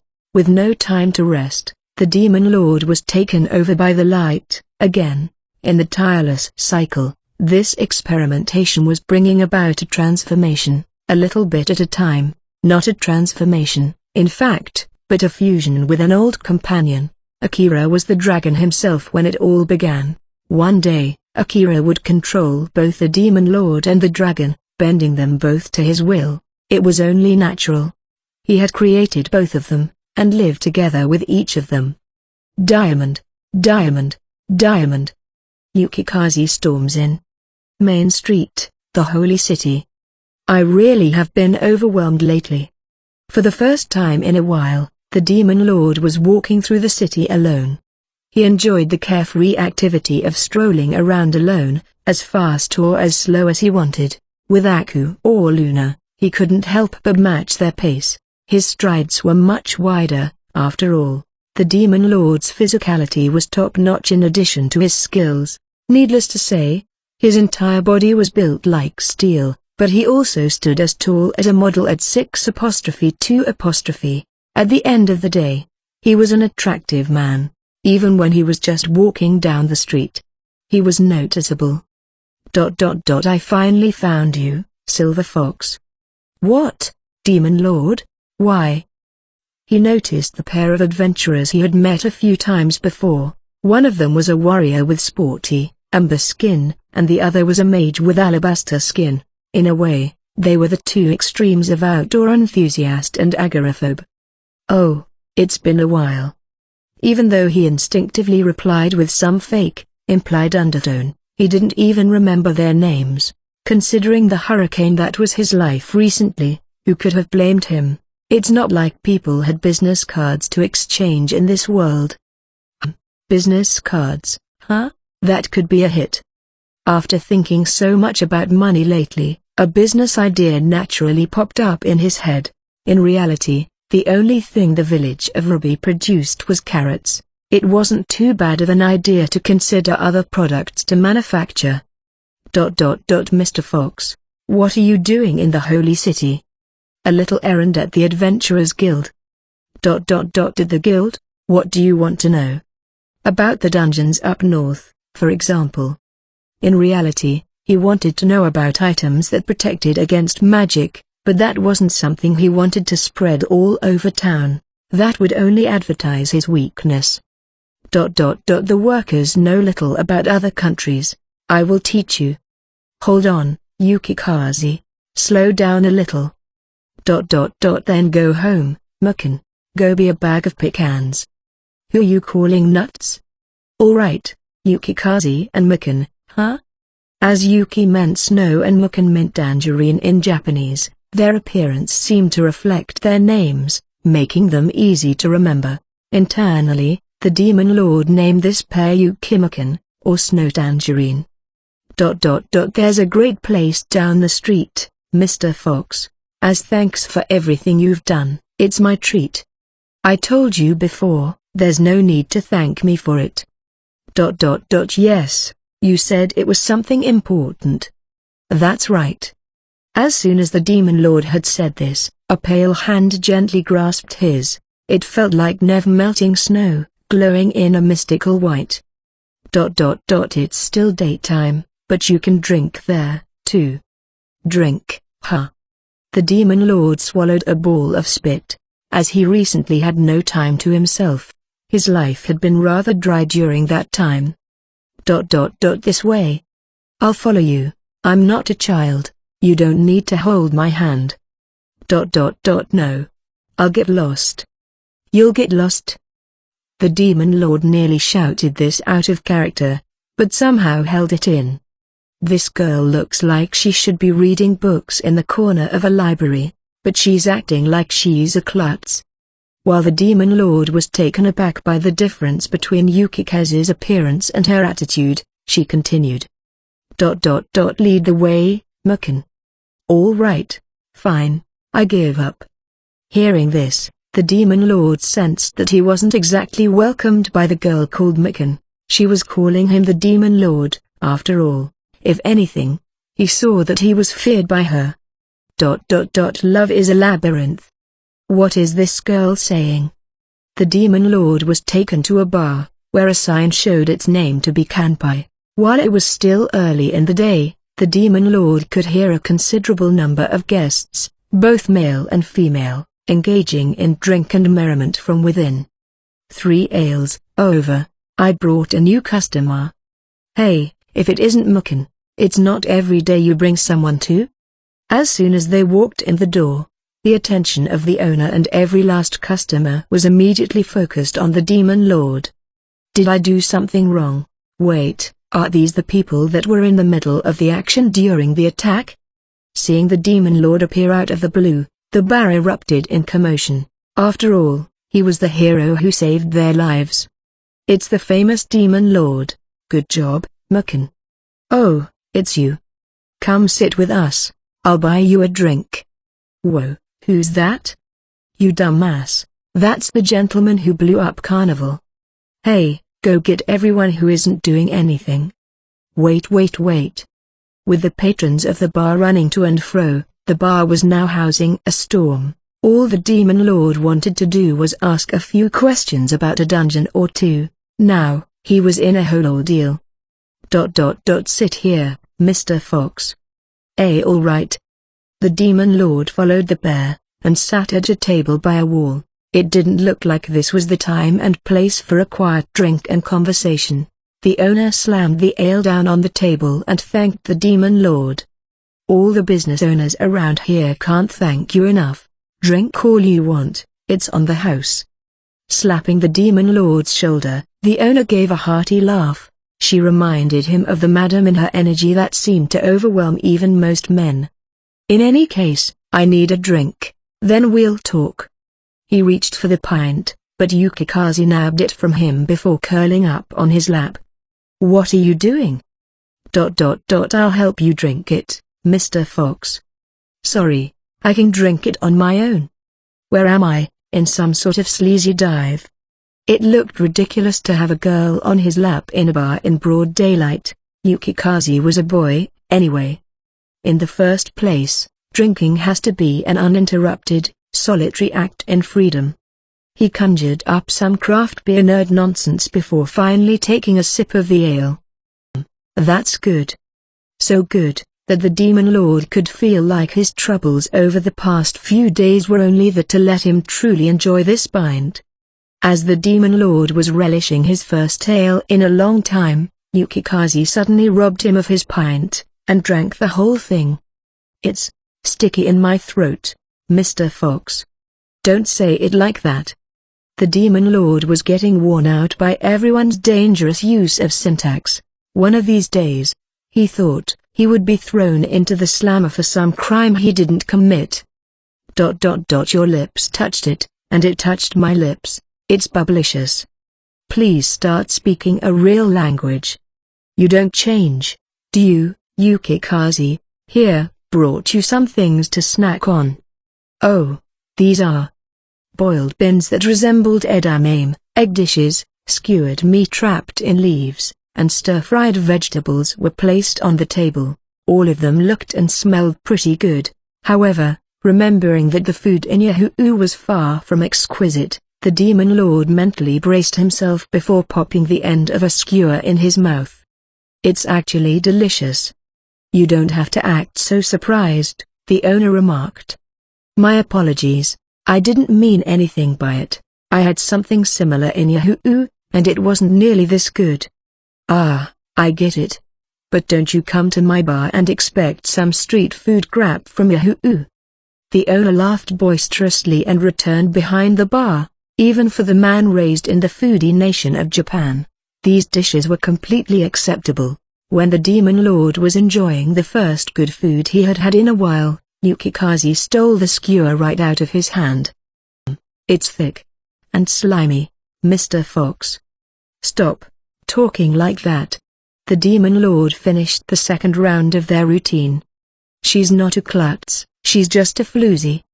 But of course, Yukikaze was more of a man-whore than either of those things.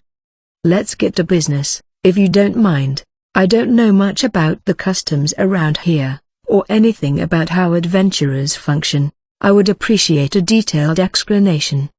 In truth, he wanted to ask about anti-magic as soon as he could, but the Demon Lord carefully cornered the conversation by starting with the occupation of the adventurer, along with their system and the purpose of their guild.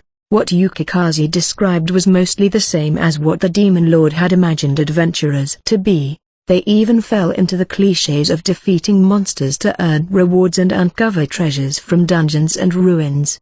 The guild accepted quests, and took a cut of the reward through introducing each quest to the right adventurer, as well as buy monster body parts and sell it to the market, for example. Furthermore, guilds with powerful adventurers seemed to do better than others. Because of this fact, headhunting was rampant in the industry, and ranking up meant better pay and benefits for the adventurer. They're kind of like professional athletes. The Demon Lord imagined them as professional baseball or soccer players.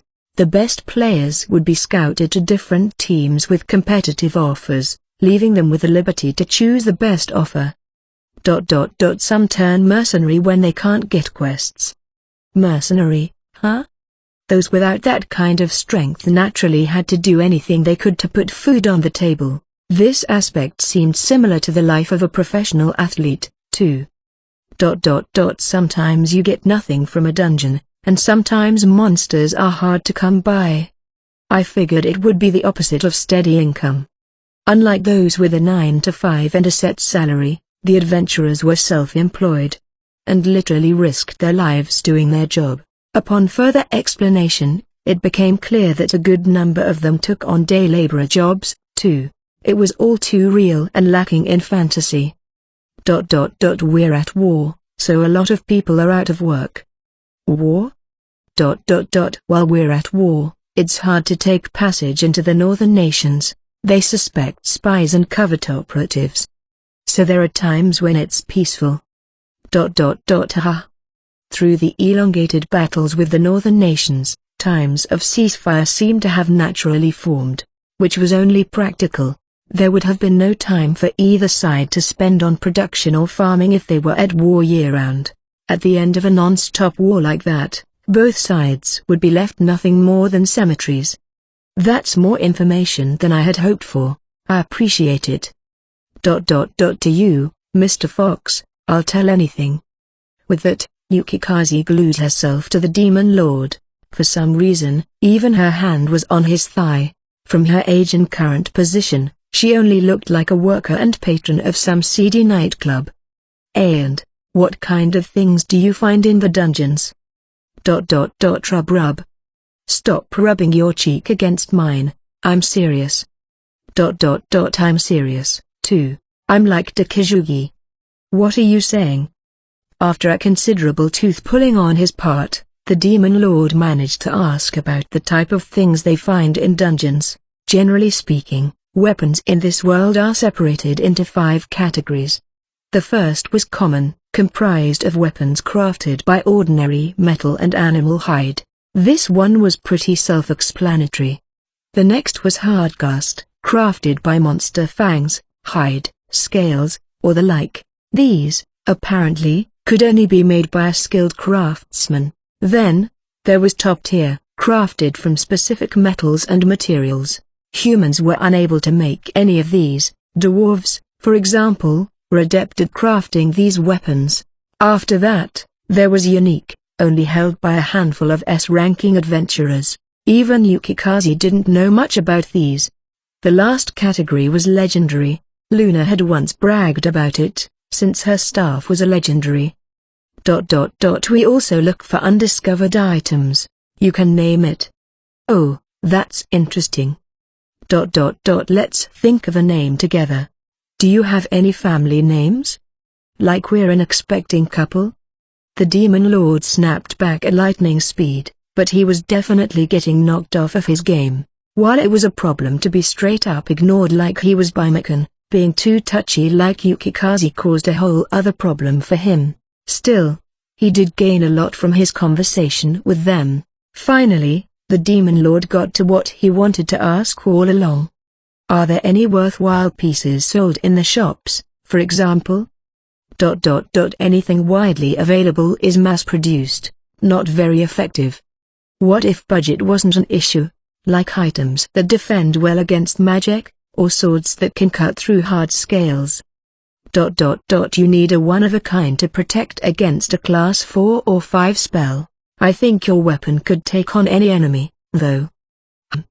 In fact, Sodom's Fire was a weapon with the highest attack possible in the game at 50. On that note, everyone defending the Sleepless Castle had a weapon with 50 attack, but each of them had varied effects. Sodom's Fire burned its target, and Chu's grenades dealt AoE damage by default. In any case, I better go down to one and find out for myself. He couldn't make all the decisions he needed from hearsay. It did seem necessary for him to make the trip himself. Fortunately, now that he had summoned Tahara, he had nothing to worry about when it came to leaving the village behind. In fact, the Demon Lord figured that Tahara would produce better results than he could if given full reign. North, huh? Well, I'll make the trip one day. Mr. Fox, if you're going north, take me with you. Take you? I may not look it, but I'm a B-ranking adventurer. I'll come in handy. Yukikaze tugged on the Demon Lord's sleeve. It did feel wise to take a guide or someone experienced in the trip with him. It would be difficult to pry the advisors away from their tasks at the village, and it was too dangerous to take any of the youngsters. Tron the Firebrand, in particular, could be hunted down as soon as she set foot outside the village. All right, if it's not too much trouble, I'll take you up on it, soon. We should always stand on giants' shoulders, first. You can count on me, I will help you. With glee, Yukikaze stared right into the Demon Lord's eyes. While she said some bizarre things now and again, she was actually a very attractive girl, the Demon Lord realized. Even though she was a boy, if her and the Demon Lord were to travel alone, people might start taking notice of the obvious kidnapping. But that's not all. If you call now, we'll throw in Mikan at no additional cost. Says you, and what do you mean, throw in? Please and thank you, then. The Demon Lord relented. No thank you, you two have fun. What kind of fun? Mikan's a naughty girl. You shut your mouth, already. Diamond. Reconnaissance. Yahoo! Holy light. A man was visiting the Adventurers Guild. With a worn-down helmet on his head, he was intently looking through the quest board. No new quests to take me out. Still a little incredulous, the man sighed and his shoulders relaxed. He was Wowungol, the leader of the infamous bandit gang, the Mole. Since his encounter with the Holy Maiden the other day, his life had not been the same. Despite having his rear end handed to him, he had managed to successfully sneak into the village of Ruby and steal some water, night after night. They haven't noticed. But for the first time in a while, he hadn't had to worry about water. But the privilege didn't last long. After the demon lord returned to the village, the bandit had barely been able to get close to the village of Ruby. The demon lord and a holy maiden were bad enough, but now they seemed to have acquired some human resources. Like any seasoned bandit, Wongle could sense danger a mile away. Upon seeing you and Tahara, he immediately halted his attempts to even approach the village. Damn it, these parts are getting harder and harder to live in. The eastern regions of Holy Light were a wasteland, practically ignored by the rest of the country. This was precisely why a man like Wongle could survive for so long out here. However, now that the demon lord and his people had moved in, things were changing. Drawing up the map of Holy Light in his mind, the bandit considered where to run off to. While conditions were almost as destitute up north, there were militant forces everywhere, making it extremely dangerous. There wasn't much reward to be had, either. The center of the country was just as dangerous for him, considering it was under Queen's watch. So I'm left with west or south. That's not good. The western and southern parts of the country were bountiful land ruled by the nobles and the madam, which meant there were plenty of rewards to reap. While there were a good number of private militias, none of them had had much experience in real battle, so they weren't a match for this bandit gang. The problem was that the people who ruled those parts had the money to bite brute force, chiefly mercenaries and adventurers. Like hungry beasts, they were always sniffing around for a pot of gold. If Wongle were to start working in the south or west, he would soon become prey to one of them. I'm really running out of options here. Thinking of his future, the bandit couldn't help but feel gloomy. War raged on outside the country, and there were countless gangs of bandits and thieves more powerful than the mole. He would either be hunted down by the government, go on the run from the adventurers chasing his bounty, or be consumed by a bigger bandit outfit than his. Wongle's future seemed bleak no matter how you thought about it. Should I just become a mercenary, then? The northern nations had been at war for a long time. It was a place where groups of mercenaries were used as convenient pawns, most being discarded entirely after the job was done. However, making a name out on the battlefield could lead to many offers from surrounding nations. Another option was to become part of a famous group, like the Fearless Heavens Ward or 5 Stars, which were as organized as military forces, or join under a well-known bandit, like Redbeard, who led numerous pirate ships. With the team I've got right now, it'd be different if I at least had Fuji. Reminiscing about his old comrade, the bandit grit his teeth. The fierce warrior who tore up Holy Light by his side had since become a holy maiden's lapdog. As Wongle grunted and stared at the board, a nonchalant voice was heard from the entrance. "What's up, miss? How's the quest coming along?" "Crap, that guy." Saying Tahara waltz in, the bandit shrunk his neck into his shoulders and tugged his helmet down. He was the man who popped up in the village of Ruby out of nowhere. And an extremely dangerous man at that. "I'm sorry, sir, no one has accepted it, yet." Didn't think it'd be this hard to find an artisan for it. It is a long-forgotten trade, after all. I could just dig it, but that defeats the purpose. The bandit picked up on that particular word.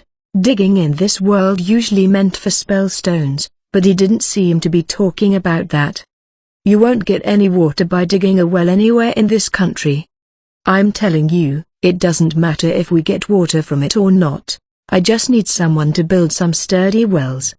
Thinking of the future, Tahara planned to build wells in various locations. Naturally, he wasn't looking for a water vein to come with it. As long as the demon lord could make more buckets, the wells would produce water regardless of how dry the land was.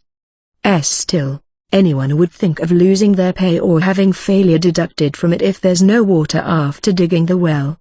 It was only natural that the receptionist would feel this way. Who would want to accept a sketchy quest asking for a well without water? Anyone could easily picture the customer complaining about this until they refused to pay. Everyone in this country's got to broaden their minds. Everyone's so cautious, I guess. Tahara had not been in this world for long. He had no way of knowing an adventurer's perspective on quests nor the lifestyle of artisans. Still in the dark, he had much to learn. Years later, Tahara would learn to master the systems of the trade like deposits and daily payouts, as he earned the moniker of the Tycoon of Holy Light. But that's another story. I heard putting up quests was the mainstream here. What the hell am I supposed to do? It was the golden rule of an adventurer to be skeptical of sketchy jobs, and artisans did the same. After listening in on the conversation, the bandit couldn't help but jump in, disregarding the risk he was putting himself in. Bro, you're seriously looking for folks to dig a well? Huh? I don't have time to put out a quest like this for the laughs. Are you on a job right now? Want to dig some wells? You're making me laugh. There's no guarantee you'll pay. Guarantee? Huh? Would a contract do the trick? Tahara said. The bandit responded with booming laughter. He just doesn't get it. Who do you think I am? Some sort of high and mighty noble? The only thing a piece of paper like that would do is wipe my ass. Hearing this, Tahara blinked a few times, taken aback. He realized that the normality of this world was quite different from his own. If he wanted to hire some people, he had to adapt. I see. At this rate, I doubt anyone will trust a half now, half later offer. Looks like I need to show you people enough money to blow your preconceptions away if I want to hire some folks ASAP. Hey, enough money to blow away our preconceptions? Dream on, bro. With that, the bandit turned towards the exit and kept walking. He had spoken too much. Back in the day, where one girl had dug several wells out of thirst.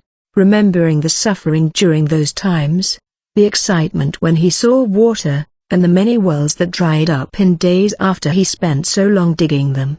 Remembering those hopeless days, he couldn't help but interject. So, old man, did you give up on snooping on the village, or what? What are you talking about? The bandit turned around to see Tahara's eyes piercing his soul. While his face was wearing a loose smile, his eyes were dead serious. I kept an eye on you for a while, but you seemed harmless.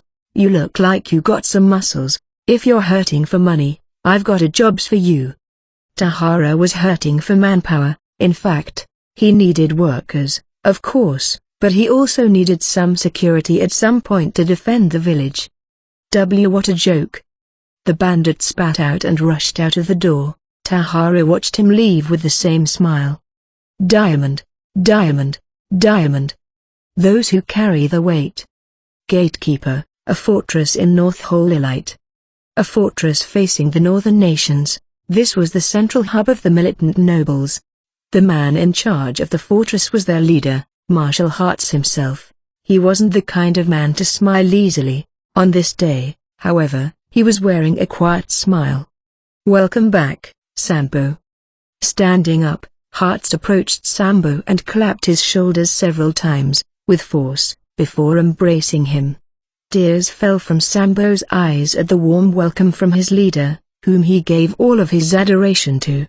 Hartz wasn't Sambo's master, though. He was only the leader of the nobles who faced the northern nations. Still, their bond was akin to that of a knight and his squire, built over generations.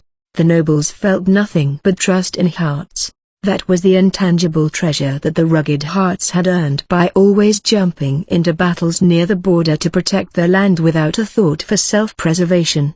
Everyone here had fought back to back with one another, even sharing food in times of need. Their bond was unyielding, and could not be so much as scratched by any amount of money. In fact, many of them were sick of the corruption in the capital, and considered Hartz the nation's leader. The nobles on the border had all fought off the relentlessly invading northern nations, making them more militant than aristocratic. While nobles in the capital concerned themselves with parties and art, these ones fought on the front lines. They scoffed at the trifles the central nobles were concerned with. There was only one person these battle-prone warriors trusted in their time of need, and Hearts had the strength to not betray that trust. Now that he had such strength, regardless of his own feelings on the matter, he was in a very dangerous position. Lord Hearts, I apologize that it took me so long to return here. No matter, just having you here gives me courage. Lord Hearts. Hearts made a loud clap, and numerous barrels were brought into the room. After breaking the lid with a chop, he shoved a goblet inside to scoop up some alcohol. Anyone would have pegged him for a warrior, but not a noble. Today, we celebrate the return of my friend. As Hearts held up his goblet, the men surrounding him followed suit by scooping up a goblet full of drink and holding it up. It was still early in the day, but the room was filled with cheers. With Lord Sambo back, we have nothing to fear. Tonight, we drink until we drop. Look at the smile on our leader's face. Be merry. Lord Sambo, I'll later make sure you haven't lost your touch in battle. Merriment ensued in this room of the fortress, and the loud voices of these men echoed through the entire building. Just when the sun was beginning to set, Hearts returned to his room. The madam. In his simply decorated room, Hearts drank from his glass. One wasn't enough, so he continued pouring drinks down his throat. He was conflicted by the joy of having his old friend back and the bitter taste of knowing that he owed a favor to someone he didn't necessarily want to. The Empress of the capital, her and her sister are hard to deal with. Hearts only considered the madam the leader of the party scene, and her sister someone foolishly wasting her life on art. They were the embodiment of nobility, while Hearts himself was also a noble. He had both the body and mind of a warrior. Recently, he even felt that anyone with the title of nobility should be brought down, if the holy maidens represent the nation at the top, and warriors supported them by defending them from internal and external enemies. All Holy Light needed was the people below them. Nobles were no longer necessary. These past few years, Hearts couldn't help but keep thinking about this conclusion. Still, Sambo's return is huge. Sambo was sort of an emotional leader to the warriors. His presence would bring a huge boost in morale. To prove this point, the entire militia partied the night away at his return. This wasn't a debt that could be settled with a simple letter. How should I thank her? No matter how much money Hearts could scramble up, it would be pocket change to the madam. On the other hand, he didn't have any pieces of art that she would find valuable. Hearts couldn't deny it. He knew the answer to his question all along. We are to defend her in her time of need. A request far more valuable than money. It was a matter of life and death, after all. What those sisters lack is military strength. Hearts was correct in his assessment. The Butterfly Sisters did not possess their own militia. Sure, they could gather up as many mercenaries as they wanted. But mercenaries were only toy swords. In the face of a militia hardened by war, there might as well be trees waiting to be cut down. The other thing the sisters are lacking is male support. Again, he was correct. On the flip side, the warring nobles also lacked female support. Some even publicly denounced them as nobles, calling them the savages of the north. Could she be planning a coup? Holy Light was engulfed in utter turmoil. Hearts couldn't help but consider the grim possibility. Who could have blamed him? With money and strength, and male and female support combined, he couldn't help but imagine that they would meet the requirements for some happening. A room deep within the holy castle. In the altar of prayer deep within the holy castle, White was determined to rescue her sister. It cannot wait another moment. She held in her hand the holy staff of Omega, a legendary weapon. While its stats were powerful on its own, this holy staff stored magic within itself to perform a particular miracle, teleportation within Holy Light. Only by expending all the magic stored in the staff, while also utilizing the magic circle at this altar to drastically boost her own magic, could White perform this miracle. She, of course, pictured the village of Ruby in her mind. The Demon Lord had finally bared his teeth and ensnared the Empress for his cause. As far as White was concerned, The time for idle observation was far behind her. Ember Angel, please lend me your strength. Her action had to be the rescue of her sister and fellow holy maiden, Luna. Whether she would decide to fight against or negotiate with the Demon Lord, her hands were tied as long as Luna was a hostage under his thumb. As White prayed, light emanated from the magic circle. Ordinarily, a holy maiden would only leave the castle while heavily guarded, but White was acting alone today. She was facing the Demon Lord who took down the King of Devils. After all, if she took guards with her, it would only be to have them killed. Demon Lord, you won't get away with this any longer. Leap of the Ember Angel. White's body was engulfed in light and disappeared. When she opened her eyes, she was greeted by a village of Ruby much different from the one she remembered. What? She remembered it being a run-down, nearly empty village. In front of her, though, many people were hard at work dragging lumber and rock to and fro. Some carried hammers and pickaxes while others carried sandbags. What's happening? She couldn't count how many people were at work, but she noticed many mages in the mix, as well as specialists paving roads. It was a construction project of an enormous scale that could change the layout of the entire area. At the edges of the village, there were at least 20 mages wielding the earth element to apparently build moats or stone walls and surround the village. I didn't make a mistake, did I? White wandered into the village, dumbfounded by the sight around her. Suddenly, a shout was heard from someone sitting on a lookout tower. It was Tahara, who ordered this team with a blueprint in his hand. Hey, lady, you the mage with the light element we asked for? It's those spell stones, right there. They're going to the business district, keep that in mind. What? What the hell are you standing around for? Who shows up to a worksite in a white dress, anyway? You think this is a joke? This ain't a ball, lady. What? Go ahead and get it done, will you? Oh, and clear out those pebbles in the drains. They'll keep water from flowing. Before White could retort, Tahara moved on to giving directions to another worker. Because of her sincere nature, White began to pour her light magic into the spell stones. Soon, she remembered what she had come here for. Why am I? Who is that obnoxious man, anyway? Sister, what are you doing here? Luna?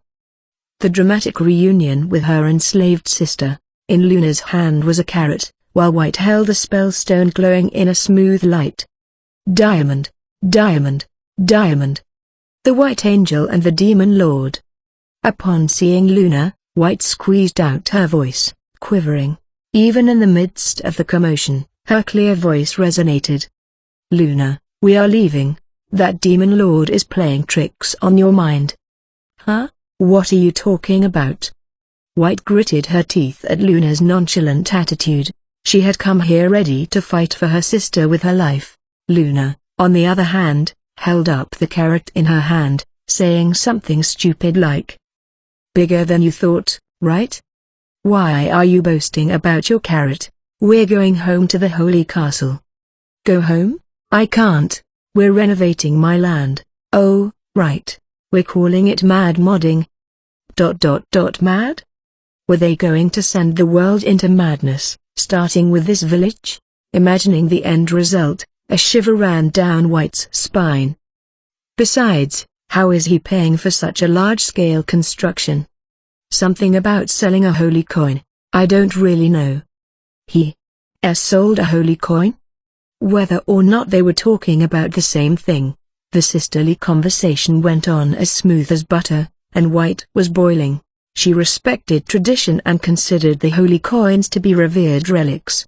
As a basic moral, she was opposed to trading such relics, but this wasn't all. White was in for far worse of a surprise. Luna, they're all looking for you over there. Tron approached, flowing to and fro through the air. For some reason, she was holding a pinwheel. It came with the Hot Springs Resort, but Tron seemed to have taken a liking to it. Again? What now? There's a big rock in the way. Can you blow it up with your gold sparkles? All right. No one can get anything done around here without me. Hurry up. Hey, let go of my clothes. Oh, I'll see you later, sister. Kian, show my sister to the hot springs. White could only watch as Luna and Tron rushed off. Her intuition as a holy maiden told her that the girl was definitely a mixed blood. A cursed firebrand. This way, Hoppity. Taking White, now aghast, by the hand, Kian showed her to the hot springs resort. After seeing what she did, White was completely beside herself, unable to even react in shock at seeing the hot springs facility. Luna is already taken in by evil. It was only natural that White thought this. First the demon lord and now a firebrand. No matter how leniently White assessed the situation, she couldn't deny that Luna had lost her sense of obligation as a holy maiden and fell for the dominion of evil. Lady Luna will join you later. Please enjoy your bath, Hoppity. Bath. The sauna is the madam's favorite, Hoppity. Sauna, the madam. While she could only parrot words without emotion, White's natural politeness drove her to follow the bunny into the resort. She would have been astonished by so many things she saw along the way, if she only had any sort of mental capacity to feel anything at the moment. How can I deliver Luna from evil? There is a changing room inside. Please take your clothes off before going in, Hoppity.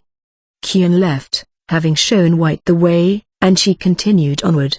Lost in thought, she had no mind to check her surroundings, and continued into the men's quarters. The only way to liberate Luna must be to take down the demon lord, somehow. White could think of a few miracles left behind by the Ember Angel. These were what White had planned to use against the King of Devils to seal him away once again, should it have come to that. In order to use them, though, she needed a little more time. Bath, she said. White often cleansed herself before performing various rituals. Back in the day, she would cleanse together with Queen and Luna before performing ceremonies as a team. With this unexpected surge of nostalgia, White quickly stripped. She thought this might be the perfect opportunity to talk with Luna alone. In any world, nudity is a show of intimacy, romantically or otherwise. The conversation, too, could turn naked. This could be my last chance to convince Luna. With all of her clothes removed, White appeared to be a bona fide angel. Her long, pink hair glowed as if it was coated with some protection, and her body was perfectly contoured, as if it was sculpted by the angels themselves. A million men would surrender at the sight of her breasts alone. Her appearance was mystically attractive, one could even spend hours staring at her shapely lips alone. White opened the door that led to the hot springs without so much as a thread on her body. Immediately, her vision was filled with white steam, enveloping her in a comfortable warmth. What is this? White stopped in her tracks at something she had never seen before, let alone understood. These are hot baths, all of them? White had vaguely anticipated a tiny bathtub filled with purified water, whether it be cold or hot. Of course, the tub in the Holy Castle was much larger and more extravagant than the norm in this country, but compared to this facility, it was a child's playroom. The hot springs could easily accommodate 100 people at once. What is Luna? Or that demon lord, rather, thinking? Looking around, White noticed something more interesting. In the distance, she spotted the courtyard surrounded by rocks and strange vegetation. The area seemed filled with tranquility. Drawn by the strange allure, White walked to it. Another bath, outside? The stargazing bath. White had no idea what was going on, though. Why was there a bath outside? Why was it in such a tranquil garden? Why was the bath made out of rocks? She couldn't answer any of that, and everything about this space was beyond her capacity of understanding. Most shocking of all, however, was the cursed demon lord taking a bath with a defiant expression. Demon lord. White couldn't help but scream at seeing her devious nemesis. She had forgotten that she was naked as the day she was born. The demon lord slowly turned around and raised a brow. He seemed composed, and almost too calm in the face of this surprise encounter. It's not every day we have someone like you infiltrate the place. Why you ambushed me? Spending a moment in contemplation after White shouted, the Demon Lord continued. This is a stargazing bath.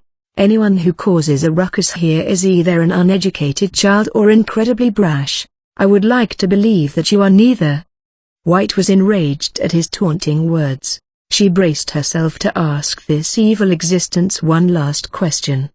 The gears in the Demon Lord's mind were spinning faster than they ever had before. If White were to let out a cliched scream right here and now, his reputation would fall so hard it would crash and burn. In these situations, it seemed that the man would always take the blame, comparing his situations to false accusations of sexual assault on a crowded train, a common concern for men in Japan. The Demon Lord secretly shuddered in terror.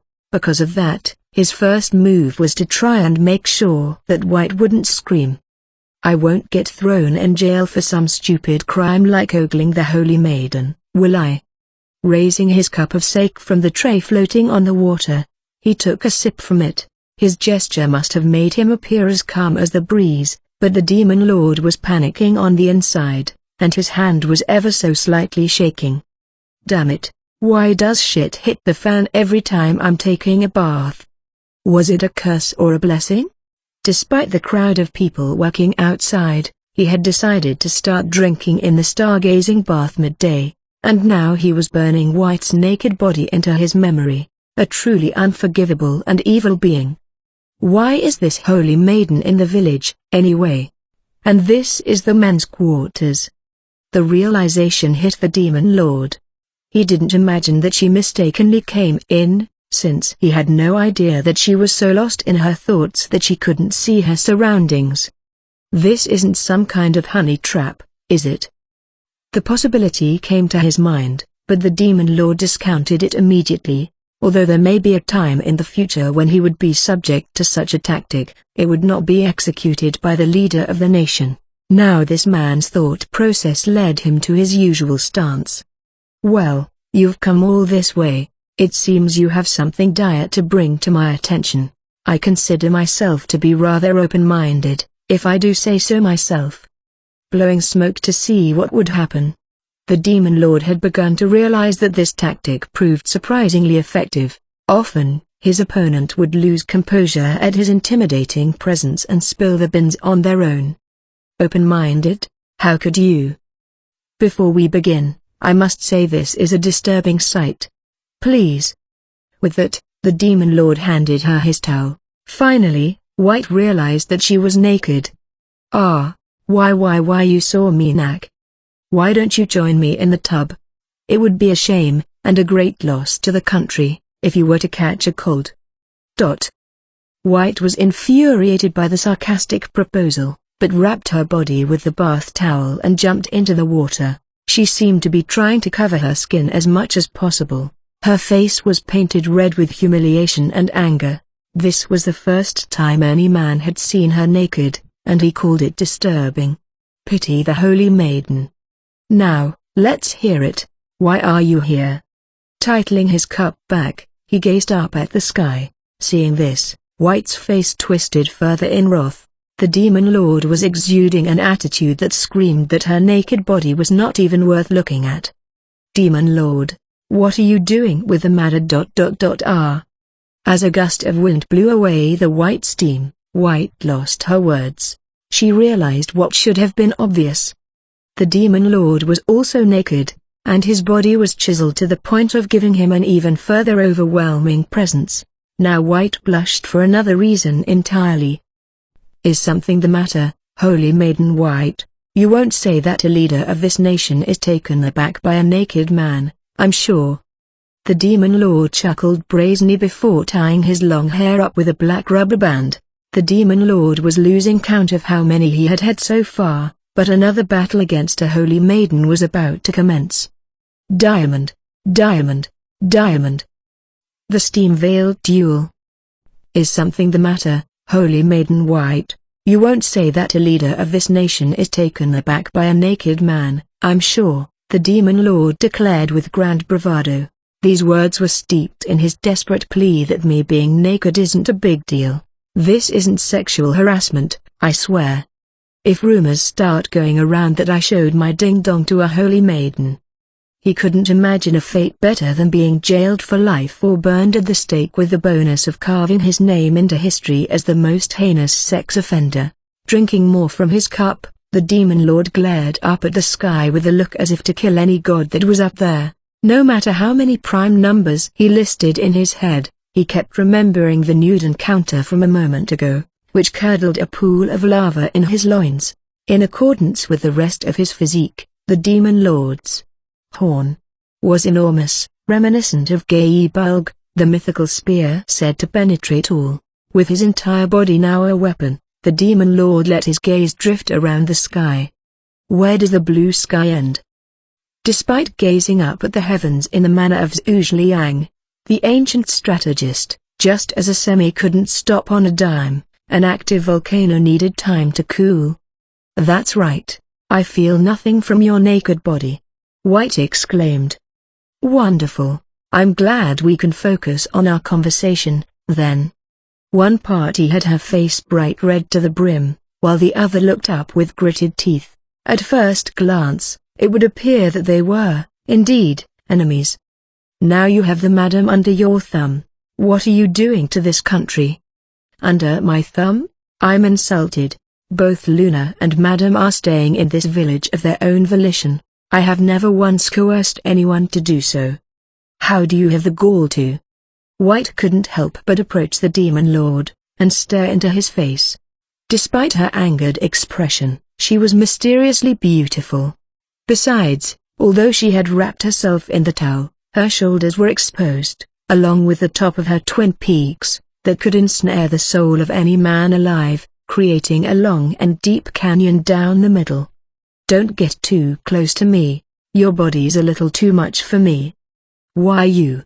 HHH, how badly must you mock me? Mock you? I am always sincere, I only tell the truth. TTT truth? White quaked at the overwhelming humiliation and tears formed at her eyes. Ordinarily, she would not have been so overtaken by her emotions. Unlike her sisters, she had plenty of social skills and knew how to compose herself with elegance. However, this was the first time any man had seen her naked, and the first time she had seen any man naked. Worse, that man was the demon lord, whom she considered to be the root of evil. On top of that, he was calling her body disturbing and too much. After taking these comments at face value out of confusion, White's heart was torn to shreds. As for the madam, the water will show you, in a way. How can this water show me anything? Relax, and soak in it up to your shoulders. With that, the demon lord shut his eyes as if to escape the sight of her. He figured that, if he turned to the darkness, the lava would subside. White was glaring at him for a few moments, but after the demon lord remained wordless and motionless, she reluctantly sunk into the water. Some time of silence passed, save for the sound of construction outside. Tranquility filled the air. After spending a while with that nonsensical noise and darkness, the demon lord finally released his frown. Good. When there is light, there is always darkness. I am nothingness. I am inside nothingness. Ah, somethings. Ooh, my shoulders. Ugh. Stop moaning like that. Why does she have to have a cute voice, too? What is this? I've never felt something. So. Damn it, you're doing it on purpose, is that it? Feeling the lava begin to resume its tumult, the demon lord muttered something. From a bystander's perspective, it could have looked like the holy maiden cornering the demon lord. This stargazing bath not only revitalizes you, but separates you from your day-to-day. At this facility, you can forget about your life for a moment and recharge before tackling tomorrow. Forget my life. There are other baths that help with dry skin and keep it moisturized. For example, it's not a front that the madam will rehabilitate here. The comfort you're feeling now should be proof of that. With that, the demon lord presented her with a sake-filled cup. He kept his gaze forward, but still carried a persuasive attitude. He was trying to get White drunk to put everything about this encounter in the past. Why you want me to drink this? Are you afraid of a drink offered by the Demon Lord? Even though your caution and cowardice as leader of the nation is one of the causes of the troubles of this country. Why you have no right to, anyway, you can't poison me, Angel's spoon. As White activated her skill, her eyes gently glowed. This was a skill that detected any poison or harmful agent in a substance, acquired by those in particular positions in the church. In turn, the Demon Lord replied harshly. As far as I'm concerned, the higher-ups of this nation are the real poison to it. They allow the majority of their people to suffer without a second thought. What's worse, they don't even try to break the status quo, nor propose any policies that could do so. In my country, we call people like them useless. No holds barred. In a sense, the Demon Lord was exuding powerful willpower to get out of his current predicament. Of course, all of that was said to save his skin, but it deeply resonated with White. She couldn't counter anything the Demon Lord had just said. I'm sure it appears that way from your point of view. It must be quite the show to see a child like me run around in vain. White powerlessly accepted the cup, and looked down at the sake. The clear liquid shimmered in the light, but White shone much brighter, with an indescribable sense of femininity about her. I can see how Helen caused the Trojan Wars. In this country, I guess I should call her an angel. The Demon Lord was breathless as White appeared to have come to life out of a painting. The revered air about her had dissipated the lava in the Demon Lord's loins before he knew it.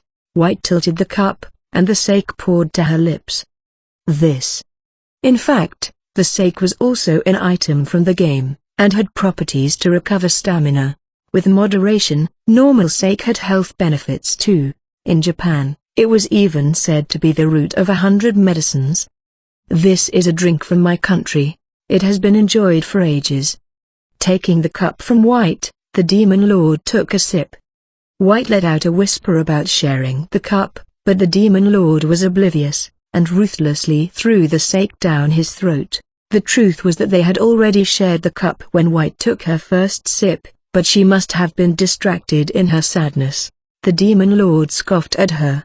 As far as he could tell from the news, the average age of girls losing their virginity only declined by the year. It wasn't uncommon to hear stories of girls losing their virginity in their preteens. A woman worried about exchanging a kiss through a cup was an endangered species. What? Do you think our lips touched through the cup? You're not a virgin girl, what are you? His disrespectful remark was cut short as he realized that he was speaking to a holy maiden. White's slender shoulders quivered as she squeezed out these words. What if I am? His luck was bad and his timing was worse. White had just been thoroughly ridiculed by Queen the other day. To top it off, Queen had declared, "You're such a prude, sis. You'll end up an old maid for sure." Secretly, White was hurt. After hearing that her two younger sisters had found potential suitors, she was feeling left out. "Oh, yes, I'm an old maid. I'm a virgin.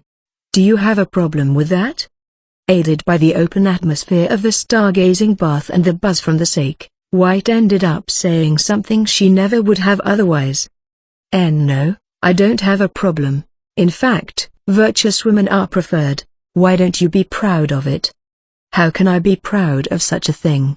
You're making fun of me. Not at all. Actually, I commend your stoicism. Prude, stoic, what do you think I am, a golem? The Demon Lord, panicking on the inside that things had really hit the fan now, maintained a serious tone and stuck his hand into the black void and produced an item, an angel's halo, armor worn on the head. As its name suggested, it was a glowing halo that floated above the wearer's head. While its defense was garbage at a mere 2, many female players wore it for its cute design. There was also an item called Devil's Horns which served as its counterpart, also quite popular despite its low defense. What is this? How do you have the halo of an angel? I want to gift it to you, who lives up to the title of Holy Maiden. The Demon Lord gently placed the halo on White's head. He wore a smile on his face, and even White had to admit that he was dashing. With his long hair tied behind his head, the Demon Lord was even rugged. His sculpted body, sharp appearance, and cunning were qualities of maturity White had never encountered in a man before. "Keep at it, so you may wear this halo with pride. I am not your enemy." With that, the Demon Lord vanished into the steam. He had simply quick-traveled to the changing room, but White was convinced that he had vanished into thin air. An angel's halo. How would a Demon Lord? White mumbled, her mind wandering. In contrast, there was only one thought in the Demon Lord's head: when a girl is upset, give her a present. A ridiculous philosophy that every woman out there would surely object to. For White, though, this item was nothing she could disregard. She rushed out of the stargazing bath and stood in front of a mirror. The glimmering angel's halo floated above her head. White was breathless at its solemn beauty and divine illumination. Diamond, diamond, diamond. Northbound. The Demon Lord was smoking a cigarette in front of the Hot Springs Resort, waiting for White to come out. While he had wrapped this encounter up without causing a scene, he was the kind of man to always follow through. "It's just like a field trip. I'll be happy when I get her home safely." Eventually, White came out of the resort's entrance, but she was still wearing the halo above her head. "She's still wearing it. I mean, it does suit her perfectly." The Demon Lord just wanted to cheer her up by giving her a cute little angel-themed gift. He figured that the Holy Maiden would be into these things. While the game itself was deadly, there were actually a lot of cute items to appeal to the female players, a significant portion of the player base. Some examples were floral dresses, gold bracelets, black and white French-made outfits, knee-high socks, platform boots and high heels, dog and cat onesies, giant cat paws, tails, pleated skirts, mini skirts, even tube socks and navy and white striped panties for some reason. This just went to show how perverted the players of his game were. "Holy Maiden White, did you come to this village by a carriage of some sort?" No. "You came alone?" "Yes." White couldn't say any more. No matter who she was speaking to, she couldn't just mention miracles willy-nilly. White had to keep her answer vague. "I see. Then I will escort you back to the Holy Castle." "Huh? How in the world will you?" "Oh." Without letting her get a word in edgewise, the Demon Lord pulled White close to him by her waist. He had no ulterior motives, he just wanted to be certain the leader of the nation had no chance of injuring herself in any way. What are you going to do?" "You have nothing to worry about. Lean into me," he whispered in White's ear in a low voice that reverberated in her eardrum. His strength and assertiveness defied any chance of resistance. The Demon Lord was entirely on another level from any man she had ever encountered before. "Why are you Hush. Enjoy the quiet in moments like this." The Demon Lord placed his index finger onto White's lips as she was about to say something. The Demon Lord thought nothing of this, either. He just didn't want her to bite her tongue in transit. Still, White began to flush, and her body became rigid. "Wings, carry me away, quick travel, Holy Castle." As the Demon Lord spoke some fake incantation to conceal his skill, both of them vanished, and appeared in front of the Holy Castle in an instant. In White's view, the familiar Holy Castle appeared. At this impossible event, White shuddered from head to toe in terror. Who could have blamed her? This was exactly the miracle she had performed earlier. A blessing of the Ember Angel. Who are you? I did tell you once that seeing is much better than listening to rumors. Oh. White felt her heart swell. He had told her that during their meeting in the castle. You are returned, safe and sound. That's all that matters. True, White was without a scratch. In fact, she was better off than before after taking a bath in the hot spring and drinking the stamina healing sake. What's more, the angel's halo shone above her head with divinity. This may go without saying, but our encounter tonight should be kept between us. Yes. White nodded powerlessly. She couldn't go around spreading gossip about this night, anyway. Worst case scenario, It would send the country into chaos if the people found out that someone could use the same miracle left behind by the Ember Angel. That someone had the power to bestow onto others a divine halo reserved for the heads of angels. Just to be clear, no one will find out about what happened tonight. Oh, of course. White rushed to affirm as the Demon Lord almost sounded desperate. Still, she had to ask. Who are you, really? I don't think I know the answer anymore. At this question, the Demon Lord's expression became contemplative for once. He didn't know the answer to that question, either. His body belonged to a character in a game who carried the title of the Demon Lord, and his mind belonged to Akira Ono from modern-day Japan. Who was he? How could he possibly explain? After a while, the Demon Lord spoke with determination. There is something I need to ask you for help with. One day, like I've said before, I want to research the Ember Angel. But why? Because I was summoned by the Still Angel. By the Still Angel? White was astounded by that answer, but soon accepted this conclusion. If that were the case, so many things now made sense that didn't before. It explained why that finicky madam practically flew away from the capital to be by his side. It explained how he could perform the same miracle as the Ember Angel did, and how he could bestow an angel's halo upon someone. It also explained the otherworldly facilities that seemed impossible to have been built by human hands. White's mind spun, connecting all sorts of dots. Do you oppose the Ember Angel? I have no intention to. I only wanted to ask a few questions. With that, the Demon Lord finally let go of White's waist. Lost in their conversation, he seemed to have forgotten that he was still holding her until now. For some reason, the Demon Lord began taking the halo on and off of White's head, staring at her intently. What? Just as I thought, an angel's halo suits you well.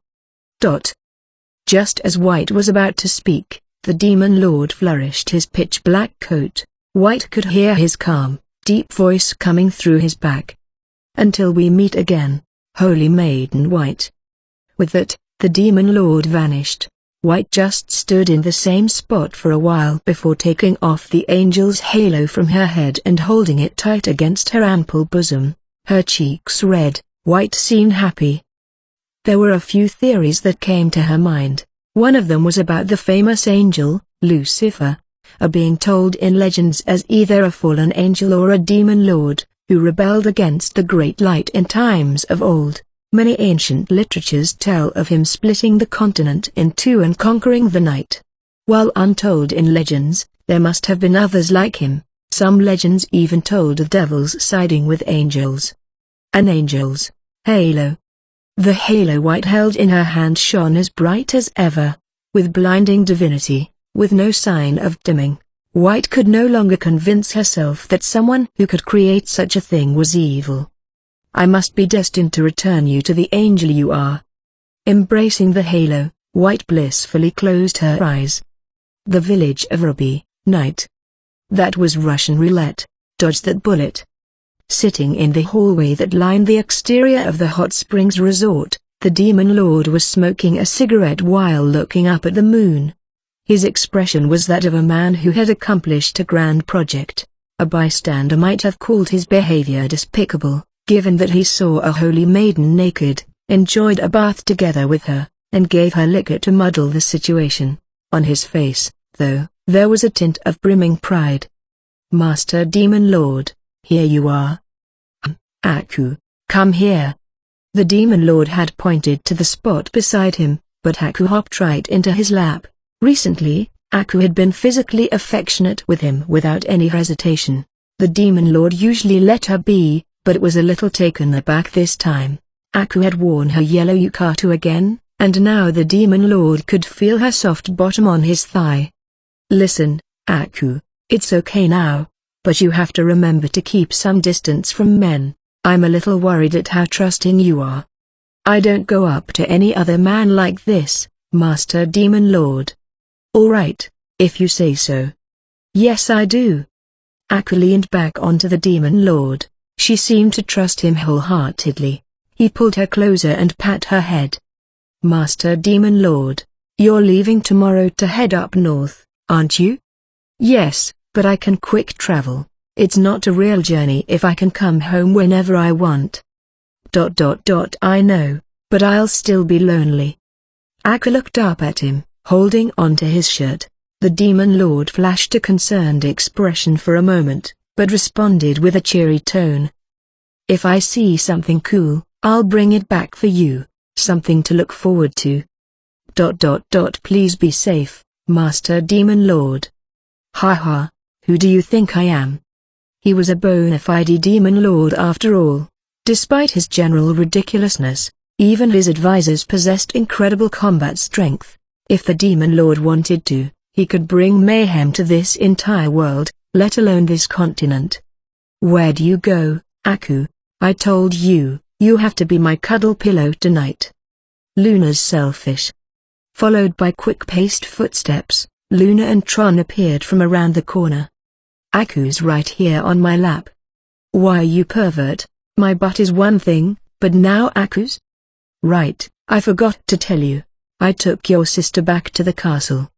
Why you tainted sister, too? I'm sleepy, bedtime. Luna began to make a scene at the Demon Lord's response, but Tron concluded it with her declaration in a tired voice. That being said, they simply moved to their bedroom, the same kids making the same kind of ruckus, cramming into the Demon Lord's futon. Aku was to his right, and Luna was to his left, and Tron laid on top of him. The bed mewed a triangle. How the hell am I supposed to sleep like this? I'm done. And so, the Demon Lord didn't sleep a wink that night, and was greeted by the morning to start on his journey. The following morning, the sky was still painted in the pre-dawn gray, but a large carriage had already arrived at the entrance to the village. Inside of it were Yukikaze and Muken. The carriage could easily fit 8 adults, since the Demon Lord had turned down any kind of bon voyage. Only Tahara and you were there to see him off. The truth was, as long as he could quick travel, there wasn't really a point to a grandiose send-off. You're in charge of the hospital. Keep at it to improve our reputation. Yes, sir, I will handle everything there. Oh, Mr. Secretary, your tie. You approached the Demon Lord, and caringly straightened his tie. There was nothing wrong with his tie to begin with, so he suspected that you just wanted to go through the motions. At first glance, she could appear like a wife sending her husband off on a business trip. Tahara, you're in charge of the rest of the village. Send me a communication if there's anything urgent that comes up. Yes, Siri. I don't plan on doing any screw-ups that'll make me bother you, though, Mr. Secretary. In fact, it would have to be a serious emergency for something to be too much for Tahara to handle. If this genius couldn't resolve it, there was no way that Akira Ono could be of any help. The only time Tahara would require his assistance would be when he was in need of some brute force. The Demon Lord gazed over the entirety of the village. Under the mid-dawn sky, a few bunnies had begun working in the fields already. A farmer's morning started early. Looking around various locations in the village, the Demon Lord could spot numerous large-scale projects that were to resume in a few hours. This village was changing, all because a single man had come across it. I got them in this deep already. All I can do now is give my all to what I've started. Seeing the village's transformation in action, the Demon Lord reaffirmed his determination. He spotted the Hot Springs Resort. In it, there were many people whose fate had drastically shifted because they had met the Demon Lord. Now he had more people to protect than ever. That was the Demon Lord's honest takeaway when he closed his eyes for a moment in contemplation. And, in order to protect those people, the Demon Lord was determined to grow even stronger. If he didn't conquer his weakness to magic, he would pay the price for it sooner or later. When the Demon Lord opened his eyes again, you, who had been gleefully holding his tie, froze. In his eyes, you saw a glimpse of an all-powerful god. The Demon Lord gave Tahara one last instruction. If anyone comes near this village with ill intent, destroy them. Every last one of them. Understood? Yes, sir. Tahara answered concisely. He just managed to maintain his expression, but he couldn't stop his body from quaking. Tahara had sensed absolute power in the demon lord that he couldn't even stand a chance against. Flourishing his pitch-black coat, the demon lord climbed into the large carriage. Just as he did, the carriage took off in a jolt. Tahara and you simply stood there, watching the carriage depart until it faded into the distance. After some time, Tahara mumbled. For some reason, I thought of an old memory, just then. An old memory? Of the first day I met the secretary.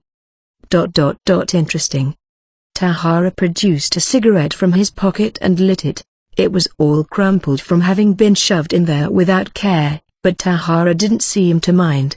It's nothing too special, it just occurred to me that if I had turned down the secretary back then, I would have been dead, right then and there.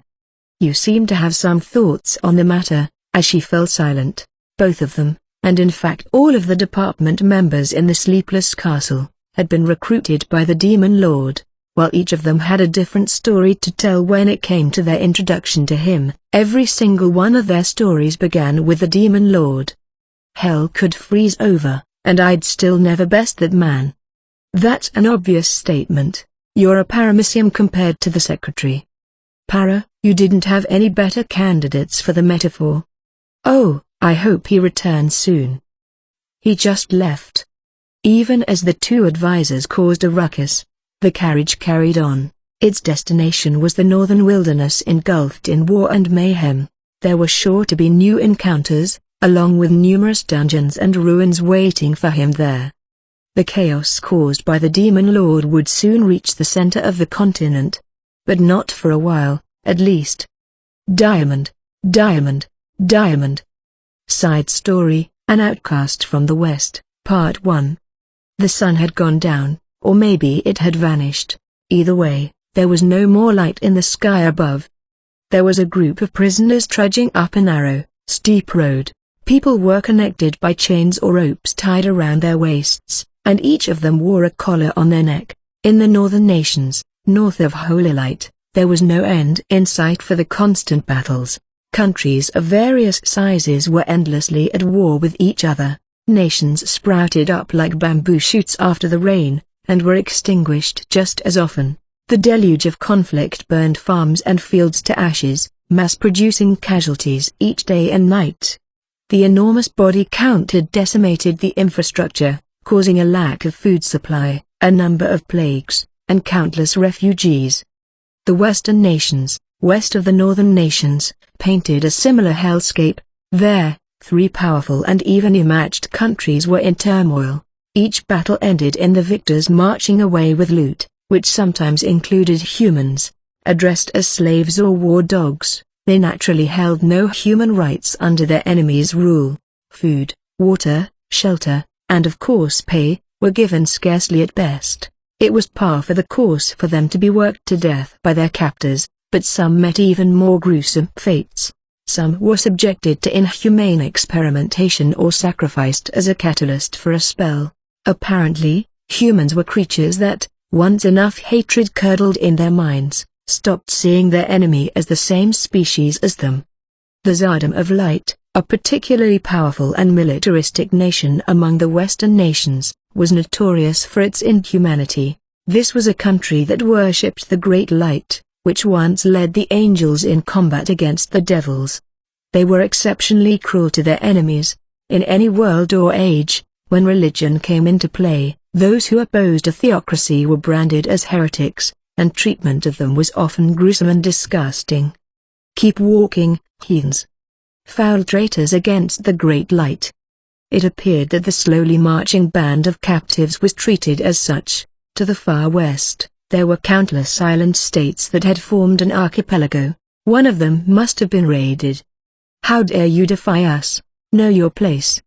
You truly have spat at the heavens. As they yelled these things, the knights whipped the captives, and occasionally beat them with oak clubs. While this was done in part for the emotional satisfaction of the knights, it served the purpose of making an example of them for the other countries. They were headed to Hellion territory, far off in the distance. Throughout their long journey, They intended to perform the cruel show for any nations they passed through. Thsk! Filthy demi-humans! You taint my eyes. A knight swung his club into the back of a particular captive, full force. With a short cry, the captive fell to the ground. Amidst the countless scars on the back of this prisoner was a pair of wings, albeit only the base of them. The wings themselves might have been cut off or lost in battle. Demi-human. Be devoured by devils. Why don't we just drop it off a cliff? I'd be the first to do it, but orders are orders. The captive slowly stood and began walking again. Stay on the ground, and they would only be met with endless beatings. The band marched tediously, but the knights were not in a hurry. While parading their captives, they enjoyed local delicacies, spirits, and prostitutes. This was practically a vacation for them. We'll be in Mick once we're through here. Not much to tap there. Not a single brothel to be found. The lamb's something to eat, I guess. After coming to a wider highway, the group was finally awarded a short break, so the knights could approach the government of the new kingdom of Zenobia that controlled these parts. Even this sick circus needed permission to pass through foreign land. The bishop that led the parade wore official garb and led an excessive amount of ceremonial guards to the capital. We have quite the entourage, Bishop. The girl who runs this playground is a bit overconfident. We shall demonstrate to her the glory of the light. Ruler of the North, was it? Someone doesn't know their place. The commander said, and the bishop agreed with a bitter taste in his mouth. The name was much too grandiose for a northern savage oblivious to anything but war. Let the apes fight. Sooner or later, they will kneel before the light. ... The Pope has his eyes on this land, too? The commander's eyes shone for a moment. A mouse trying to nibble at as much information as possible from the bishop he ordinarily couldn't come close to. ... Commander, that is something you needn't concern yourself with. ... My apologies, Bishop. Clergymen held incredible power within the Tsardom of Light, and commanders ranked below them. As for the priests, bishops, temple keepers, rectors and friars, as well as archbishops and cardinals above them, they were untouchable. The nation's people even believed that looking directly at the Pope, who was above them all, could blind them from the all-too-powerful light he emanated. Rumor had it that water touched by the Pope could heal any ailment. We must educate the monkeys of the North all the same. Puffing his chest, the bishop proudly entered the capital. Inside, though, the city streets were bustling with people. Shops were filled with all sorts of goods and the streets were filled with people buying and selling them. With many adventurers and the merchants in the crowd, it was easy to see that the country was bountiful in both money and production. HMPH, what arrogance. ... Indeed. Who knew what arrogance the bishop was talking about? But he spat this out, disgusted. In any case, energy and growth of other nations was no cause for celebration. That's the palace. Right in front of them was a majestic structure. The bishop couldn't help but groan in amazement at its scale. The ceremonial guards were all affected by the sight as well. Foolish girl. Trying to scare me off. This was something that wasn't there before, and it could be assumed that a great amount of manpower and riches were spent building it. In this world, the size of castles and palaces was an important tool to demonstrate the wealth of the ruler. She seems to have, scavenged a lot. The commander said timidly, and the bishop simply agreed. Win enough battles and the reward was boundless. Even manpower wouldn't be hard to come by. She must have scoured madly with greed. The girl up there even banished her own father. Is that true? Although frowning at the ignorant commander, the bishop didn't seem to mind the opportunity to lecture him on the history of this nation. The self-important types always liked to showcase their knowledge. When the girl was 10, she banished her own father to rob him of the crown. That's why they like to call themselves the New Kingdom. I see. Ever since, they have been absorbing more and more city-states and smaller nations. Some even started calling her the little ruler of the North. That's incredible. Savage, indeed. the bishop continued, giving the commander a look. This briefing was in part to keep him from making a fool of himself in front of said little ruler. That was when she was 12. 2 years after that, they absorbed the neighboring principality of Marmuk, and Parma Kingdom 2 years after that, and here we are. She really is a ruler. To her people, at least. A ruler of savages, but keep that to yourself. When the Tsardom acquired new land, it was a crusade, but when other nations did the same, it was savagery.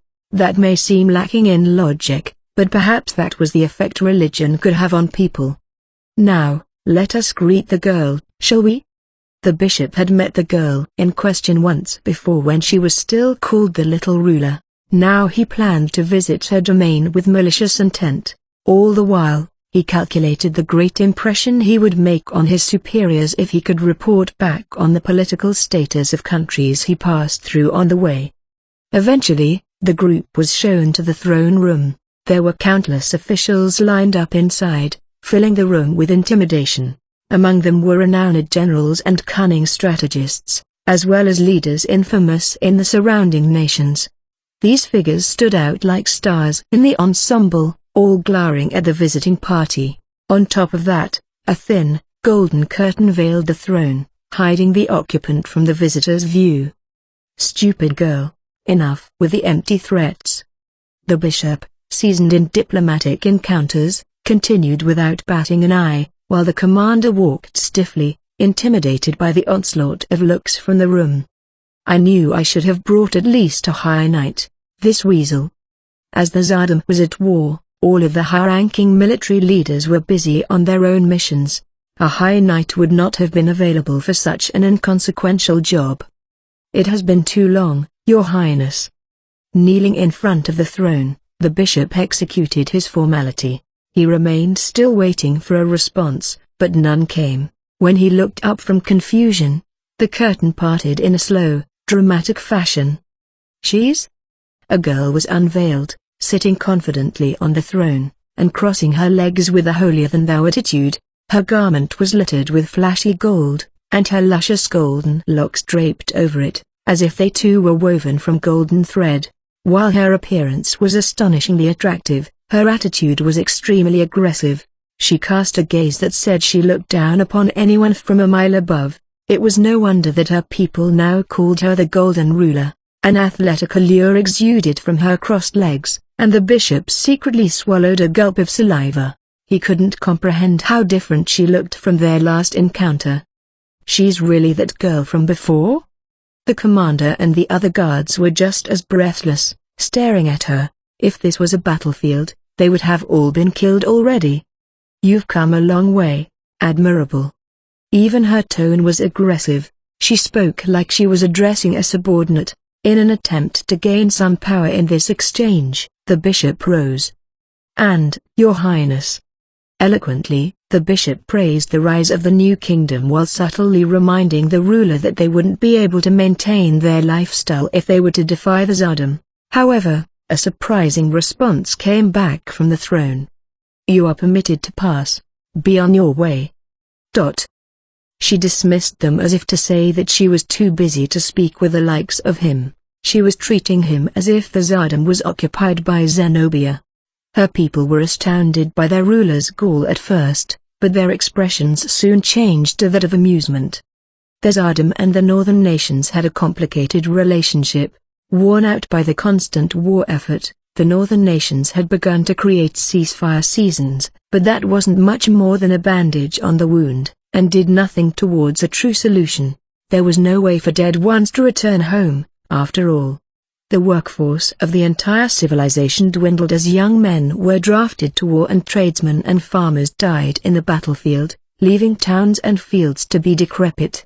While most nations struggled to feed their people, the Tsardom took to exporting their abundance of food for a great profit.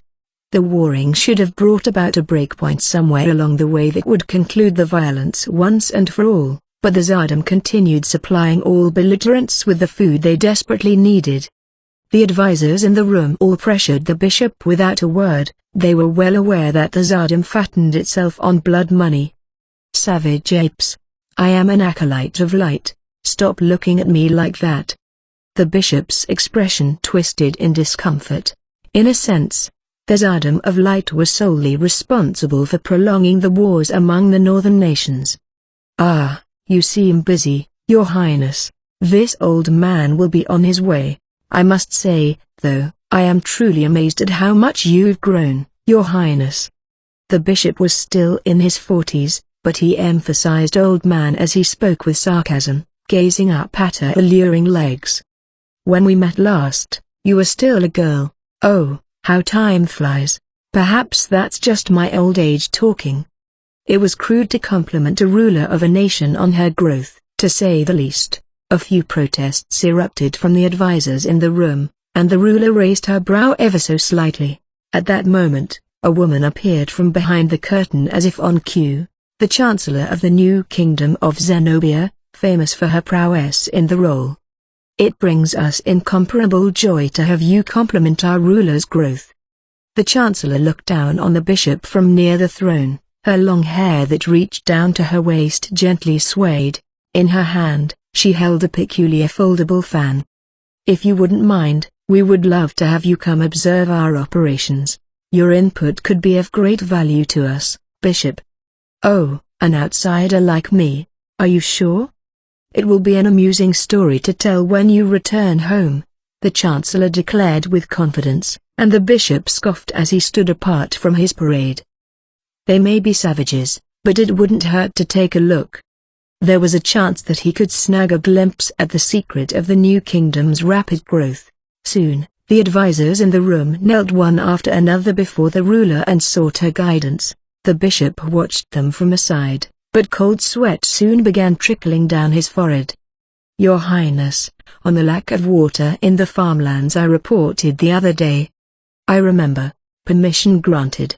The aforementioned plague prevention has gone over budget. We will pull some funds from the National Reserve on expanding the pastures that drain our military horses. You make the call. As for the retreat for injured soldiers, carry on, as is. Your Highness, to research the 6 dungeon waterfalls. Denied. Invite the 2S ranks we spoke about. General Mueller has reported suspicious movement from the Mick guerrillas near the border. Burn down a few of Abel's houses. Don't worry, it's my idea. Split-second decision-making. The countless reports were getting resolved in the blink of an eye by the ruler's decision. Most of it was left to each advisor's discretion, but she gave anyone who needed it a push, and each rejection came with a reason. She takes care of things this fast. This breakneck speed was night and day from the snail-paced debates in the Tsardom. There, many clergymen sabotaged each other, engaging in power struggles. The more empty seats above them, the better their chances were at advancing. The exporting of food to the northern nations and prosecuting heretics were just about the only 2 policies that were ever approved unanimously. If we're not careful, this girl could sneak up on us. The prideful, but not incompetent, bishop calmly assessed, as far as he could tell, that the girl delegated a lot to competent subordinates and took responsibility for their actions. Surely, her advisers were able to perform to the best of their abilities this way. No great leaders ever intervened with inconsequential matters. That only stopped the flow of work where it mattered. Eventually, all matters were taken care of. The bishop turned down the invitation for lunch and scuttled out of the palace. The Chancellor, with a subtle grin on her face, followed. "That's rather sudden. Why are you in such a hurry, Bishop?" HMPH. After ordering the commander and the soldiers to wait outside of town, the bishop turned to face the Chancellor. Her fan waved to and fro in her hand, a vindicated expression on her face. "I would be careful where you tread. It won't be long until the light takes the Island Legion." "Is that so?" The Chancellor's expression remained unchanged. There were 2 other powerful nations than the Tsardom in the west. They would fight at times and cooperate at times to keep any one nation from expanding. It was similar to the triangular structure of ancient China. In this case, their dynamic was complicated by the Island Legion. Feeling like the Chancellor was seeing past his bluff, the bishop made the mistake of talking too much. We have an interesting cargo, this time around. Interesting, you say? A demi-human, apparently a holy maiden's servant, at that. My, how fascinating. The Chancellor, monarch of the ice-cold Chancellor and feared in neighboring nations for her cunning intellect, allowed her face to slightly twitch. While not as bad as the Tsardom, Holy Light also had strong prejudice against demi-humans. How could a demi-human be anywhere near a holy maiden, who was at the top of the country? Bishop. Do you mean a bunny? The Chancellor was aware that that particular species of demi-human was given a village in the countryside. In response, the bishop proudly wagged his index finger to say no. He grandiosely spoke with a stuck-up expression, as if he were a teacher explaining a lesson. In fact, it's a falconite. Oh, that is interesting. However, I do recall that your nation and Holy Light have a long-lasting friendship. The Chancellor's eyes gave off an icy shine. The demi-human part aside, if they really were a holy maiden's servant, it could escalate to an international conflict. Ha ha ha, there is no way that a holy maiden, of all people, would keep a demi-human by her side. If she did, that would be a much bigger problem. The Light would require us to take some action. In any case, he seemed determined on getting rid of said demi-human. The bishop all but outright said that he considered Holy Light a second-class nation. I believe that Holy Light will soon realize the mercy of the Great Light is greater than that of the angels they follow. That is information that your ruler may benefit from. The bishop left with a shrug on what sounded like a threat.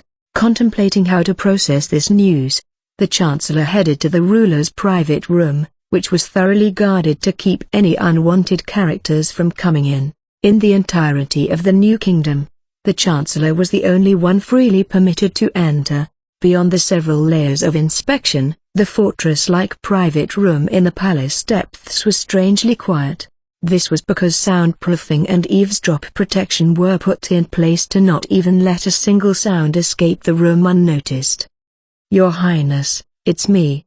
With a light knock, the Chancellor held up a card in her hand and unlocked the door. She quickly stepped inside, and checked that the door was locked again. She looked around the room to find no sign of the ruler, just a lump in the extravagant bed. Your Highness, I know you are tired. I don't wanna. The ruler shouted back from under the covers before the Chancellor could finish. Only her head was poking out of the covers. That old man was staring at my legs, there, entire time. Your Highness. Staring at my legs, saying how much I've grown? Yuck, for real, I had goosebumps the whole time. Your Highness, please be careful not to act like this before any of your advisors. With a long sigh, the Chancellor shook her head, exhausted. If anyone were to see this, her image as the golden ruler would be far out the window, over the horizon even. No, I don't wanna. I'm taking tomorrow off. Your Highness, a ruler doesn't take a day off. Then, you be ruler, Kongming, I retire. The Chancellor, Kongming, pulled back her hair, and gazed up to the ceiling. Where did she go wrong? Beatrice, knock it off. The ruler is irreplaceable. This all started when you banished Daddy, Kongming. If we had let that moron keep ruling, this country would have collapsed. And get out of bed already. So why am I stuck being the ruler? You should follow through with it, boss. As a sign to never give up and never surrender, the ruler, Beatrice, dug herself deeper under her covers. Having been called boss, Kongming blushed, and frantically tried to peel the covers off of the bed. How many years has it been? You're the ruler of this country now. I will never forget the days you've bullied me, made me a lackey, and sometimes even charged me a friend fee. You're the worst, boss lady. You're a demon. Stop, forget about that. You know, that didn't happen. None of that happened.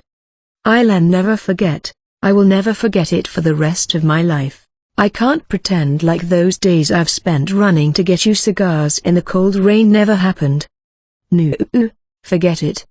A gruesome battle between the one who wanted the covers off and the one who wanted them on ensued.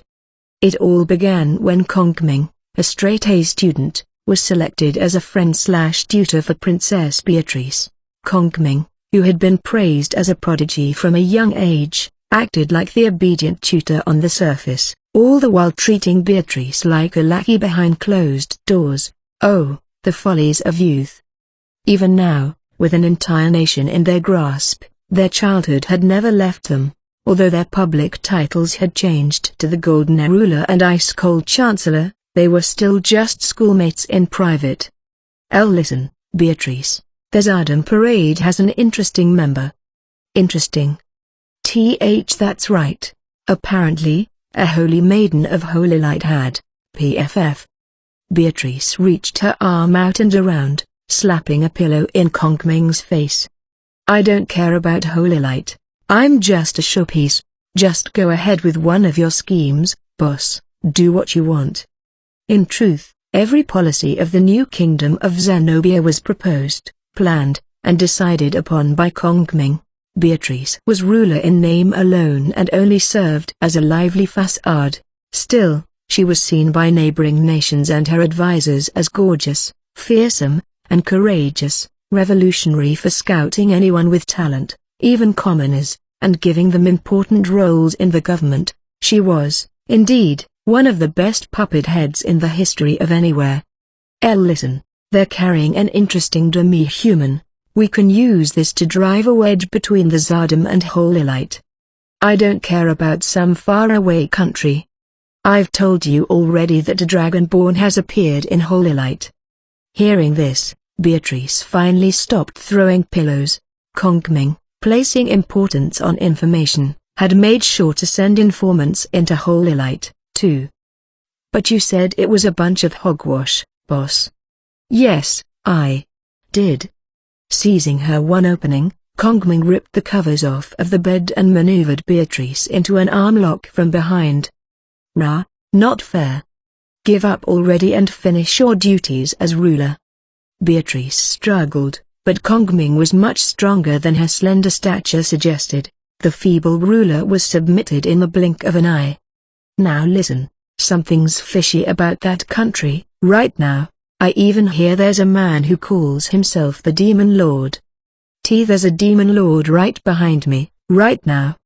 You little, now you're calling me a Demon Lord? See, can't breathe, Demon Boss Lord, I can't breathe. What kind of name is that? Tangled up in the bed, their serious conversation continued. Don't you get it? If we cleverly leak this info to Holy Light, it could be the first step in driving them apart. I need you to remember these things so you don't drop the ball when it matters. And never, just you watch, I'll forget it all. You remember useless crap from forever ago. Why you don't get it, boss? How lonely it is to eat your lunch alone in a bathroom stall. No, forget it, already, I said, forget it. Still in the lock, the pair rolled up and down the bed. Who could tell whether they were a good pair or not? In any case, their next moves would end up affecting this world in a major way. You unlocked some information. There's Zardom of Light, a large nation located to the west of the northern nations. They worship the Great Light and are led by the Pope, who preaches the teachings of the light. In addition to its 2 paladins, the country holds an order of knights with uncontested strength, solidifying their power. As the country is blessed with abundant farmland and temperate grass fields, it leads the continent in produce production, supplying the northern nations with food. In a sense, the Zardom is responsible for prolonging the war in the northern nations. Since there are no storage dungeons in the country, they trade surplus food for various items. The new kingdom of Zenobia. What used to be a small, dime a dozen northern nation transformed after the princess banished the previous king and seized the throne. Ever since, the country has absorbed small neighboring countries and city-states, leading to its leader earning the moniker of Little Ruler of the North. After overtaking 2 major nations, her title evolved into just the Ruler of the North, or the Golden Ruler. The kingdom is led by the decisive direction of Beatrice Constance Castilla, with Kongming, aka the ice-cold chancellor, supporting her. Diamond, diamond, diamond. Side story, Hot Springs Resort Concerto. A woman was walking elegantly down the hallway of the Hot Springs Resort. She carried incredible weight and exuded immense pressure from her thick body. If an ordinary man were to face off with her, his groin would probably shrivel up. This woman was the madam, the empress who ruled the party scene in the capital.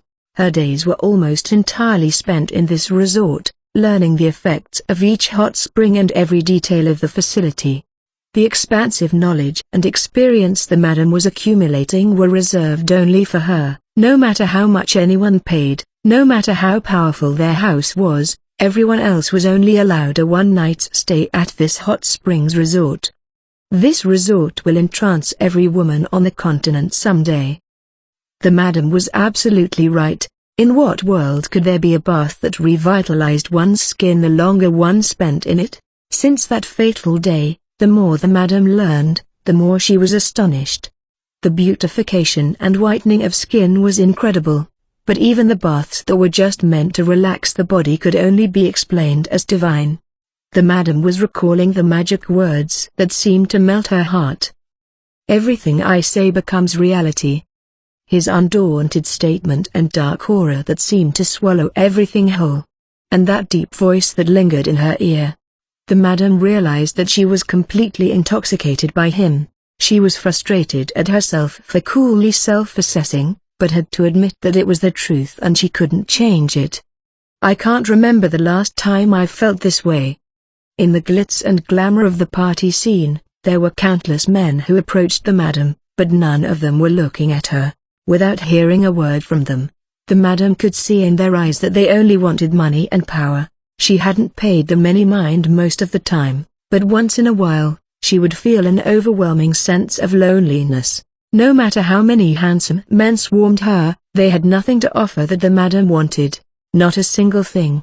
Everything they could possibly offer, she already had.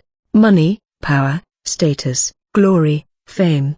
Every man had only ever begged for her to give. Not a single one of them had given anything to her. Upon meeting the demon lord, however, the madam's perception of men was completely changed. All of the tears I've cried and the hopelessness I've felt, it was all to meet him. The madam could feel her hair hydrating and her skin revitalizing each and every day. Moreover, she could hear the thick layer of fat on her body screaming as it began melting away. Out of everything that a man could have given her, nothing would have been more impactful than this.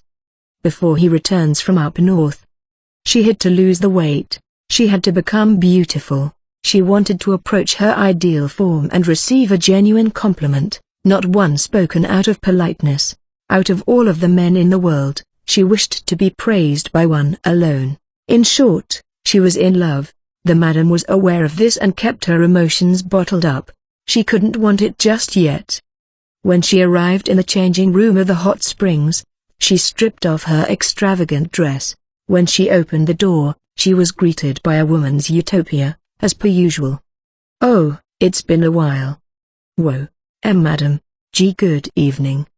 Inside, Aku was bathing in the pot bath. Since it was deep, her hands were gripping the ledge of the tub, the rest of her arms concealed.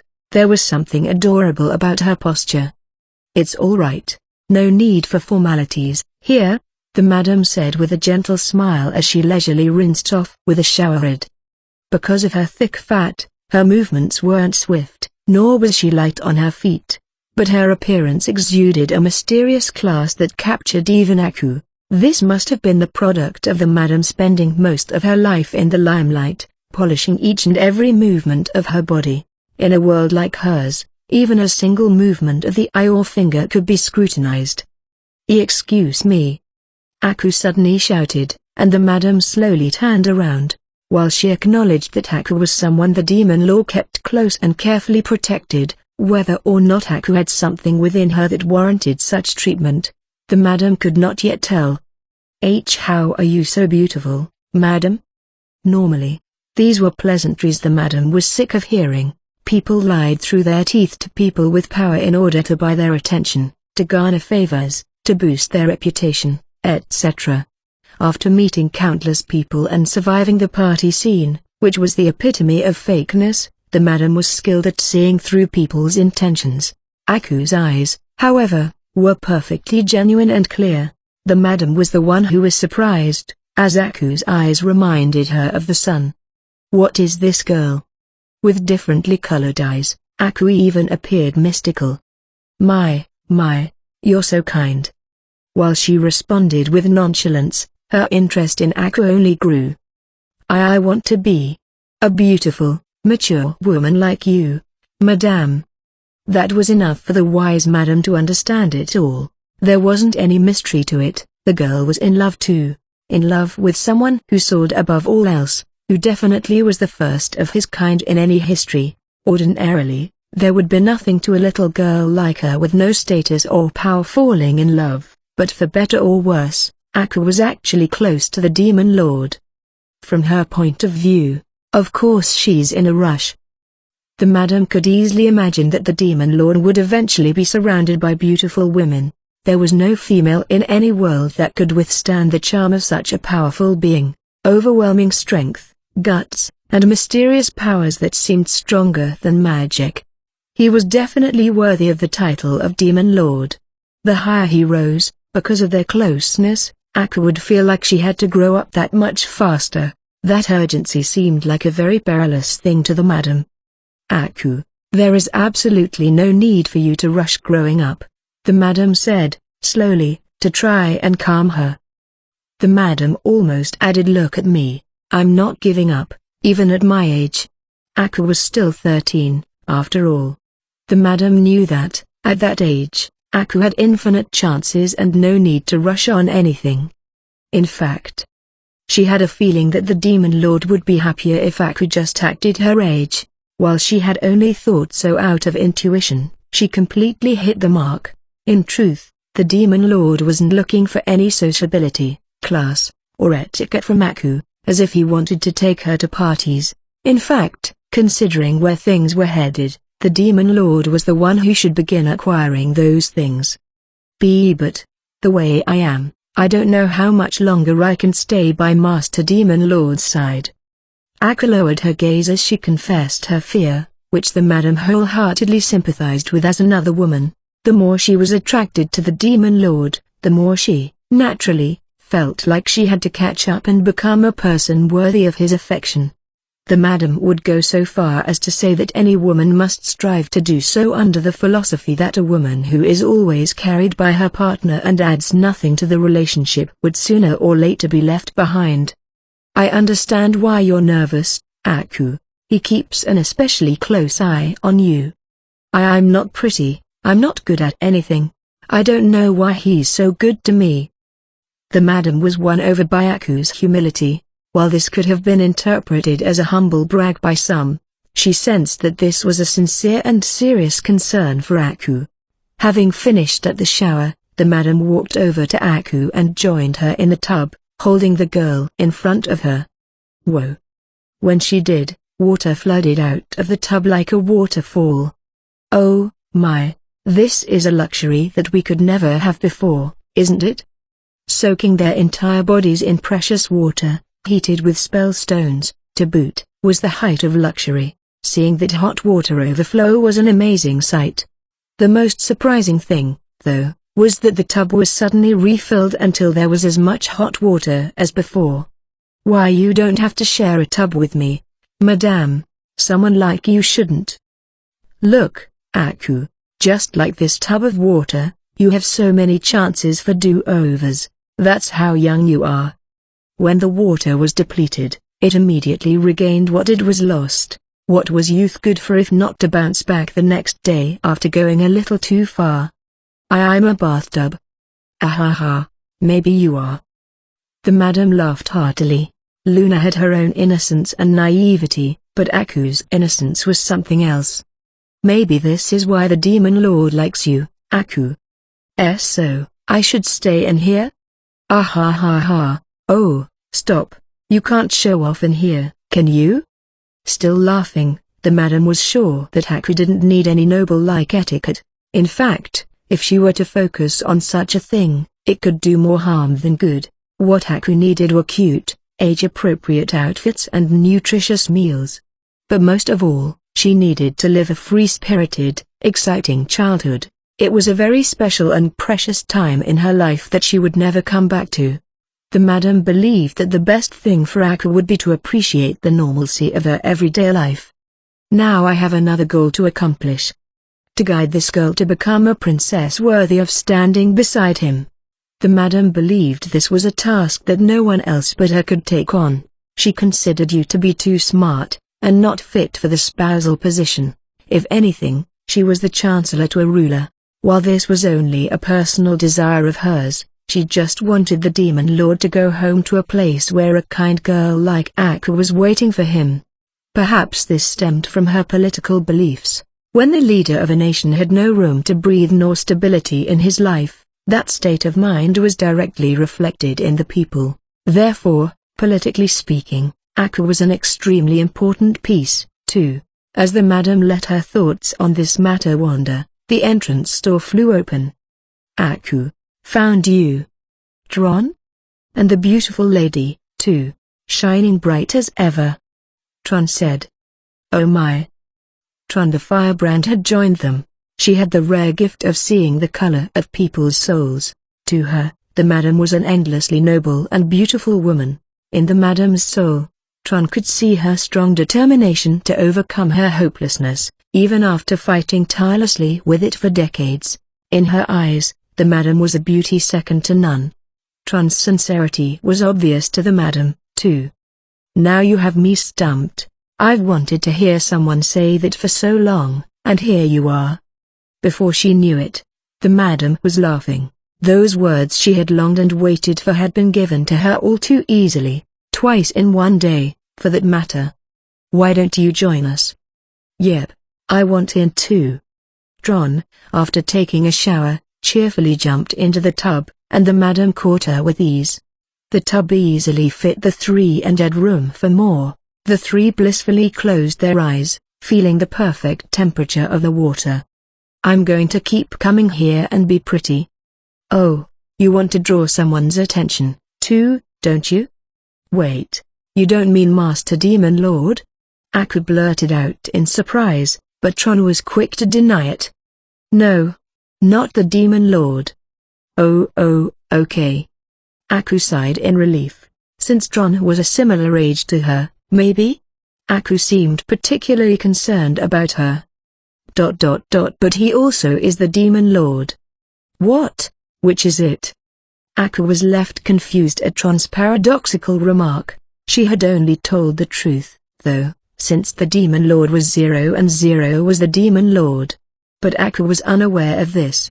On the other hand, the madam had interpreted what Tron had said as a representation of a child's fickleness. In fact, everyday children changed what they wanted or even liked to eat. Well, no matter who it is, it doesn't hurt to improve yourself, ladies.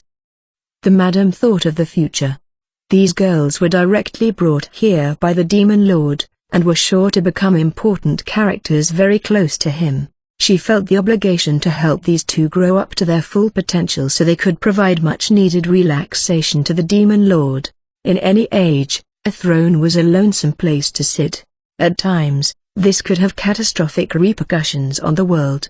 Perhaps the madam's heightened political intuition had picked up on the loneliness of Akira Ono. Somehow, in contrast, Tahara and you viewed the Demon Lord of the Empire as the dictator of the millennium, and would never think of questioning his mental health.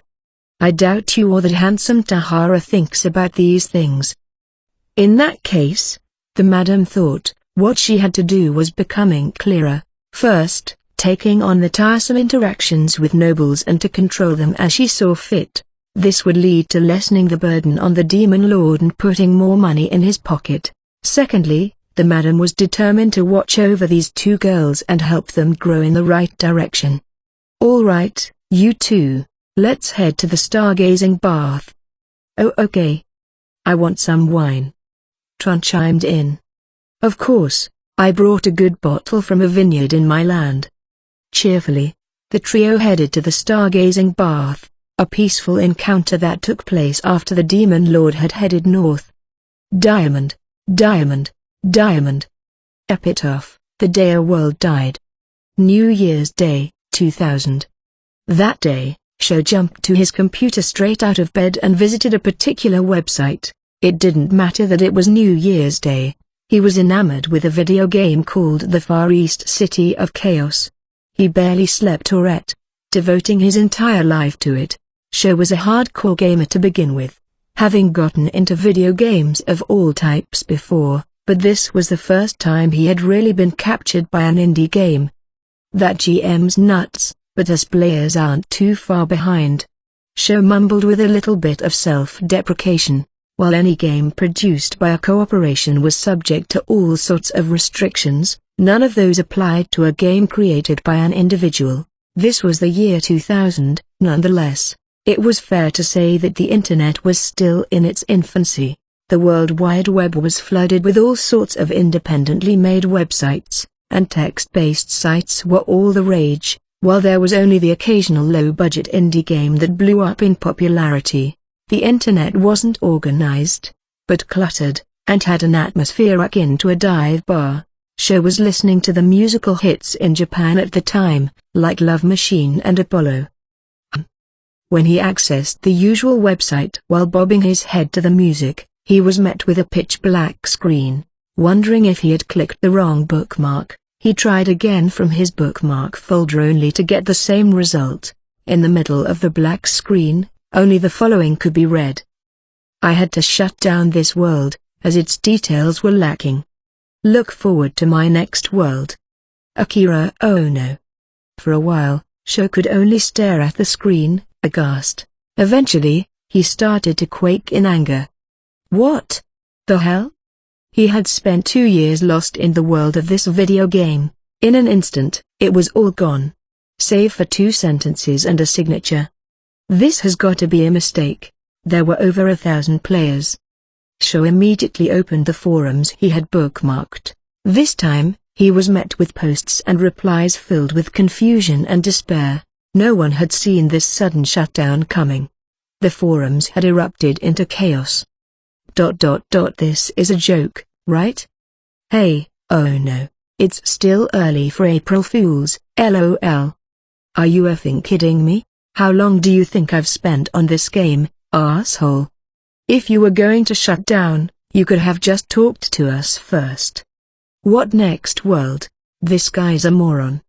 Sho agreed with many of the comments, some of them wholeheartedly. It was a free game and he hadn't paid anything for it, but he had still invested a lot of time into it. Pulling out everything he could think of, Sho managed to contact Akira Ono directly via instant messaging. Mr. Ono, this is a little inconsiderate, don't you think? That world was incomplete. The next one will be much better. Next one? Do you think any of us are going to come back after being ditched like this?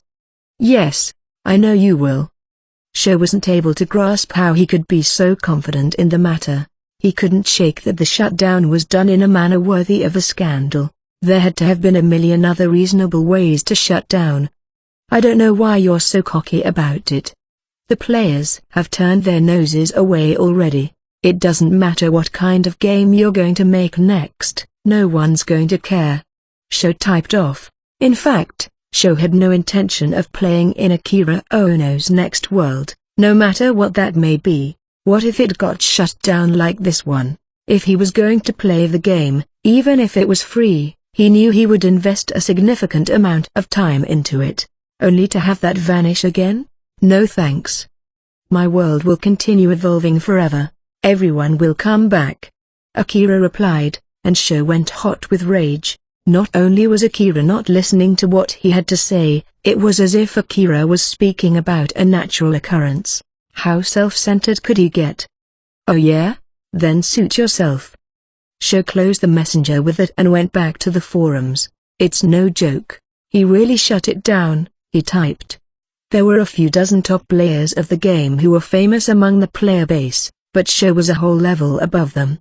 As he had always been the type to place responsibilities upon himself, He tried to calm the chaos in the stead of the GM. While many of the players were thankful for Sho representing the community in his conversation with Akira, they were outraged at the GM. Sho, concealing his own frustrations, proposed that the GM must have had his reasons, in attempt to keep the peace. He didn't like the idea of his beloved game leaving a nasty taste in everyone's mouths either. For weeks, Sho lurked on the forums, repeating what he had learned, and managed to mitigate the outrage from time to time.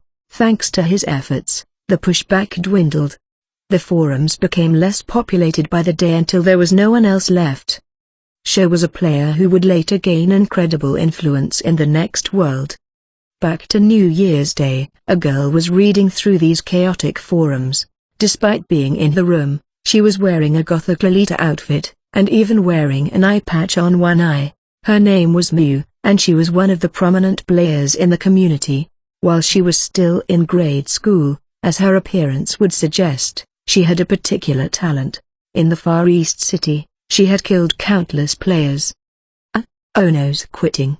The girl muttered as she typed in the chat room between her and her playmates. Hey virgin, it's shut down for real. I'm not a virgin, but shutting down out of the blue on New Year's. The one addressed as a virgin was Kyo. Like Miu, he was another famous player on the side of the murderers. While he had slaughtered player after player through detailed calculations and strategy, Miu was the polar opposite, a berserker type. While their characteristics were as different as they could be, they were one in the same in practicality. They both experienced euphoria from killing their enemies. It's hard, but we can look forward to his next world. How are we supposed to kill time until then? All the other games aren't cutting it anymore. Yeah, all the other games are cooperative. It doesn't do it for me unless I can take someone down in-game and know that there's someone behind it. These two, through playing Far East City, had fallen head over heels for the joy and despair of PvP, and most of all for the cry-out-loud ecstasy of slaying another player. They were both serial killers, through and through, although being the odd pair of a Lolita girl and a virgin. Back to fighting mobs and monsters. Play. I want to kill some people, you know? Piss off someone I don't even know. Make him red with rage. Miu typed out her desires in contrast with her cute appearance. Kyo responded with nothing but agreement. You said it. I don't know what it's gonna be, but he'll make some screwed up world again. It's just not the same if I'm not popping other players. But you know, virgin, you're popping in your hand and the occasional watermelon, right? Shut up. How many times do I have to tell you I'm not a virgin? You're a virgin because you deny it like that, Kyo. They continued to yell at each other through the chat room. In the next world, they would become the sinister duo, massacring anyone who defied the Empire. Back to New Year's Day, a mother and daughter were watching the forums erupt in chaos. A rare sighting of parent and child sharing a common interest in a video game. Mom, it's really shutting down. My, that's not good. The mother replied calmly, but the daughter was filled to the brim with frustration. She had just started 6th grade, but had abandoned her studies entirely to play Far East City. Even though her mother had scolded her at first, after being pushed by the daughter to try the game one time, she fell for it. She went out for wool and came home shorn.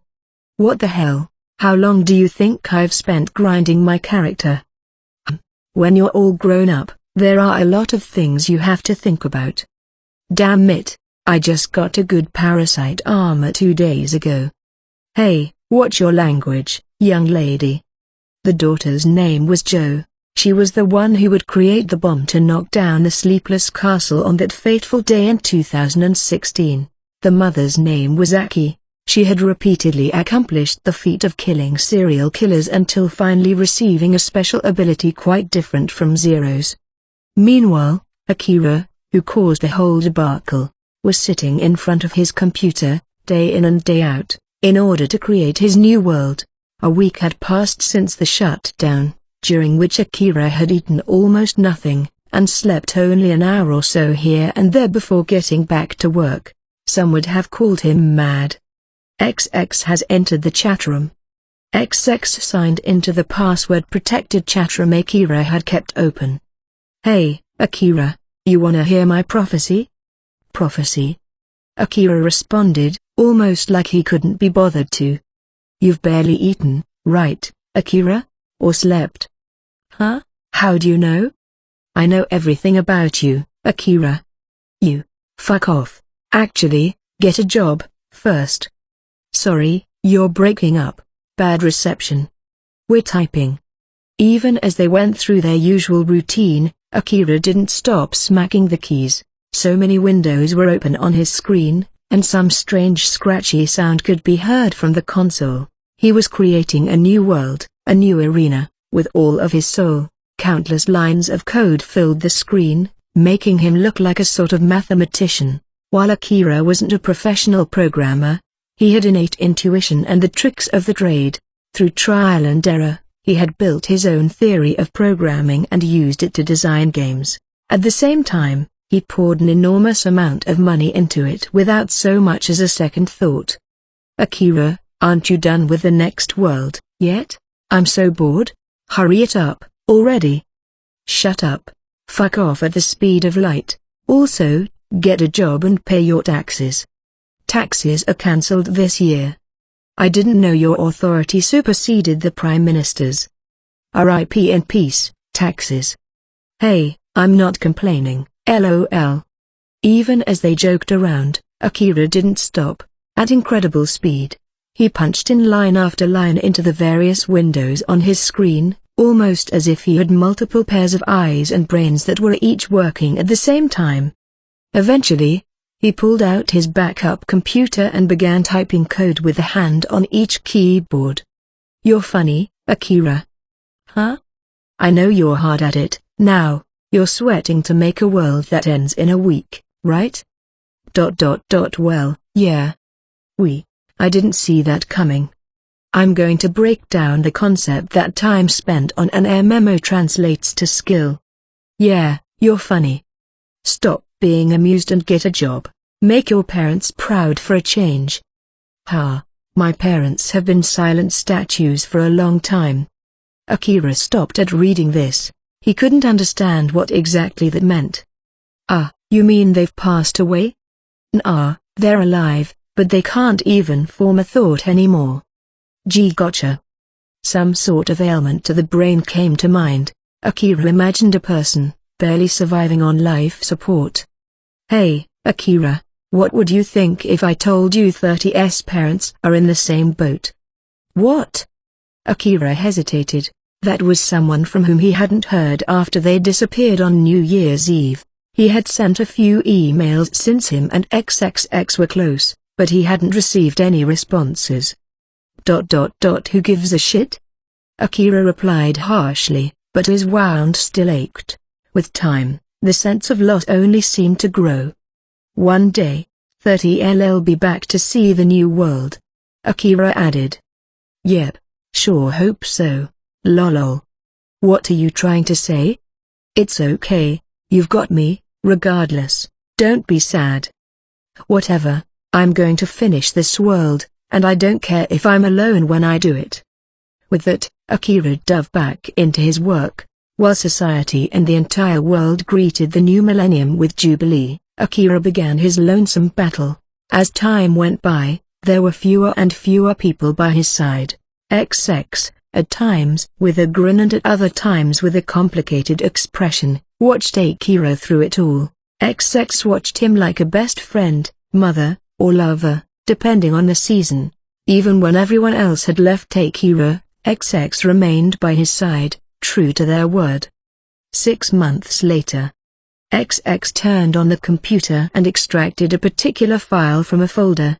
The file had to do with the Far East City. XX had saved the file before it was all erased and indulged in nostalgia by viewing it from time to time.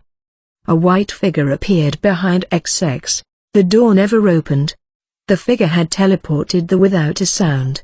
The figure parted their shapely lips. How long are you going to hold on to that? Right back at you, Umfao. Despite the figure's sudden appearance, XX didn't act surprised nor turn around. XX continued talking to the white figure behind her. Nostalgia, am I right? I wonder what Akira's new world's going to look like. Why should I care what that selfish boy does? You two are so obvious. Major tsndir going on here. XX mocked, and the white figure burst out. You're selfish, too, by the way. You just up and leave everything out of the blue and do whatever you want. No wonder you two get along so well. I'm not crapping in diapers anymore, you know. At some point, I gotta stop living life by mommy's orders. And I'm left wiping your ass. It's not like I asked you. Just go, already. You called me here. Oh, really? My bee, I'm so forgetful, you know? Fuck off. Wow, the language. Would love to have Akira hear you say that. XX chuckled and opened the file from the world that was erased. It contained the worldview of and stories from the Far East City. XX loved this chaotic world. Light versus dark, that's old news, right? All covered in dust. Your room is what's covered in dust. Ha ha. XX just laughed it off. Garbage littered the room, but XX seemed to have no intention of cleaning it. Yep, I like messy worlds, you know, decrepit, dark, hopeless, except for a single, cliched ray of light. Blackness appeared on 20's monitor. The Far East City of Chaos, worldview . A world that isn't our own, a future that was never meant to be. In the year 19XX, war erupted in the Middle East. The war, instigated by a Middle Eastern dictator, triggered retaliation and revenge. With each day, the war zone expanded. The participants of the war increased exponentially, until a finger pressed a particular button. During what would later be called the Terminal War, dozens of nuclear missiles showered the Earth, decimating 70% of fertile land around the globe. Starvation, radiation poisoning, viruses, and lack of medical supplies all contributed to the world population declining at rapid speeds. Rioters and refugees filled cities as chaos crescendoed. The surviving people in power moved to create new cities in order to protect themselves and their wealth. Cities began construction in the relatively less damaged countries, England, China, Japan, America, and Australia.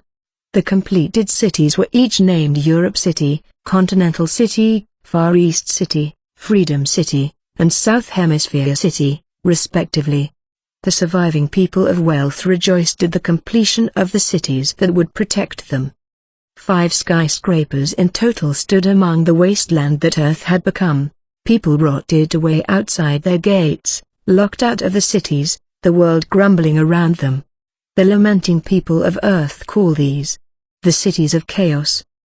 Far East City, outline . In order to keep out refugees, rioters, and immigrants, the metropolis was constructed in the central region of Japan, with Tokyo at its epicenter. The city is surrounded by 7 layers of walls defended by an enormous self-defense army. As the city holds electric plants, large-scale distillation facilities, and food factories, it can sustain a population of 10 million on its own. As protection against radiation and radioactive rain, an invisible barrier surrounds the entire city, as well as a laser wall to protect the city from attacks. Approach the city without caution and even tanks will be zapped to ash, let alone pedestrians.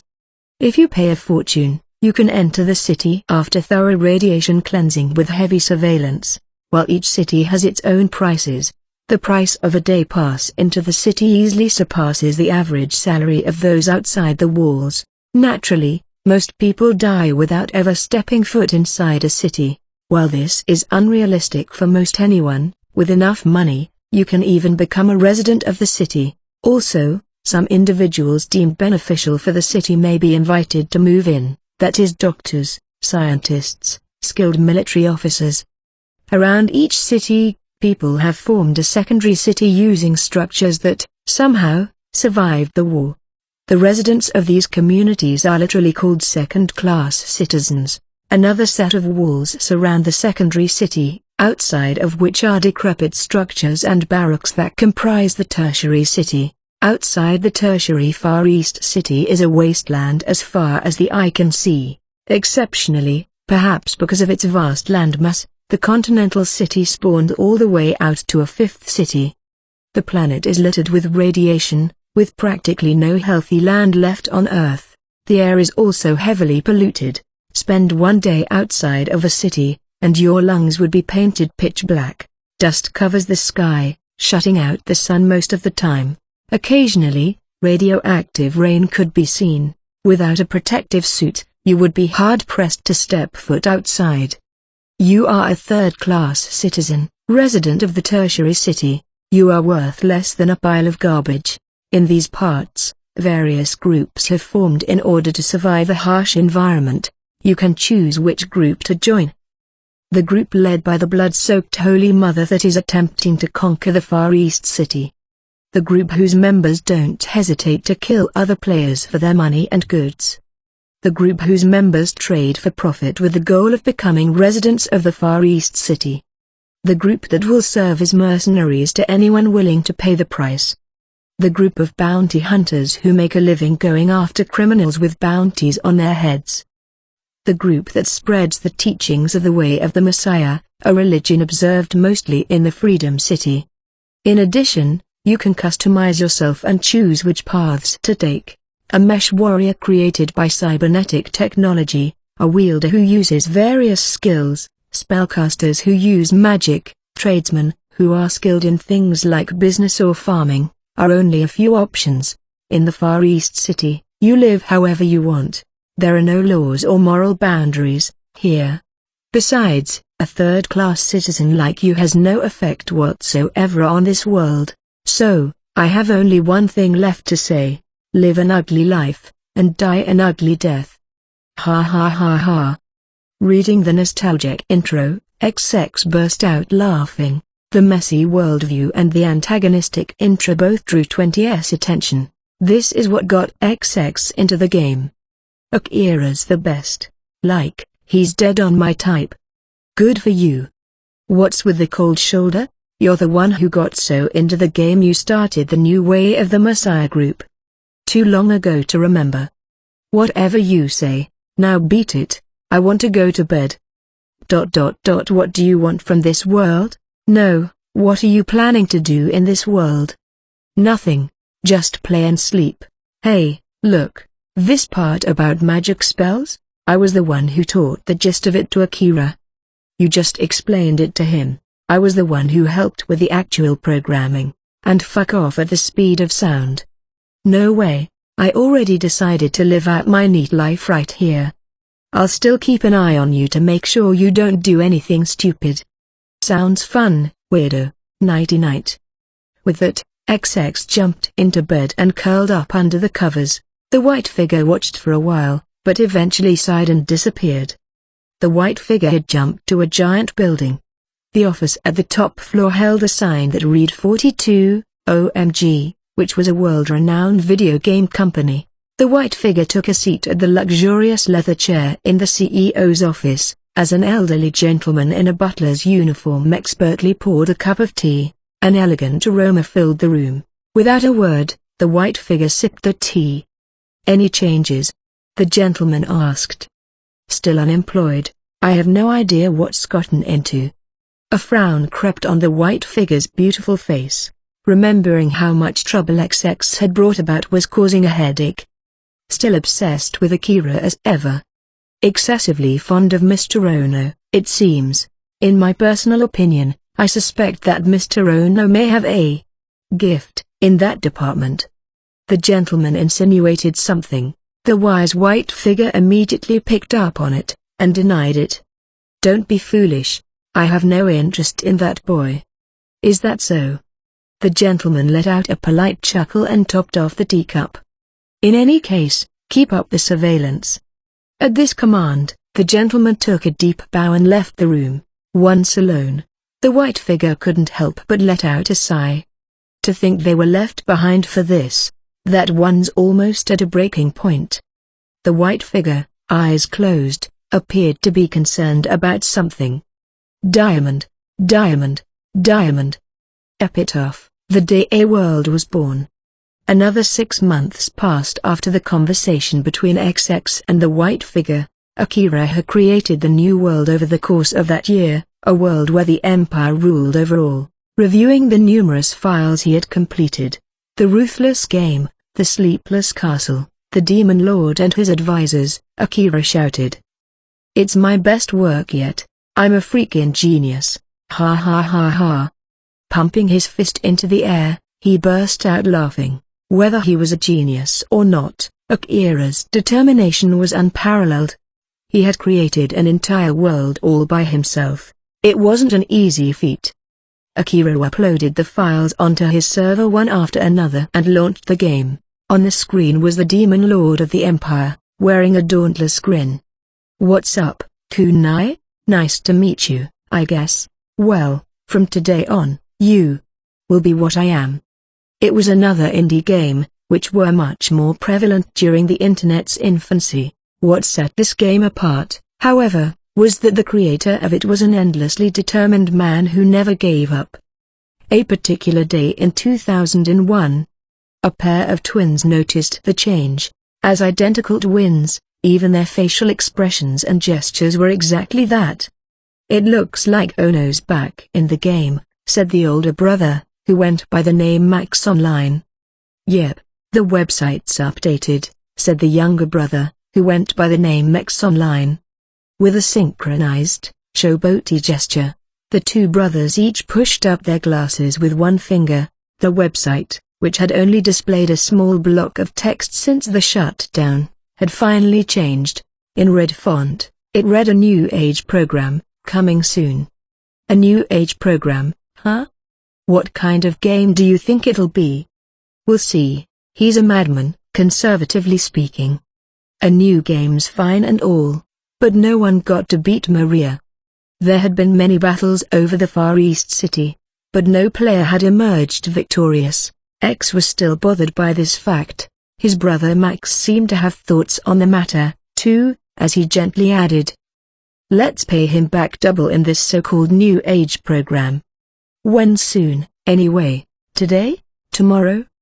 X began dangling the leg he had crossed over the other. Seeing this, his brother pushed his glasses with the same showboaty gesture again and said, "Dear foolish brother, cease that unsightly mannerism immediately, you embarrass me." "Dear moronic brother, you're the one who's been tip-tapping your fingers on the desk." The brothers stared each other down for a moment. It wasn't that they didn't particularly get along, but each considered themselves superior to the other. In truth, both of them were extremely intelligent. As they were still students, they always competed with each other on tests, and were close to the top of the national ranking of standardized testing. "We'll see who comes out on top soon enough when this comes out." "Yeah, it'll be me, though."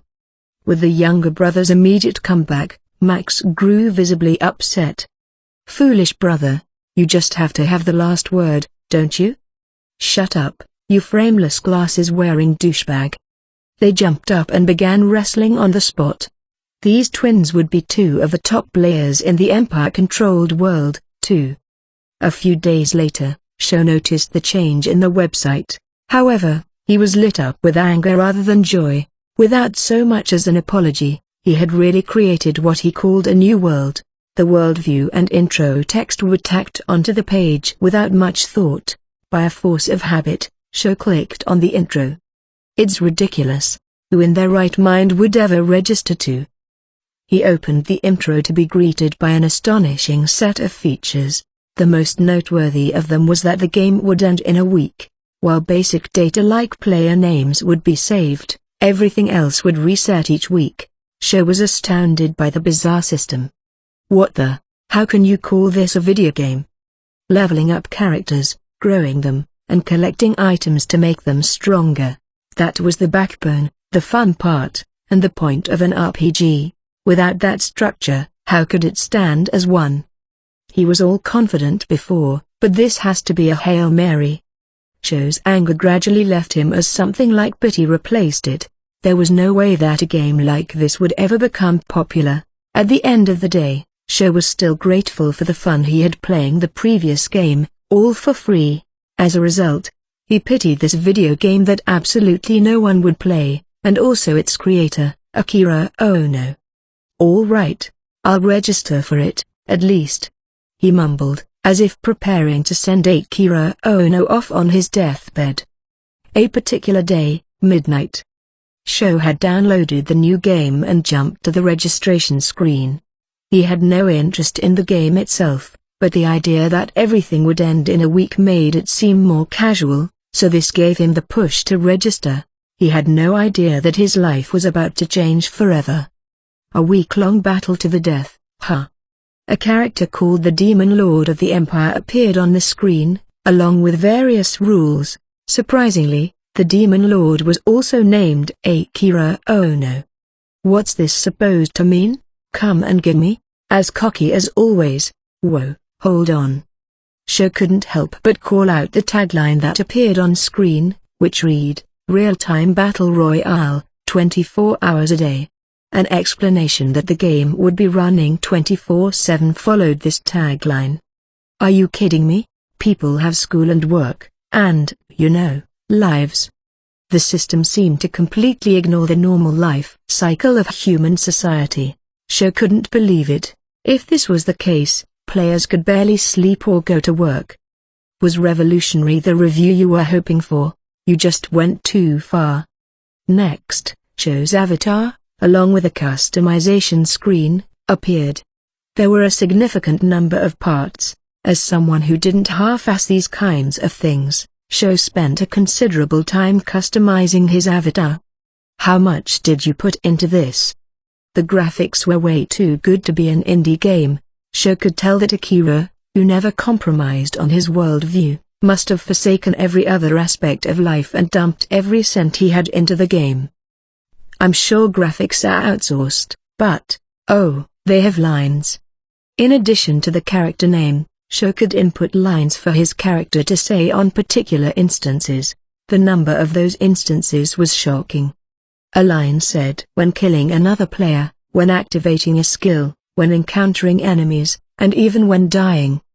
Sho made sure to input something for each and every one. What he set up so far was apparently basic data, and would be carried on after the week ended. It also seemed that lines could be changed any time in the arena. Now, a map of the arena appeared on screen, with the note that it would be randomized each week. Even the area resets, down to a T.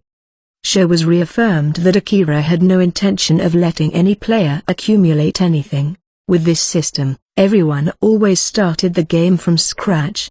There was no distinction between veterans and newbies. Experience wouldn't necessarily translate to strength. Sho clicked through to see various bags spinning at high speeds. He clicked them and his starting items appeared. It looked like even those would be randomized. Rip a good item, and even the less skilled could have an advantage. Sho had acquired a fork, a loaf of bread, and 2 bottles of water. Apparently, the fork was a stabbing weapon with an attack of 1 and a durability of 3. Finally, the Demon Lord of the Empire and his advisors appeared on screen, with a button labeled to the arena at the center of the window. Seeing this, Sho couldn't help but feel excited, and quickly shook his head to regain himself. He had only registered out of pity, after all. He wasn't going to play the game for real. Sho clicked the button, and his screen blacked out before displaying, in blood red font, "Dive into the Infinity Game." A ridiculous thought crossed Sho's mind. There was about to be a real battle to the death. A bizarre sense of nervousness enveloped him, forcing him to stare at the screen with dead serious eyes. A beach faded into view. Even the characters' starting points seemed to be randomized. Alright. The layout's kind of like Dynasty Warriors. WASD to move, click to attack, mouse moves the off, jump, spring, slide. Sho, already accustomed to these sorts of keyboard controls, got the hang of things quickly. He could also use items or activate skills with the function keys, similar to North American MMOs. But how am I supposed to fight with a fork? As Sho mumbled so, his screen flashed red. What there? What's happening?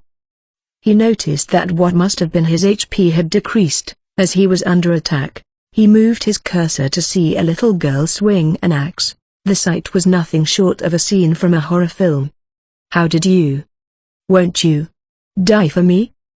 The eerie text appeared on screen. It must have been one of the lines the other player had registered during character creation. You little.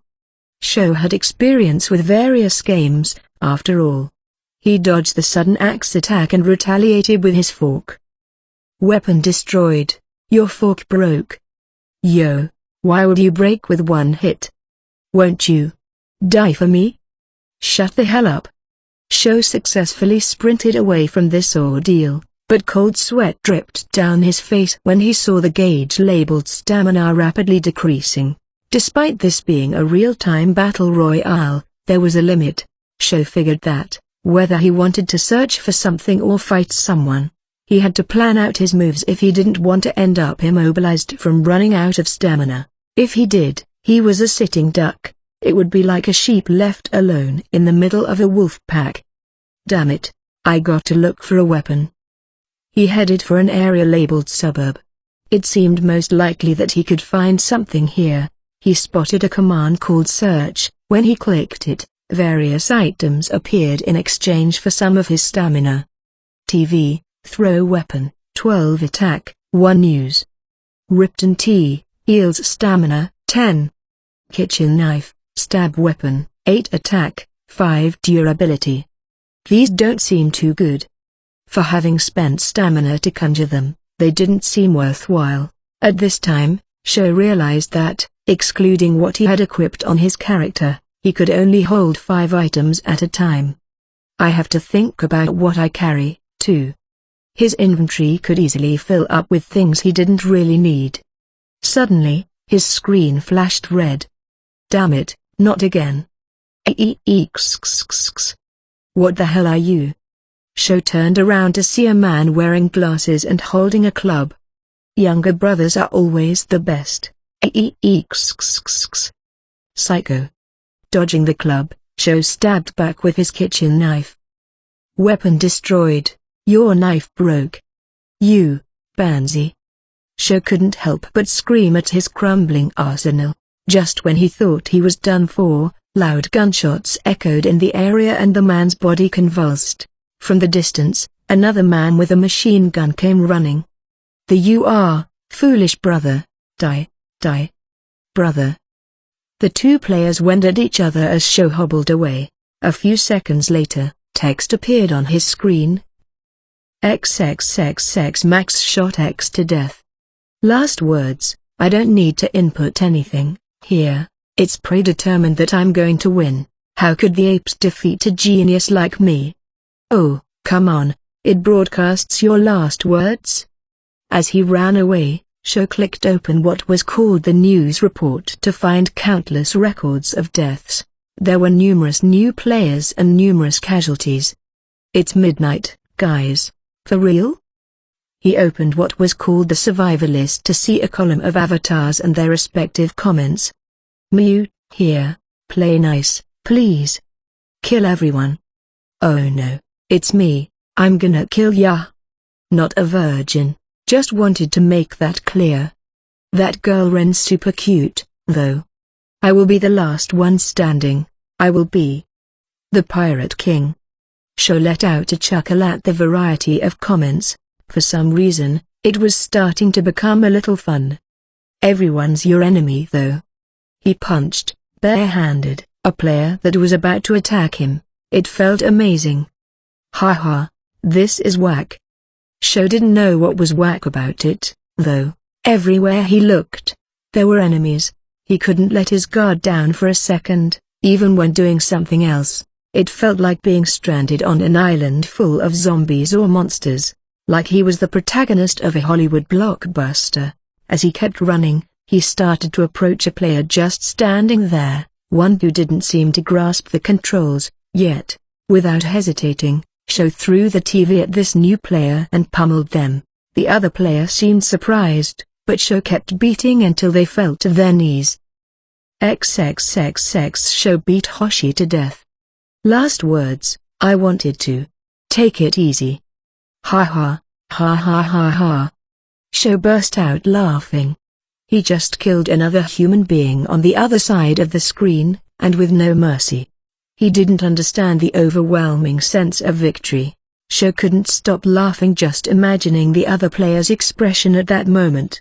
If his enemy was just an AI or monster, he would not have been this excited. Alright, you can take one of their belongings when you kill a player. Not all, but just one. This seemed to require some foresight, too. He may need to take something that he didn't necessarily benefit from, just to keep other players from obtaining it. He noticed that the weapon the other character had was a plate, which seemed useless. Through the several combat encounters, the durability on Show's suit had decreased to 3. Remembering that fact, Show decided to take his enemy's armor. His armor's a schoolgirl outfit. Show hesitated for a few moments. Putting it on his male avatar was bad. However, if the durability of his suit were to reach 0, he would be left naked and with drastically reduced defense. It was unthinkable to try and survive this cutthroat arena with no armor. I don't have a choice. Not if I want to survive. I got to use what I can. Ditching the suit he had been wearing, Show donned the schoolgirl outfit with a slight elation. Instantaneously, his avatar changed to that of a creepy man in teenage girl's clothing. Ha, I look like a pervert, but what's this? Strange sensation I'm feeling. Sensing a presence, Show turned around to find a man wearing a helmet and carrying a pickaxe. Wait, is that you, Show? Do you see yourself? I didn't know you'd gone full pervert, lol. Show writhed reading the text popping up on screen. He hadn't expected to be called a pervert from someone in a video game, and this late at night, nonetheless. I have not a lick of shame for the way I look. Oh, crap. Here comes the pervert in a schoolgirl uniform. The two went into combat, but perhaps taken aback by Show's determination, the man wearing a helmet ended up on his back. Seeing this, Show cried in victory, panting. Witness the power of Sailor Show. Screaming some nonsense, Show robbed the man of his possessions and sprinted away. The game, now in full motion, caused quite the commotion among players in the middle of the night. Meanwhile, Akira was rolling in laughter as he watched the various encounters all around the arena. With a can of beer in his hand, he seemed to be enjoying the show of the players' excitement and confusion. This is hilarious. I'm so glad I made it. Totally worth the farm. This video game, much too intricate to be created by an individual, had only been completed with the money made from selling off the farm Akira's parents had left him. Was it an extravagant hobby? Debatable. Akira could have retired right then and there if he had kept the farm, and he shared and ran the game free of charge. Clearly, he wasn't in it for the money. Some might have called it a complete waste of inheritance, while others might have seen it as Akira donating his money and time for the enjoyment of others. His nature carried on into the distant future, where we would spend money like water. No amount of time required would make Akira change his priorities from putting his own world above money. Get a load of this, XXX. This is my new world. Lighting the cigarette in his mouth, Akira squinted at the screen. No matter how long he waited, that particular name never appeared on the list of registered players. It was already past 1 a.m., but as far as Akira could tell from the news report, players were still at it hard and strong. XXXX, Floaty was blown to bits by XX. Last words, off to the underworld. Akira did a spit take with his beer. Stop playing around and get a job. Although, as someone who spent the last year lost in his own little world, he had no right to criticize anyone. Eventually, Akira logged in as the Demon Lord of the Empire and entered the Sleepless Castle.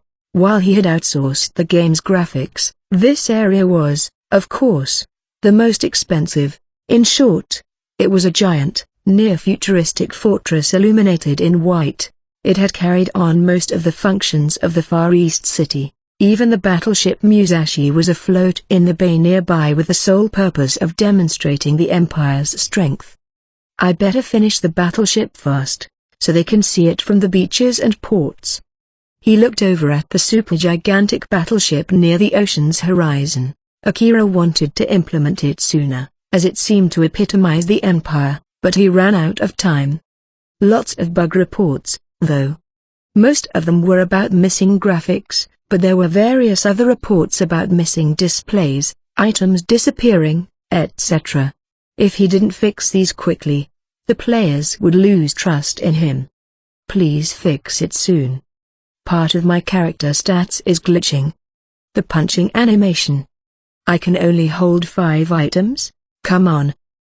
The forums were being filled at incredible speed with requests and bug reports. The foundation of Akira Ono's acting chops were built here, along with his guts to act dauntless in a pinch. He responded with confidence to the outcry. All problems will be addressed by the next event. Any emergencies will be dealt with immediately. Thank you for your patience. While his response exuded confidence, he was panicking on the inside. Damn it, I think the save process is glitching. As he desperately looked for the culprit file, the sound of a can cracking open could be heard. Even now he was reaching for another drink. I can't find it. Where did I screw up? Chugging his beer, he scrambled to find the issue. On the forums, though, the more stress he was under, the more arrogant he became. All of the issues mentioned so far are expected. Don't worry. Thinking that all was expected, the players were relieved. Just leave it to Ono, it'll be fine. Yep, he'll fix it in no time. 3 minutes, tops. Right, Ono? What do you think I am, an instant Rayman? Akira wanted to shout back at the forums, but if word were to spread that the game was riddled with bugs at launch, it would hurt its reputation. Akira continuously scrambled to fix bug after bug for the entire week. Still, issues kept arising. As the number of registered players grew, the more it strained the server. Eventually, Akira was notified of the discontinuation of his server contract, and he madly looked for another one he could sign up for. While the players were too busy to sleep, the same could be said about Akira. As he had intended, a world ruled by the Empire provided a harsh environment for all, but not even this world's creator was an exception. For weeks after, he would rinse and repeat the process of finding a server host only to be kicked out. The game was just too big for any individual service to hold. It was large enough to justify a corporation owning and operating it. What am I supposed to do? I just keep getting cancelled on. From the point of view of the server companies, they didn't want to support any application that strained their servers like Akira's did. It didn't help that the internet wasn't as developed back in the day. As Akira's corner grew tighter and tighter, he received a particular email, with a lead for a suitable server overseas. A foreign server. Didn't think of that one. Akira jumped to the website to, of course, be greeted with blocks of English text. Just looking at it gave him a headache. It would take him an immense amount of time to translate and read through it all. Server contracts already came with complicated fine print as is. Why don't these idiots have a Japanese version? While Akira's outrage was unjustified, a language selection box appeared on the top right of the screen, as if it had heard his call.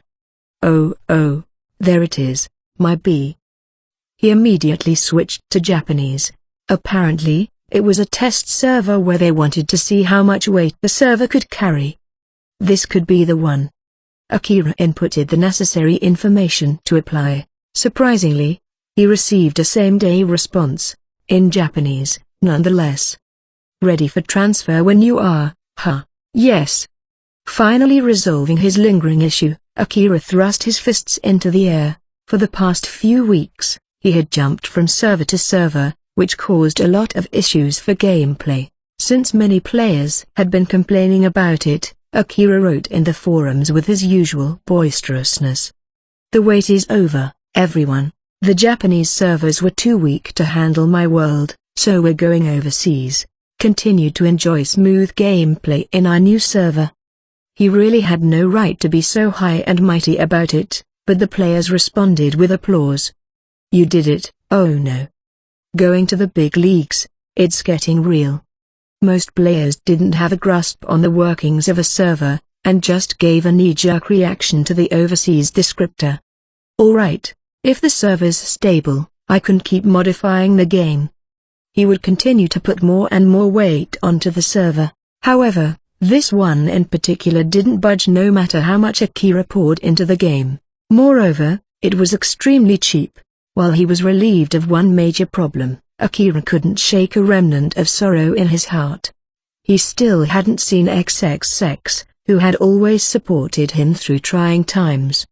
Should I just send an email or something? No, I should wait. He might have been stubborn, or perhaps prideful. Days turned into months, and even after years of running the game, 30's name would never be registered to it. This was a thorn that stuck into the heart of the Demon Lord, that to stay for many years to come. Diamond, Diamond, Diamond. Thank you for listening. Please like, share and subscribe our YouTube channel. Also follow me on Instagram and Twitter to get future updates. And support me on Patreon. This is Dr. Anime signing out. Peace. Diamond, Diamond, Diamond.